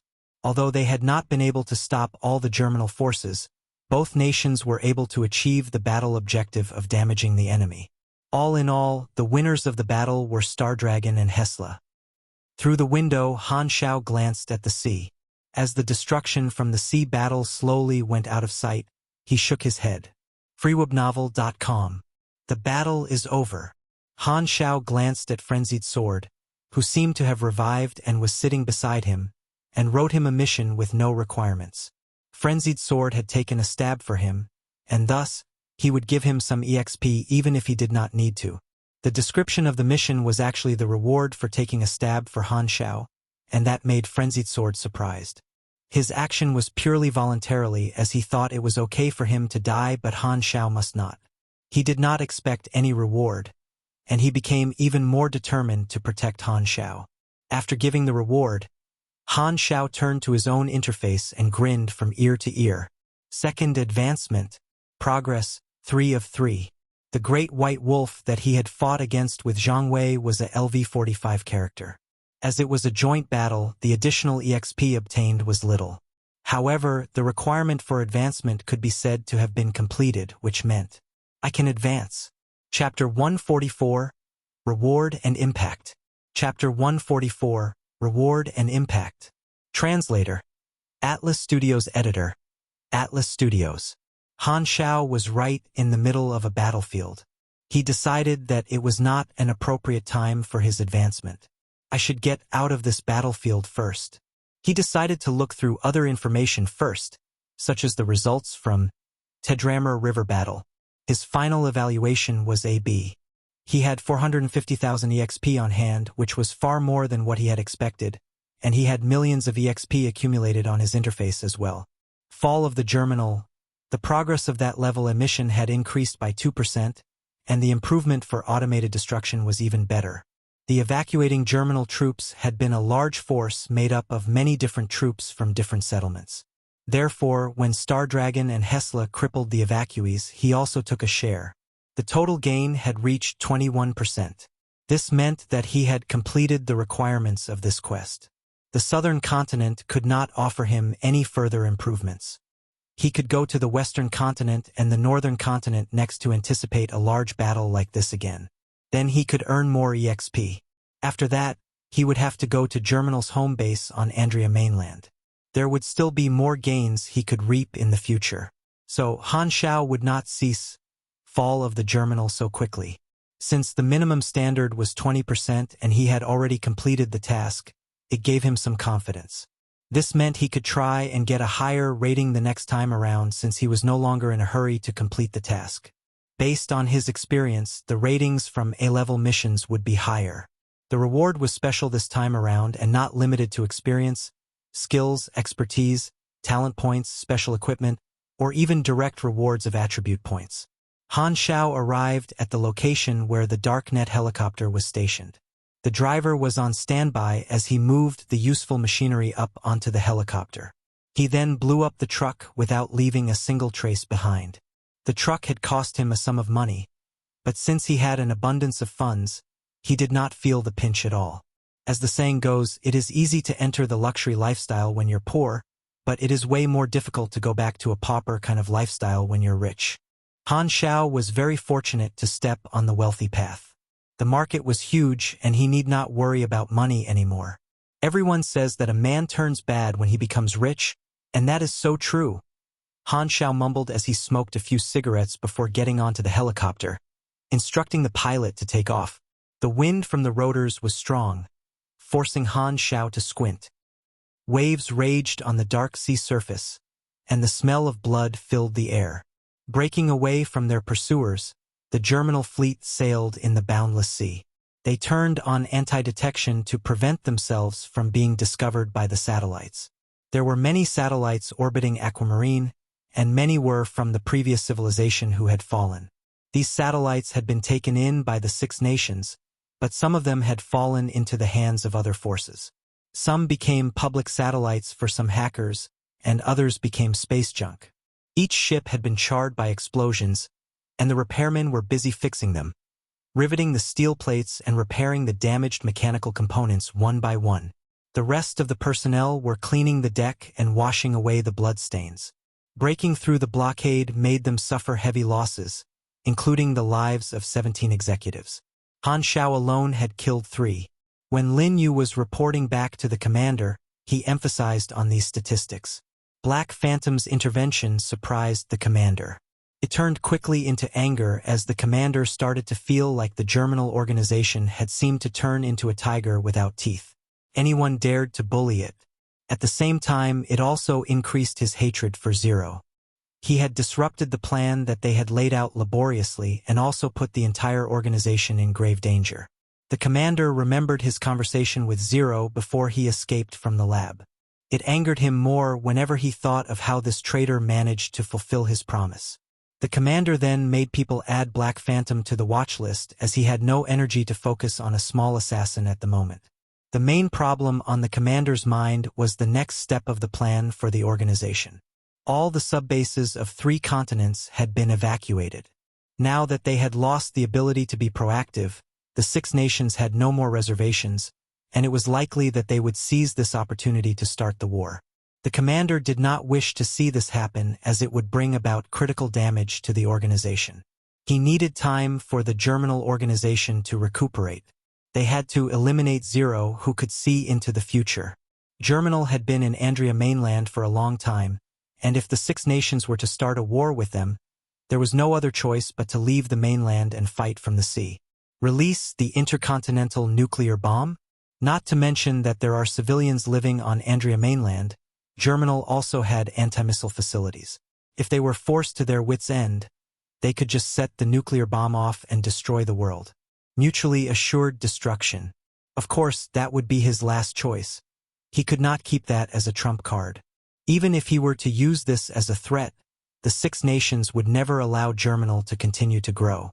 Maybe Red Maple or Dina and Hesla would come to a compromise at different stages and start to launch sneak attacks behind the scene. But the rash fool from Theseus and the madman from Raylan would not hold themselves back. They would likely reject any form of compromise and would only launch more aggressive counterattacks. They were not afraid to get destroyed together with Germinal if it had to be. In the original plot, the 4 continents were the battlefields for the 6 nations. The secret subbases bound the 6 nations and affected the war to a huge extent. Only by having luck on their side would they have been able to break the stalemate. When the war got fierce, Germinal troops suffered many defeats and were hugely crippled. As there were not many armed forces left of Germinal, some politicians in the 6 nations perceived their goals to be reached and were voting to compromise. From their perspective, the goal of destroying Germinal had been achieved, and the Six Nations had suffered losses too. They had chosen to allow the Germinal organization to stay on Andria mainland. After all, that was a place where no one wanted to be. Although it was impossible to remove the roots, it could prevent their resurgence. Any hindrance to the Six Nations had been removed. The Germinal organization had lost their powerful threats to the Six Nations, such as killing of civilians and destroying cities. Only the Andria mainland base camp was left for them, and the Six Nations could combine their powers into one, making the situation for Germinal worse than it already was. The most urgent task at the moment was to divert the attention of the Six Nations, not allowing them to have time and resources to start the war. The commander gave this thought some thinking again, but he could not think of better ideas. "Commander, Base 13 has something urgent to report. It is regarding a recent successful test subject from the Genetic Improvement Plan. This is the observation record." An assistant handed him a report. The moment the commander heard the words, "test subject," he felt a headache. He was stunned when he looked at the report. The assistant then said, "Cases like this did not just happen on one person. As you can see on the following list, this phenomenon seems to have occurred on a large scale, and it is spreading like an infectious disease." The commander stayed quiet for a while, looking as if he was digesting the information. He then made a sneer under the mask. "There are weird phenomena, but it seems like luck is on our side. The Six Nations will have to start worrying now." In a room on the boat, the light was dim and kept blinking. Gila took off her black combat uniform and faced the mirror to count the number of wounds on her body. The most obvious one was a bullet at the side of her rib, and the dark blood clot that had formed was terrifying. Gila was expressionless as she rubbed the wound to reveal her tender flesh. She looked at the mirror and remembered how her skin used to be smooth and fair with barely any scars. Unlike now, she had so many marks of serious injuries on her body. Gila lowered her eyelids, and her long lashes covered her eyes. She put on her clothes again and went out to stare at the sea silently. She had to live and wait for the next battle. Zhang Wei and his team took the plane back to Division 13. Other than Zhang Wei, who had to write the report, the rest of the team closed their eyes as they were overwhelmed with fatigue from the battle. "Say, how did Han Xiao become Black Phantom?" Li Yalan suddenly opened her eyes with a confused look. "What? Brother Xiao is Black Phantom?" Lin Yao was taken aback as he had not been involved in the battle and did not know about this matter. Zhang Wei then explained the story to him. Lin Yao was flabbergasted and could not help but ask, "You couldn't have recognized the wrong person, right?" "I could recognize him even if he turned into ash." Lin Yalan coldly laughed with confidence. "Are we not going to look for him and bring him back?" "He was embarrassed when he left. He must be on a secret mission. I will ask the higher-ups when I report to them," Zhang Wei said as he shook his head. Lin Yalan could not help but add, "Do help me ask when he is intending to repay me as well." Zhang Wei was lost for words. "Little Lin Lin, you do not seem to be hurt." Di Susu, who was in the same plane, came over. Li Yalan's face suddenly slammed down as she turned her head, ignoring her. Di Susu was not bothered. She pushed the shy Lin Yao aside and sat down beside Li Yalan. With a playful smile, she moved closer to Li Yalan. She then moved further away hurriedly as if Di Susu was the source of a virus. Di Susu loved Li Yalan's face of discomfort. She laughed, turning her eyes away, and asked, "Are you guys talking about Black Phantom? I met him once in the past and heard he took part in the war as well." Chapter 145, The Road to Boss. Chapter 145, The Road to Boss. Translator, Atlas Studios Editor, Atlas Studios. Li Yalan's eyes lit up. She was very certain that Black Phantom was Han Xiao. Curious about what happened to him after he left Division 13, she looked past her annoyance with Di Susu and asked her eagerly, "What was he doing when you met him?" At that time, his code name was still Mr. Black, a Scorpion-level assassin, who was involved in a defense mission in Seagull City with the leader of the Darknet. Li Yalan pumped her intently for more information. "Have you heard anything else?" Di Susu raised her eyebrows. "Why are you so concerned?" freewebnovel.com. I'm curious about him, Li Yalan explained. She felt that there must have been a deeper reason for Han Xiao becoming Black Phantom. He would not have exposed his identity easily. Curious? Oh no, that would usually be the first step to the beginning of a love story. We must kill that possibility in its cradle. Di Susu's eyes froze, but her smile remained.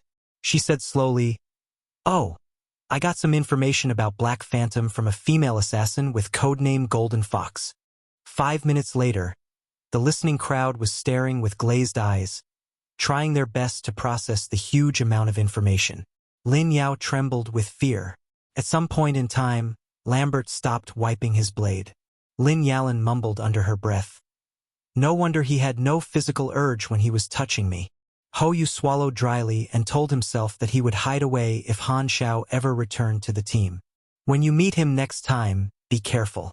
Di Susu chuckled, got up, and sashayed away, leaving the group staring at one another. Zhang Wei coughed. "He is our teammate after all. Don't discriminate against him." Everyone nodded hesitantly in agreement. Zhang Wei coughed again as he continued to write the report. However, the news was unsettling. He could not ease his mind to focus fully on his report but pushed on nonetheless. As soon as he was done, he got up to look for his commanding officer. After submitting his report, he requested to speak to the secretary. After a few minutes of waiting, his request was approved, and the video communication was put through. The bald head image of the director of the Secret Service appeared on the screen.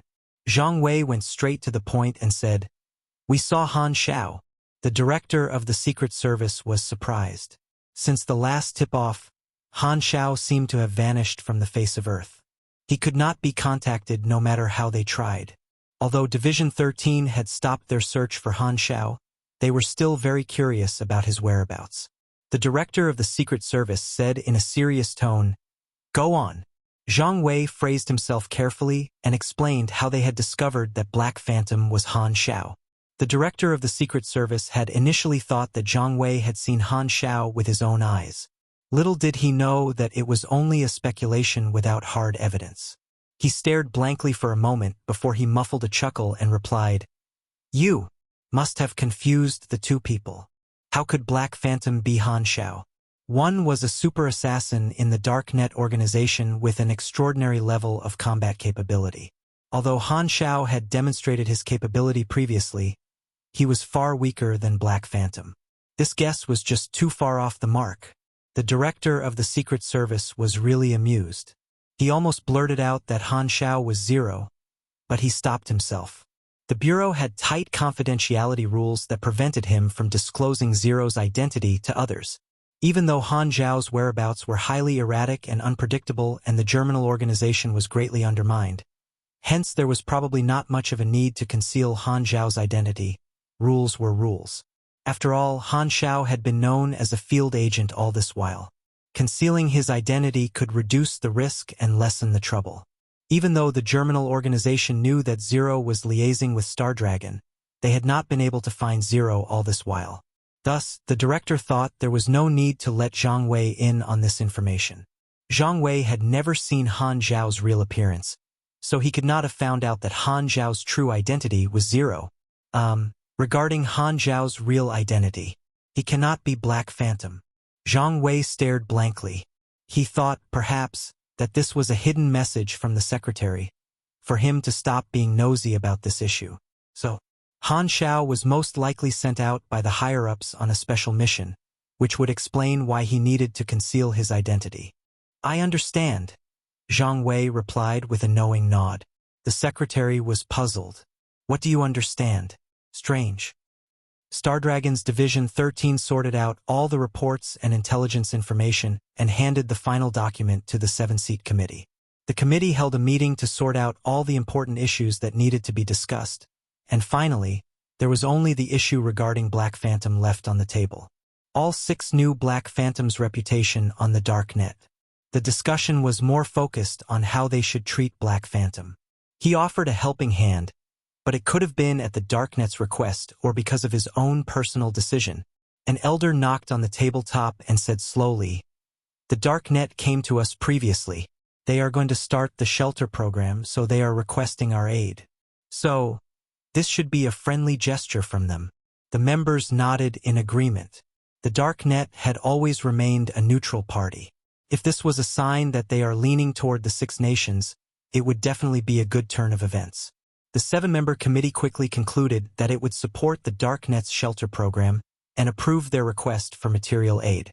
This was their opportunity to return the favor and win them over. After the meeting was over, Gu Hui and Elder Gao pushed open the heavy door of the conference room and walked down the quiet, empty corridor side by side, discussing a separate issue in a hushed voice. Have you gotten any other news about Han Xiao? He has not been seen ever since he gave us some intelligence 2 months back. Gu Hui shook his head. Han Xiao was the person who provided the information. Division 13 was eager to get in contact with him again, but he was not picking up the calls nor answering any messages. As if he had vanished off the face of the earth, he was completely off the grid. No one was aware of his whereabouts or his plans. Gu Hui's heart sank as he recalled Han's scrupulous nature. Please don't be wreaking havoc again. As for Zhang Wei's speculation, Gu Hui had only heard from the director of the Secret Service who briefly mentioned it. Without any real evidence, he would not be too bothered. How could Black Phantom be Han Xiao? His looks and combat capability were just not comparable. Zhang Wei did not know Han Xiao's real identity, so he was blindly guessing, but Gu Hui was aware that Han Xiao was zero. Their intel was asymmetric. That was probably why it caused a misunderstanding. Information was updated on the dark net, and some of the information regarding the Battle of Tadramar River was circulated out. Most people were worried about the volatility of the situation, as if the dark clouds of war were looming on the horizon once again. The information contained news of Black Phantom's involvement in the fight. Many forces were very concerned regarding the actions of this super assassin. It was apparent that Black Phantom was an extraordinarily powerful mechanic. There were quite a number of powerful espers and pugilists, but mechanics with high combat capability were rare. Black Phantom should be added to that short list of powerful mechanics. He still made a high-profile move. Bennett sighed with profound resignation and sipped his herbal potion that was meant to suppress his wounds. Out of the blue, Wang Yuan received a call. His face lit up with joy and exclaimed, "Star Dragon has promised material aid." Bennett was surprised. That was not a small sum, but Star Dragon had agreed to it so readily. He asked, "What did they say?" "Well, they said they are very grateful for our help." Bennett frowned in puzzlement. "Help? What did we do?" On second thought, Bennett realized that Star Dragon must have thought that they had sent Black Phantom. Black Phantom was seen as a representative of the Blood Pack Society, and his actions were inevitably labeled as representing the Dark Net organization. Bennett was at a loss, not knowing whether to cry or to laugh. Black Phantom had unintentionally done him a favor. He would definitely not clarify this wonderful misunderstanding. Well, I guess I owe him a favor then. Oh, what did Hesla say? Wang Yuan pushed his black frame spectacles. With a flash of contempt in his eyes, he snorted, "They are still pushing away the responsibility." Bennett shook his head. He had long known Hesla's way of doing things, and only Star Dragon was easier to talk to. If he really wanted to dig out some material aid from the 5 other stingy nations, it would not be without some long, tedious negotiation. With Star Dragon's assistance, the initial resources are more or less enough. Let's start the shelter program as soon as possible.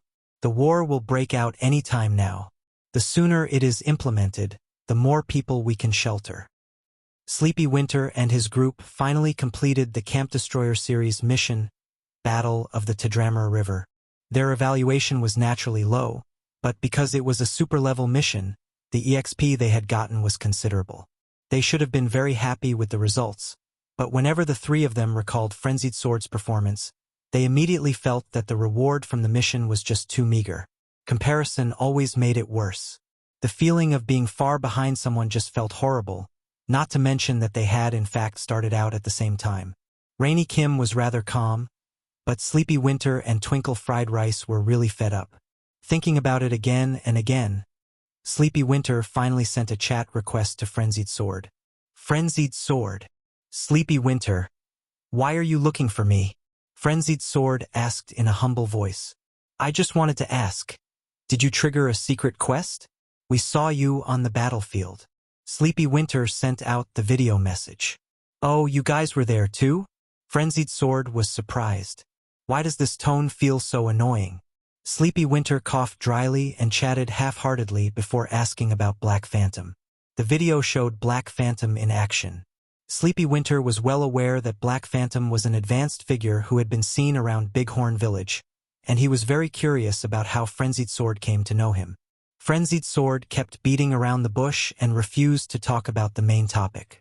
Sleepy Winter knew that he was unwilling to share information about the secret quest, and he could only bid farewell and hang up the communication sullenly. Did he say anything? Asked Twinkle Fried Rice. No, Sleepy Winter shook his head. He was in fact a little envious of Frenzied Sword, but he knew secret quest was something that came with luck. Then an idea came to his mind. Why don't we try speaking to Black Phantom? The sky was turning bright near the horizon. It was dawn. At Han Xiao's request, the helicopter landed on a hilltop in the wilderness. Han Xiao asked the pilot to stand by, and stepping off the plane, he took a deep breath. The fresh air invigorated him. After flying through the night away from the Tadramar River, he was getting ready for his advancement when Frenzied Sword dropped offline. A player going offline is akin to disappearing. That gave the pilot a shock. Seeing that Han Xiao's expression had remained unchanged, he suppressed his shock. Different players had different peculiarities. Although the world had all kinds of espers that made everyone well accustomed to abnormalities, over time, more and more people would realize the peculiar nature of the player's community, and there would definitely be some interesting developments. Han Xiao could not wait to see this happening. Then he could validate some of his guesses. Putting aside these thoughts, Han Xiao focused his attention on the interface. The requirements for advancement had been met, so a level up would mean an advancement. He looked at the EXP that he had accumulated over the past 2 months. Minus the EXP that he had used up for skills improvement and integration of blueprints, he still had a full 6.1 million EXP left. Finally, a second advancement. Han Xiao was secretly leaping in joy. His progress had been as fast as a rocket, especially since he had gotten a huge channel to reap EXP after the players appeared. After this advancement, he would officially become the top figure on Aquamarine, and this was only the beginning. This meant that he could set foot in areas that he had previously found to be too dangerous to acquire those rare abilities and skills. Quests that could trigger dangerous situations, abilities, skills, and equipment, all that would have a huge impact on his combat capability.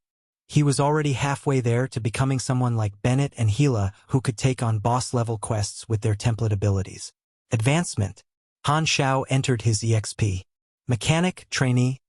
Level up LV5. Plus 50 energy, plus 1 dexterity, plus 1 endurance, plus 4 intelligence. Attained 3 points unassigned stat points. Attained 1 talent point.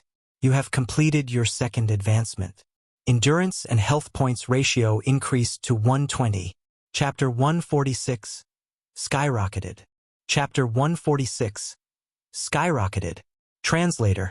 Atlas Studios Editor. Atlas Studios. After the advancement, Han Xiao's health point conversion ratio increased from 115 to 120. It was obvious to him that his body was stronger. He could feel a ball of energy down in his abdomen, invigorating him. This second advancement did not unlock as many skills as his first advancement did. His first advancement had felt like a complete rebirth, while this second advancement was way smoother a process than his first one. Though not explicit as a description on the interface, Han Xiao noticed that his perception had become more acute. The world was more vivid in his eyes. If he had to describe how the advancement felt, it would be natural. He could feel the breeze flowing around his limbs and smell the mix of particles in the air. His senses were amplified by several notches. The second advancement was a prerequisite to unlock many skills, and of course the most obvious benefit was that he could upgrade to LV60. He had plenty of EXP on his interface, so he need not stay at his current level to accumulate EXP. He could first take Night Stalker, which was at LV.6 to its highest level. This would bring him a total of 30 dexterity, 20 strength, 10 mystery, as well as 10 talent points and 20 unassigned stats points. Han Xiao then assigned his EXP to Mechanic Trainee, a main class with an upper limit of LV.15. As he progressed, it took more and more EXP for a level up. He had used up a significant amount of EXP to level it up from LV.5 to LV.10. His level skyrocketed by tens of level and rose directly to LV50. As his energy exceeded 1,000 points and reached energy level 6, Han Xiao received additional milestone rewards. Plus 6 STR, plus 8 DEX, plus 6 END, plus 10 INT, plus 400 max stamina, plus 8% machinery quality, plus 8% production speed, energy stats strengthened. As one's energy level grew higher, the bonus addition became more significant. Leveling up to LV6 was a significant milestone.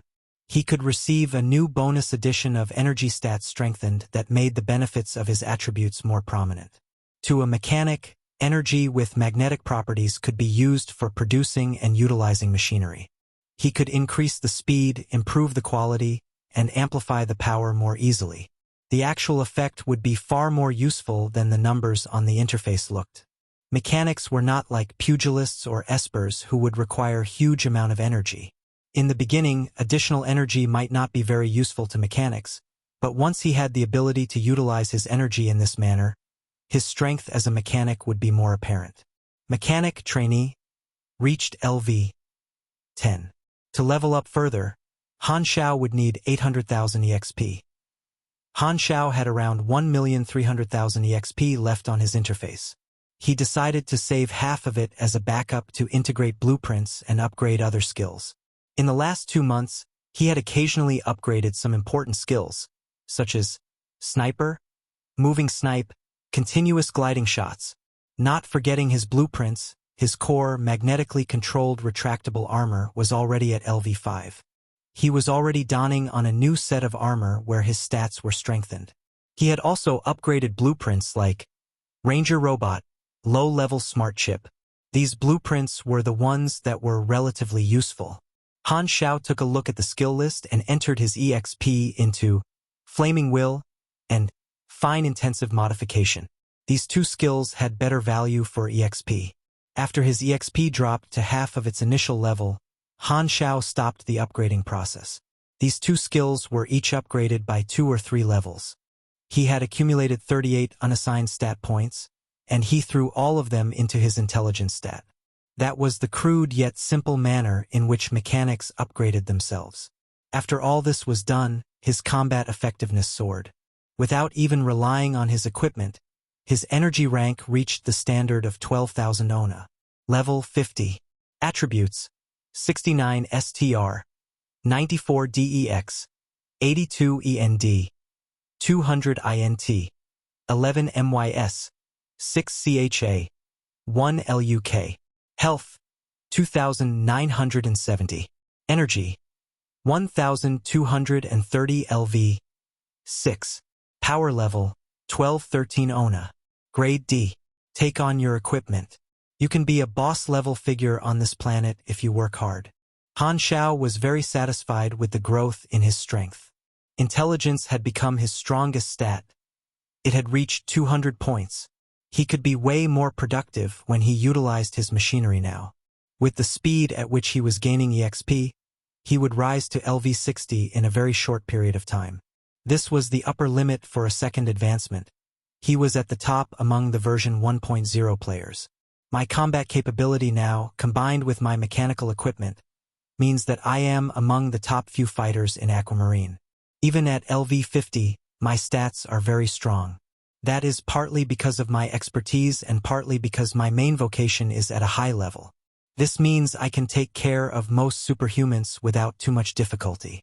I can count on my machinery to help me win, but my expertise and skills are too limited. I'm just too far off from someone like Bennett. Han Xiao had been busy harvesting EXP from players, and he would continue doing so, accumulating EXP and gaining exposure to increase his popularity. He would be traveling to the novice villages beyond Andria to teach the novice players basic skills first, and after that, he could proceed to teaching the energy forging technique. Through this, he would accumulate a great deal of EXP. With this, He was confident that he would be able to invest in rare skills and abilities very soon. 2 months' worth of EXP was just wiped out in an instant. It would not have been so easy if he was still his old self. He would have wanted to level up the moment he had gotten some EXP. Now, Han Xiao was not too worried about how he could get more EXP. Players, they were the biggest market. Energy forging technique was his trump card. Once he let the news out, it would trigger a frenzy. In fact, any player that had been through their first advancement would eventually awaken this skill. But most players are unaware of this. As long as he imparted this skill to a player below LV20, he would be able to harvest a huge amount of EXP. But there was a condition. He needed to raise his profile so that more players could get to know him. There are 2 ways. I could take the initiative to find players or create opportunities for players to find me. Han Xiao stroked his stubble and was deep in thought. If he chose to look for players proactively, it would be a trip like his recent trip to Bighorn Village. Other than the novice grounds beyond Andrea mainland, he could go to the southern continent, the western continent, and the northern continent to harvest some EXP. It did not seem like he had much of an opportunity to get players to come to him on their own. He could release more tasks after his advancement, but it was still a drop in the ocean if he looked at the entire player community. There was no way he could attract all the players. He had made a good start at Bighorn Village. Quite a number of players thought that Black Phantom could trigger secret quests. But that was far from getting enough players to come to him. He needed a more concrete plan. After the battle, the Germinal organization had withdrawn its forces from the 3 continents and gone into hiding. For the time being, the global situation would remain stable. At the very least, there would be no public declaration of war for some time. The tide had changed. Germinal would not declare war. However, on a second thought, the power had now come to the hands of the 6 nations. It might just bring the imminent war to an earlier date. This was not his original intention. Resigning to his fate, he could only shake his head. Nonetheless, the situation was not too bad. If the 6 nations went ahead to start a war and destroyed the Germinal organization, it would not bring any harm to him. With this thought in mind, Han Xiao was relieved. After all, he was not an egotistical person. He had never felt like he could control everyone. What he had always wanted to do was to make full use of his extraordinary foresight to reap benefits from the power struggles between the different forces. Even though the situation had deviated from its original track, war was still not avoidable. Han Xiao could not help but sigh. He was powerless as an individual to try to revert the situation. Instead, he was embroiled into the maelstrom. However, precisely because he was whirled into the situation, he could seize opportunities that came his way. This was really energizing for Han Xiao. For any player to reach LV20, they will take roughly 2 months. But now, 2 months is just nice for me to run a trip to all the novice villages, Han Xiao thought to himself with a smirk. Having hammered out his next plan of action, Han Xiao began to think about another issue, his own strength.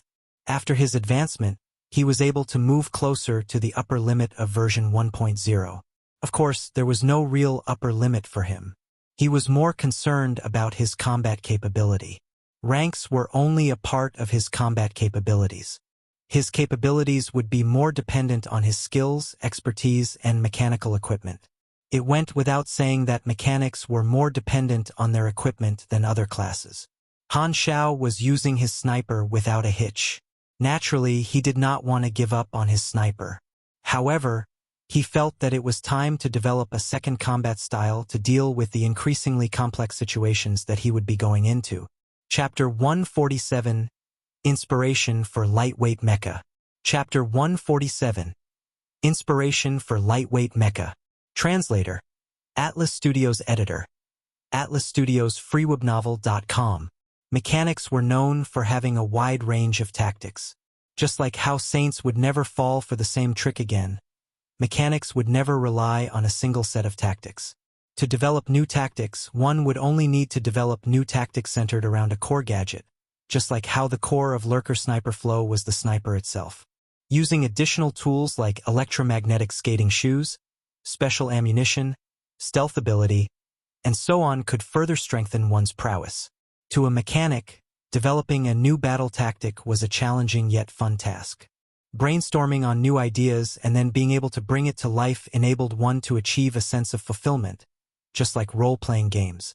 I have quite a few choices: rovers, portable batteries, self-created mechas.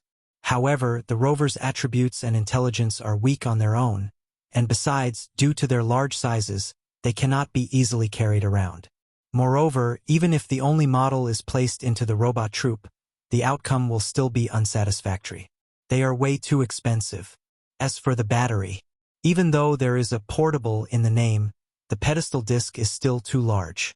If I cannot assemble it within seconds, I can't use it with the flamethrower style. Perhaps I can only use it as a trap ambush. There's also the self-created mechas. Han Xiao had a lot of blueprints that he could use for the armor suit, such as K600 endoskeleton, smart chip, exoskeleton limbs, electromagnetic hover boots, basic storage cube, and other modules. In addition, he had acquired all the basic knowledges, including bioengineering, mechanical dynamics, assembly, and energetics. He had already fulfilled the criteria for creating his own armor. This was not a bad idea. However, some problems might still arise. For instance, to equip the mecha, he would first need a support vehicle that could repair and replenish the materials. Prolonged battling could weaken the attack power, just like a problem every guy would face. Besides, he did not want to run around wearing a tin can, and it would be best if he could fly. He did actually develop a jetpack, but it still needed some adjustments. When activated, the jetpack would fly away without the pilot. If the jetpack was secured tightly, one could experience what 100 times the speed of a Ferris wheel would feel like. Han Xiao did not want to try that for the second time, and as such, apart from the small drone, none of his other machines had a flying ability. Medium-scale and large-scale mechas required advanced knowledge of heavy machine modification, and he was only capable of modifying light mechas. Nanomuscle suits were more classic but required advanced knowledge of miniature machine modification. Suddenly, Han Xiao had a eureka moment and came up with a new idea. Almost made a grave mistake. Actually, I do not need armor as my tactic core. I can start from the assisting type of light armor, neglecting the firepower and focusing on my personal attributes. He had an idea.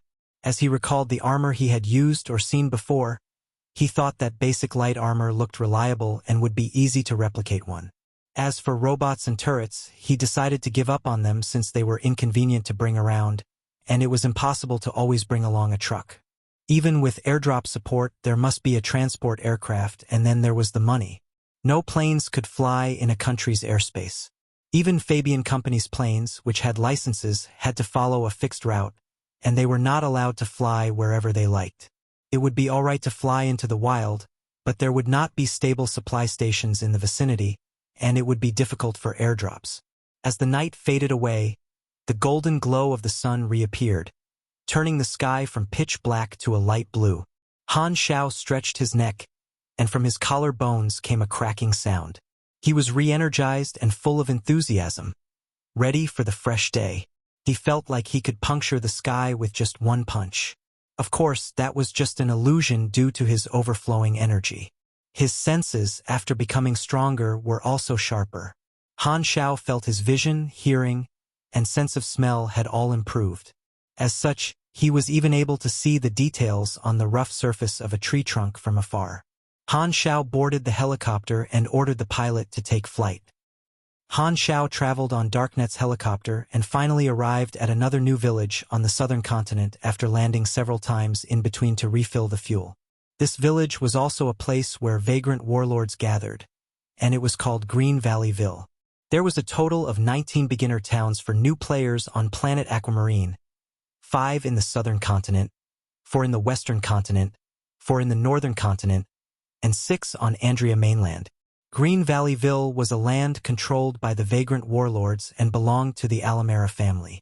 Alamera, a well-known vagrant warlord force with family-style management, were headquartered on the southern continent. They also had a land on the north continent. In addition, they were in partnership with Theseus. The chief in command was called Daryl Alamera. Anyone with the same last name would be his immediate family member. His other top commanders were all strong players that he had been headhunted to join him, like second leader Xiao Jin, third leader Bai Qi, and so on. The force was formed by surviving members of various extinct states, and hence they were a diverse people. The vagrant warlords called themselves different names, including family, group, financial group, general, and so on. They believed that if they formed groups, they were less likely to be bullied or threatened. When the force eventually became stronger, Alamera took control of the military and became an authority in the wild. Many vagrant warlords chose to join them, as after all, the aquamarine wild was not a safe place for most. All Han Xiao wanted now was to continue searching for players and earning experience through them. Time was limited. Hence, he did not stop after the battles but immediately proceed to new villages to search for players. There were 3 scenarios when players went online and offline or respawn. The first was same spot respawn. This required some explanation. When one went offline while being on a moving vehicle, then when one respawned, one would not respawn back at the same location, but one would be respawned back onto the same vehicle. For example, if one was traveling in space, but the location one respawned at was not on the spaceship, then that would be crazy. The second scenario was respawning at the nearest city. That only applied to respawning players and not for those that were logged in. This meant that if one was killed, one would earn a chance to travel to a city for free, and it was either the city that one wanted or the city that one did not want. The third scenario was binding to a certain respawn location. However, this required special conditions, including affiliation to camps, special items, or through agreements with NPCs. For example, when one joined a secret camp, one could bind to the camp and select it as one's respawn point, but others would not be able to do so. Frenzied Sword would come online on the helicopter. As such, Han Xiao had left a phone behind and instructed the pilot to wait. He then trudged through the forest, heading for the Green Valley Ville. After 2 hours, the outline of the Green Valley Ville could be seen from a distance away. It was situated at the side of the forest on a flat land. It was fortified and surrounded by barbed wire fence, and there were vagrant warlords patrolling around. As expected, all the players were gathering at the camps outside of the settlement, just like in Bighorn Village. Han Xiao did not bother to hide himself. The sentry of the Green Valley Ville spotted him from far away and reported right away to the person in charge, Balsas. Balsas was a bald black man, neither tall nor strong. Instead, he was tiny and thin. He had a pair of triangular eyes that seemed gloomy. Upon hearing what the sentry had described, he was shaken. Sounds a little like Black Phantom. Balsas took out his computer and searched for Black Phantom's photo. Upon getting confirmation from the sentry, Balsas' expression changed. Didn't he just interfere with the battle at Tadramar River? Why is he here? I have nothing to do with him. Just the name Black Phantom alone made Balsas anxious. Even though Green Valley Ville was heavily armed, he still felt unsafe.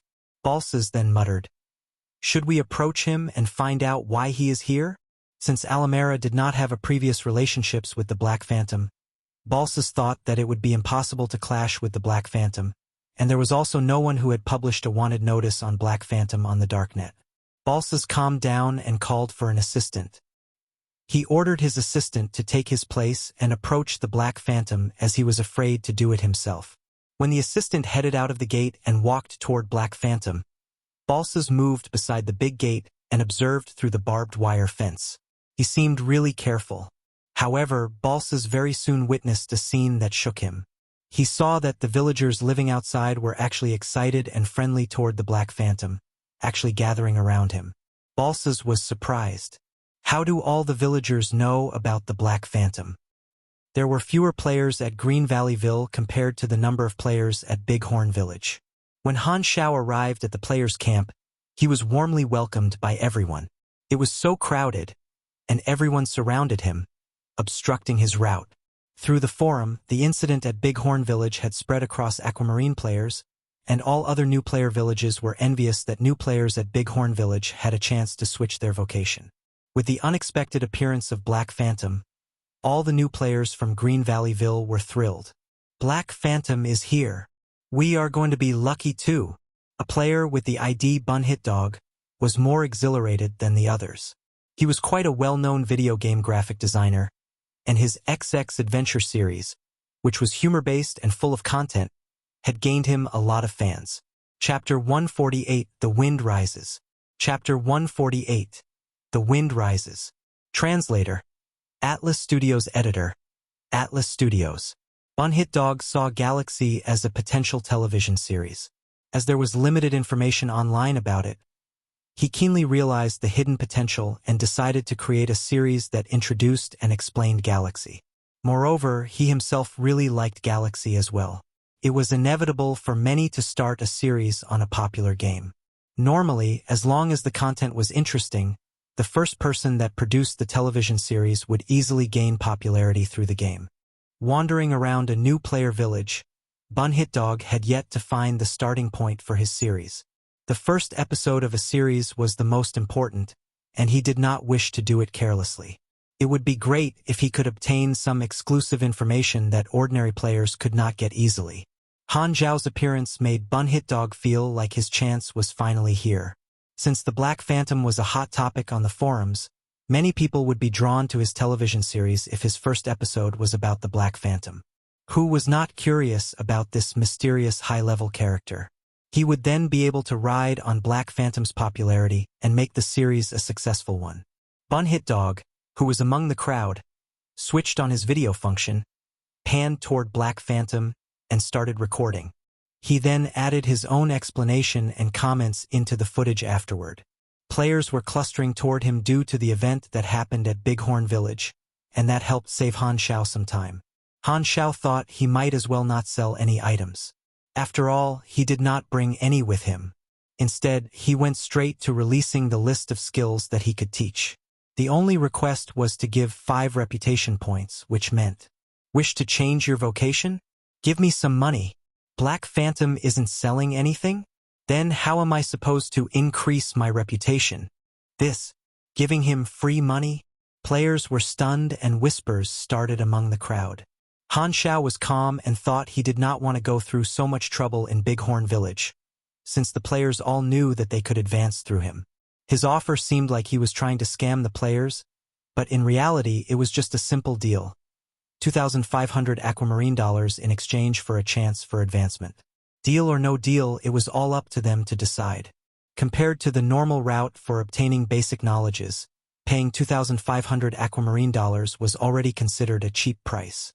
At the time, Balsa's assistant approached and nervously swallowed his saliva.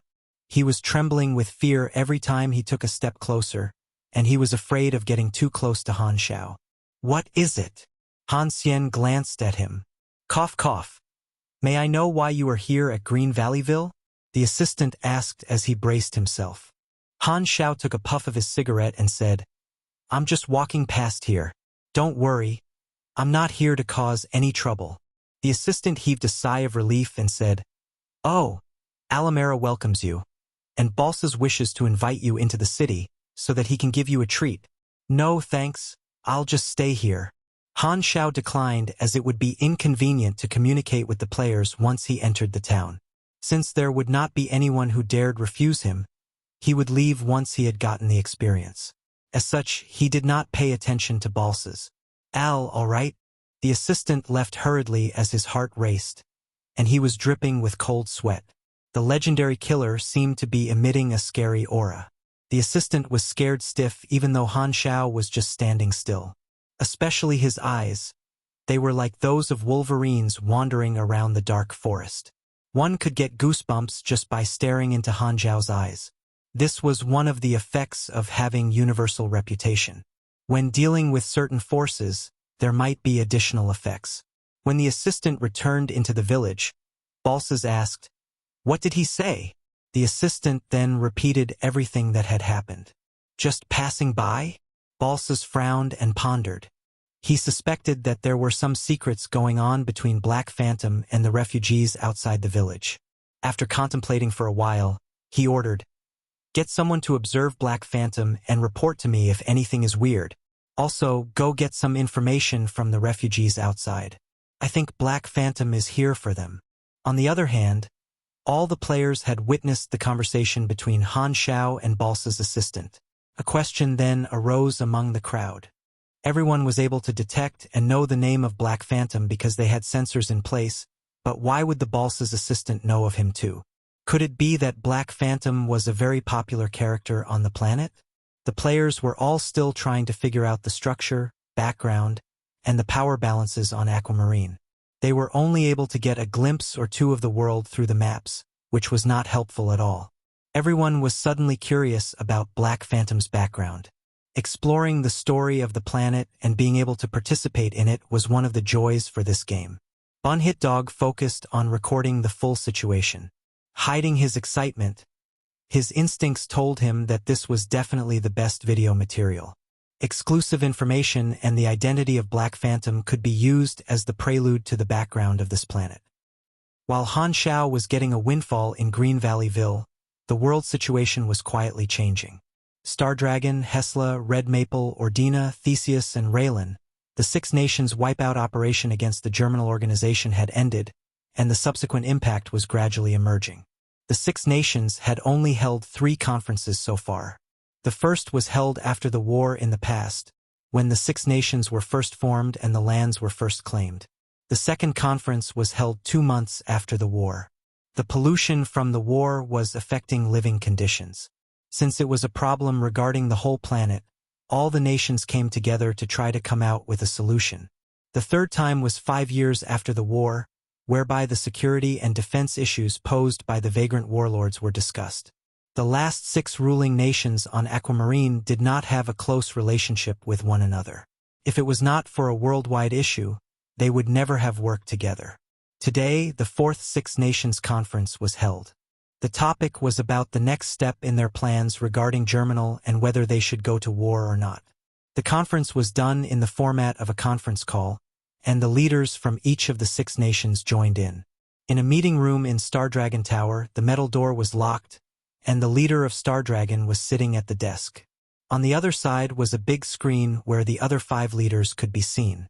The corner of the conference room was filled with people. All of them were the elders from the military, and Gu Hui was also among them. The conference had already been going on for 2 hours. So, has everyone decided? Ordina's leader was emotionless in his tone, and no one was able to tell his stand. The leader of Theseus stood up confidently and said, I, Raylan, and Stardragon have all agreed to send out our troops. Hesla and Red Maple Object. Ordina pondered for 2 seconds. I give up my vote. Everyone looked as if they had expected it. Gu Hui, who was standing by the side, remained calm. There were 2 that agreed, 2 that objected, and 1 that gave up. He had already expected such results. Theus and Raylan were the toughest, while Stardragon had a strong grudge with Germinal, so they would definitely not miss this chance. Hesla and Red Maple were unwilling to waste money on war. It seemed that Ordina was the greatest slimeball, always thinking about other things instead. The 6 leaders discussed for another hour and finalized their direction. They all decided that the final decision was to be determined by the military forces of each nation. The screen turned black. The 3-hour meeting had officially ended. The elders who were listening by the side seemed shocked. During the conference, it was decided that the 6 nations would conduct a large-scale military operation similar to the previous major war that had uprooted the political balance. The 6 nations would move forward and retreat together, attack the Andrea mainland from 6 directions, and finally destroy the Germinal organization completely. War is coming. Chapter 149, Galaxy Times 1. Chapter 149, Galaxy Times 1. Translator, Atlas Studios Editor, Atlas Studios. The players in Green Valleyville took a screenshot and showed off the arrival of Black Phantom on the forum, which sparked another round of heated discussions. Previously, it was Big Horn Village. Now it is Green Valleyville. Will he move on to a new location? Is this high-ranking character arranged by the game developer? The times at which he appears feels weird. If he was a mechanic instructor, his whereabouts would be uncertain. Unless he is the planet protagonist who manages the information written on the net. It doesn't seem like it. I think the planet protagonist and the plot should be related. It is unlikely that we could come in contact so early. Black Phantom should be another type of mysterious character. Since it is difficult to switch vocation, could it be that Black Phantom was sent by the game developers to compensate us? What? Does it mean that, in order to switch our vocation, we have to do it now or else we'll miss this opportunity with Black Phantom? The speculation regarding Han Xiao had not stopped, and the commotion in Big Horn Village had not subsided. His popularity had once again been pushed all the way to the top by the players in Green Valleyville. Han Xiao read up countless posts about himself with great interest and summed up the impressions that most players had of him. The first kind, some players thought he was a mysterious businessman who would appear in the early stages to provide benefits to the novices. The second kind, some thought he was a mechanic instructor. The third kind, they thought he was an important character who was in charge of handling important tasks. Due to this statement, Han Xiao had to handle a group of players who wished to trigger hidden tasks every day. After reading about Maple Moon's example, some players thought that by showing hostility to Germinal, they could exploit the hidden quest. As the statements made by these people were very strange, Han Xiao rejected all of them. However, there were still players who thought they were highly charismatic and chose to explore any backhanded ways to convince Black Phantom. Since there were more female players, the leader of Sky Territory had a post saying that that would be a benefit when they talked to Black Phantom. Han Xiao was then surrounded by female players who were trying to charm him, yet he remained indifferent. You think that just because you have looks you don't have to pay? Dream on. However, some players were very arrogant and even tried to attack him. Han Xiao adopted the responsibility to right them of their baseless arrogance. He would kill any of these players once they resurrected to teach them a lesson. The game would only refresh the number of deaths every 6 days. This resurrection could also be called anti-addiction mechanism, and players who dared attack him would be forced to go offline. These kinds of lawless players obviously played more standalone games. Unlike other players who were more cautious in progressing in the game, they were risk-takers. No one took pity with these players. This game had been released globally, and there would definitely be a rare madman who wanted to challenge the entire game world. They were used to it. One player after another queued to pass Han Xiao their money, and Han Xiao realized the mechanics department had attracted quite a number of players. However, as there was a request for the gifts to be sent directly this time round, some petty players were rather hesitant. As a result, the queue was also rather sparse. Han Xiao just went with it and browsed through the forum at one side.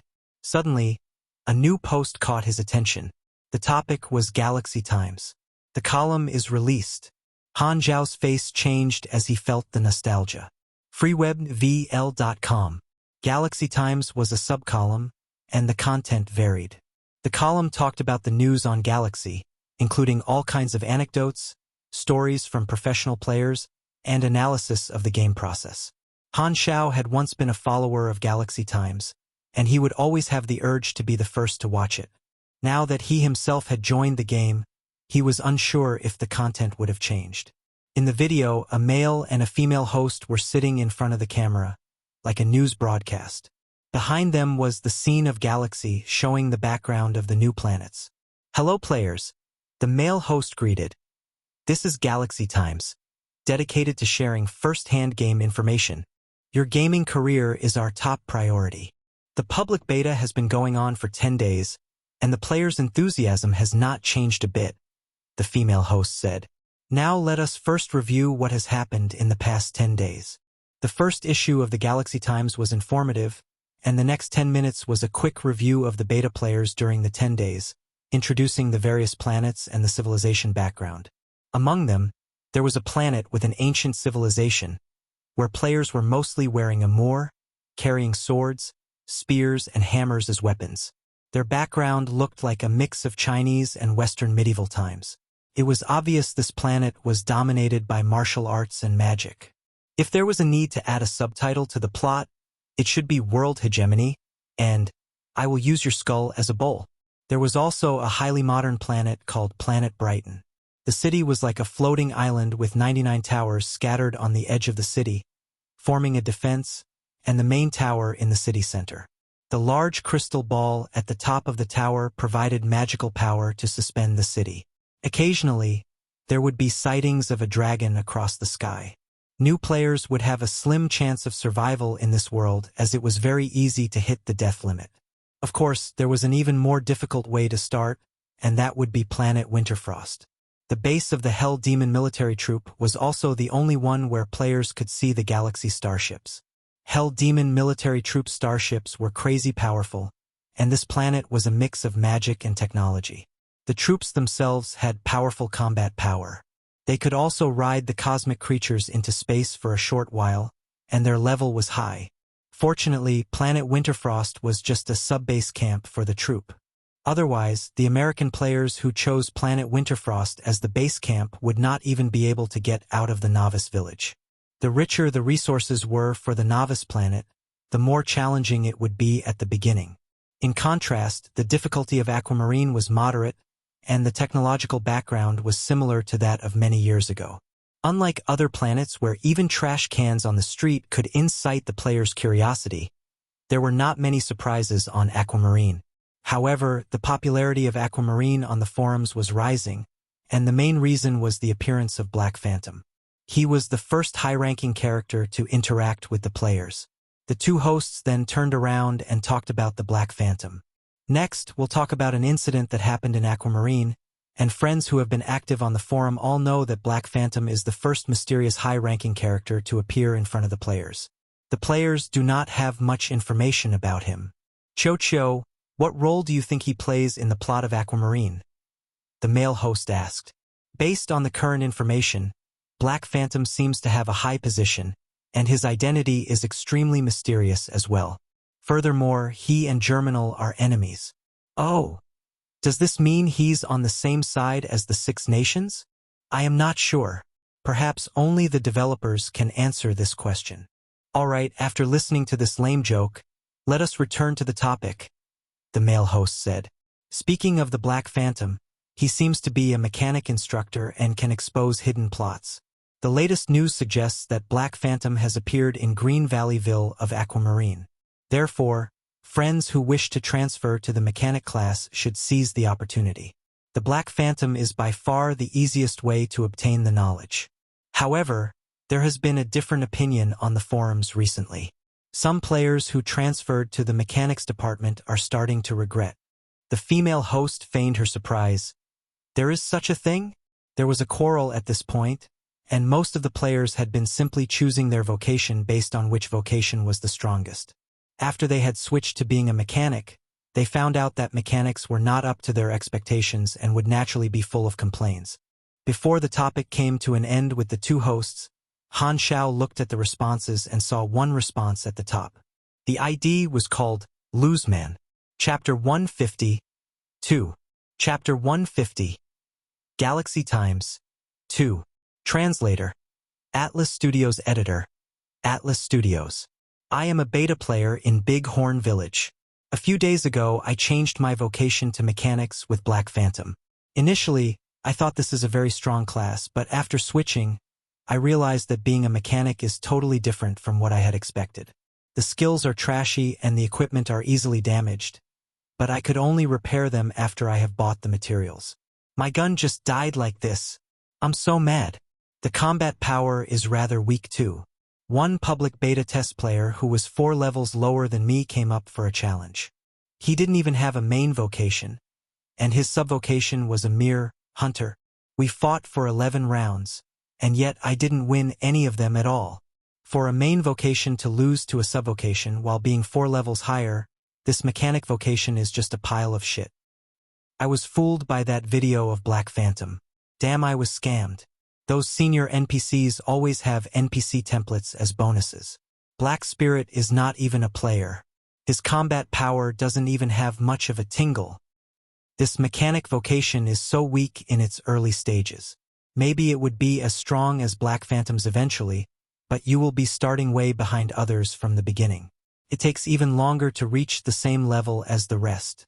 What's more, the mechanic vocation relies on machineries, and the materials used to make the machinery costs a lot of money. This class is perfect for the local tyrants.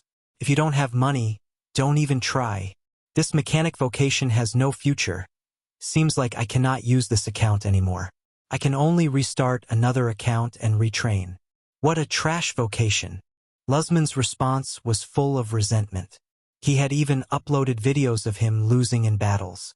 Many people had echoed him in the comments, pushing his post to the top of the responses.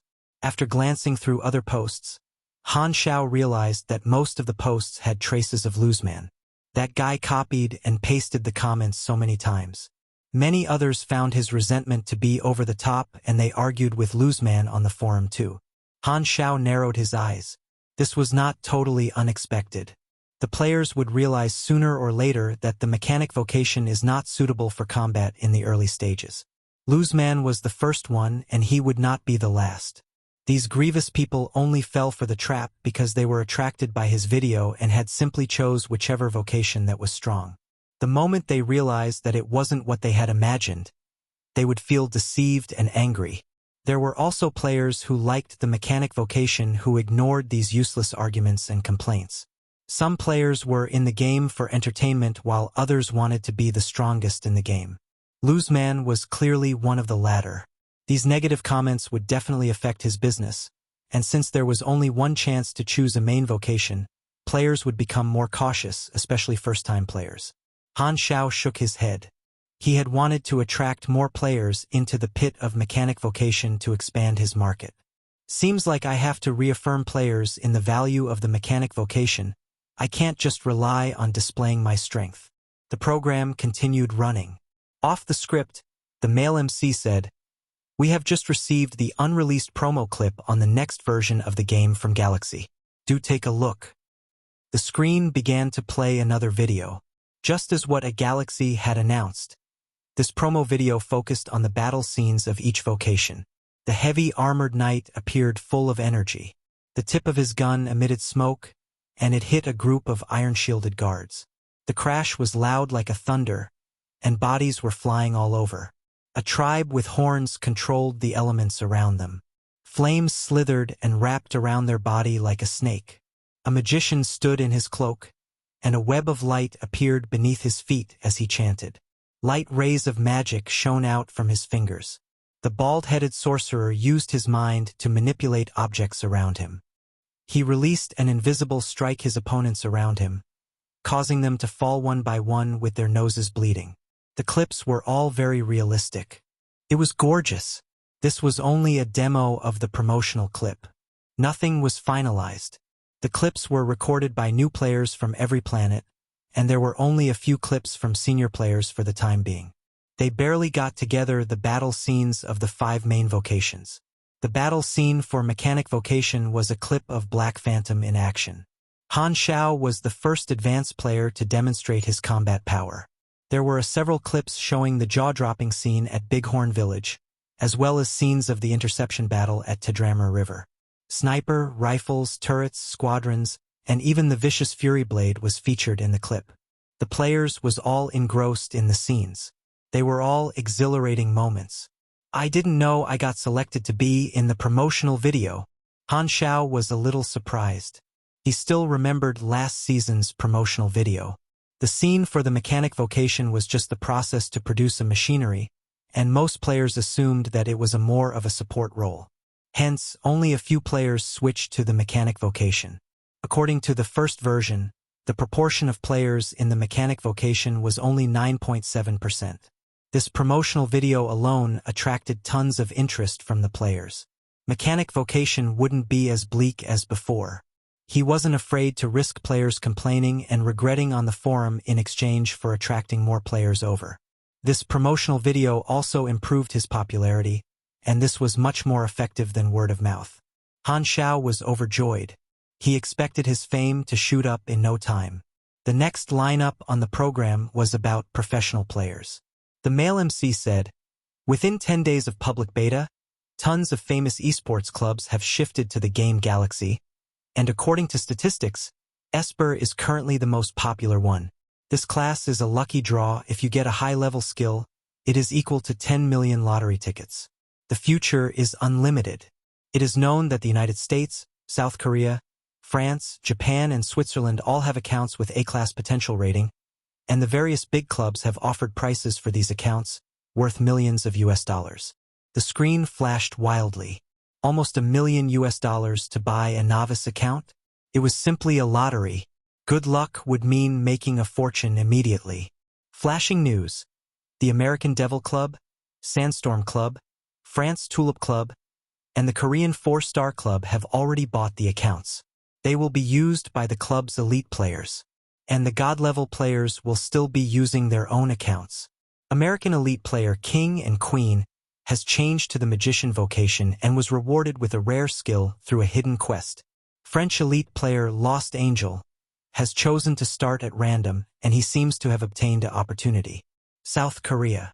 Foreign esports players all seem to be performing very well. China's esports scene wasn't weak either, but only a few managed to hit the top spots. Champions of many events had long been occupied by players from the United States, France, Japan, and South Korea. If you could win a championship, local players would celebrate as though it was a festival. They would be bringing honor to their country. Local players are performing rather well. A player by the name of Feng Yu completed the reward pool quest on her own, gaining over hundreds of thousands of experience points, becoming the biggest winner.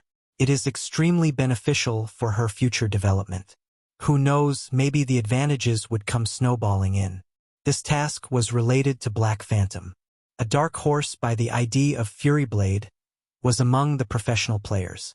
During a meeting at Jiangcheng Club where Fury Blade was at yesterday, they had released a video.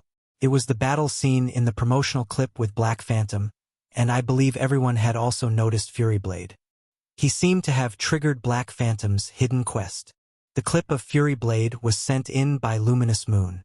In order to raise their profile, the club had used it for publicity, just when the Chinese professional players were feeling down about their lack of outstanding performances. This brought Fury Blade lots of attention. This would be the end of this week's content. We look forward to seeing you next time. The following are details for the lucky draw. During this episode, how many times was Black Phantom mentioned? Please drop a message to the official account. We will draw 10 people. Han Xiao couldn't stop laughing. He then switched off the screen. Han Xiao's name came up the most in the entire show. The audience had the perception that everything good had some kind of correlation to Black Phantom. freewebnovel.cm. Black Phantom equals opportunity. Han Xiao didn't expect that his name to appear on the screen so many times. His plan had some good returns. His popularity rose yet again. And more importantly, after the program was broadcasted, more players would come aboard to change their vocation, allowing him to earn more experience points. He did a rough estimate. Based on this trend, the number of mechanic players on Aquamarine would likely be 2 or 3 levels higher than previously. We've reached the end of today's episode. Thank you for traversing the boundless landscapes of fantasy with us. If today's story has sparked joy within you, please remember to hit the like button, share our journey with others, and subscribe to Lord of the Stories for an ever-expanding collection of mystical escapades. Until we meet again to turn the page to a new adventure, hold the tales dear in your heart, and let the embers of magic warmly glow in your spirit. Farewell, intrepid explorers of the narrative unknown.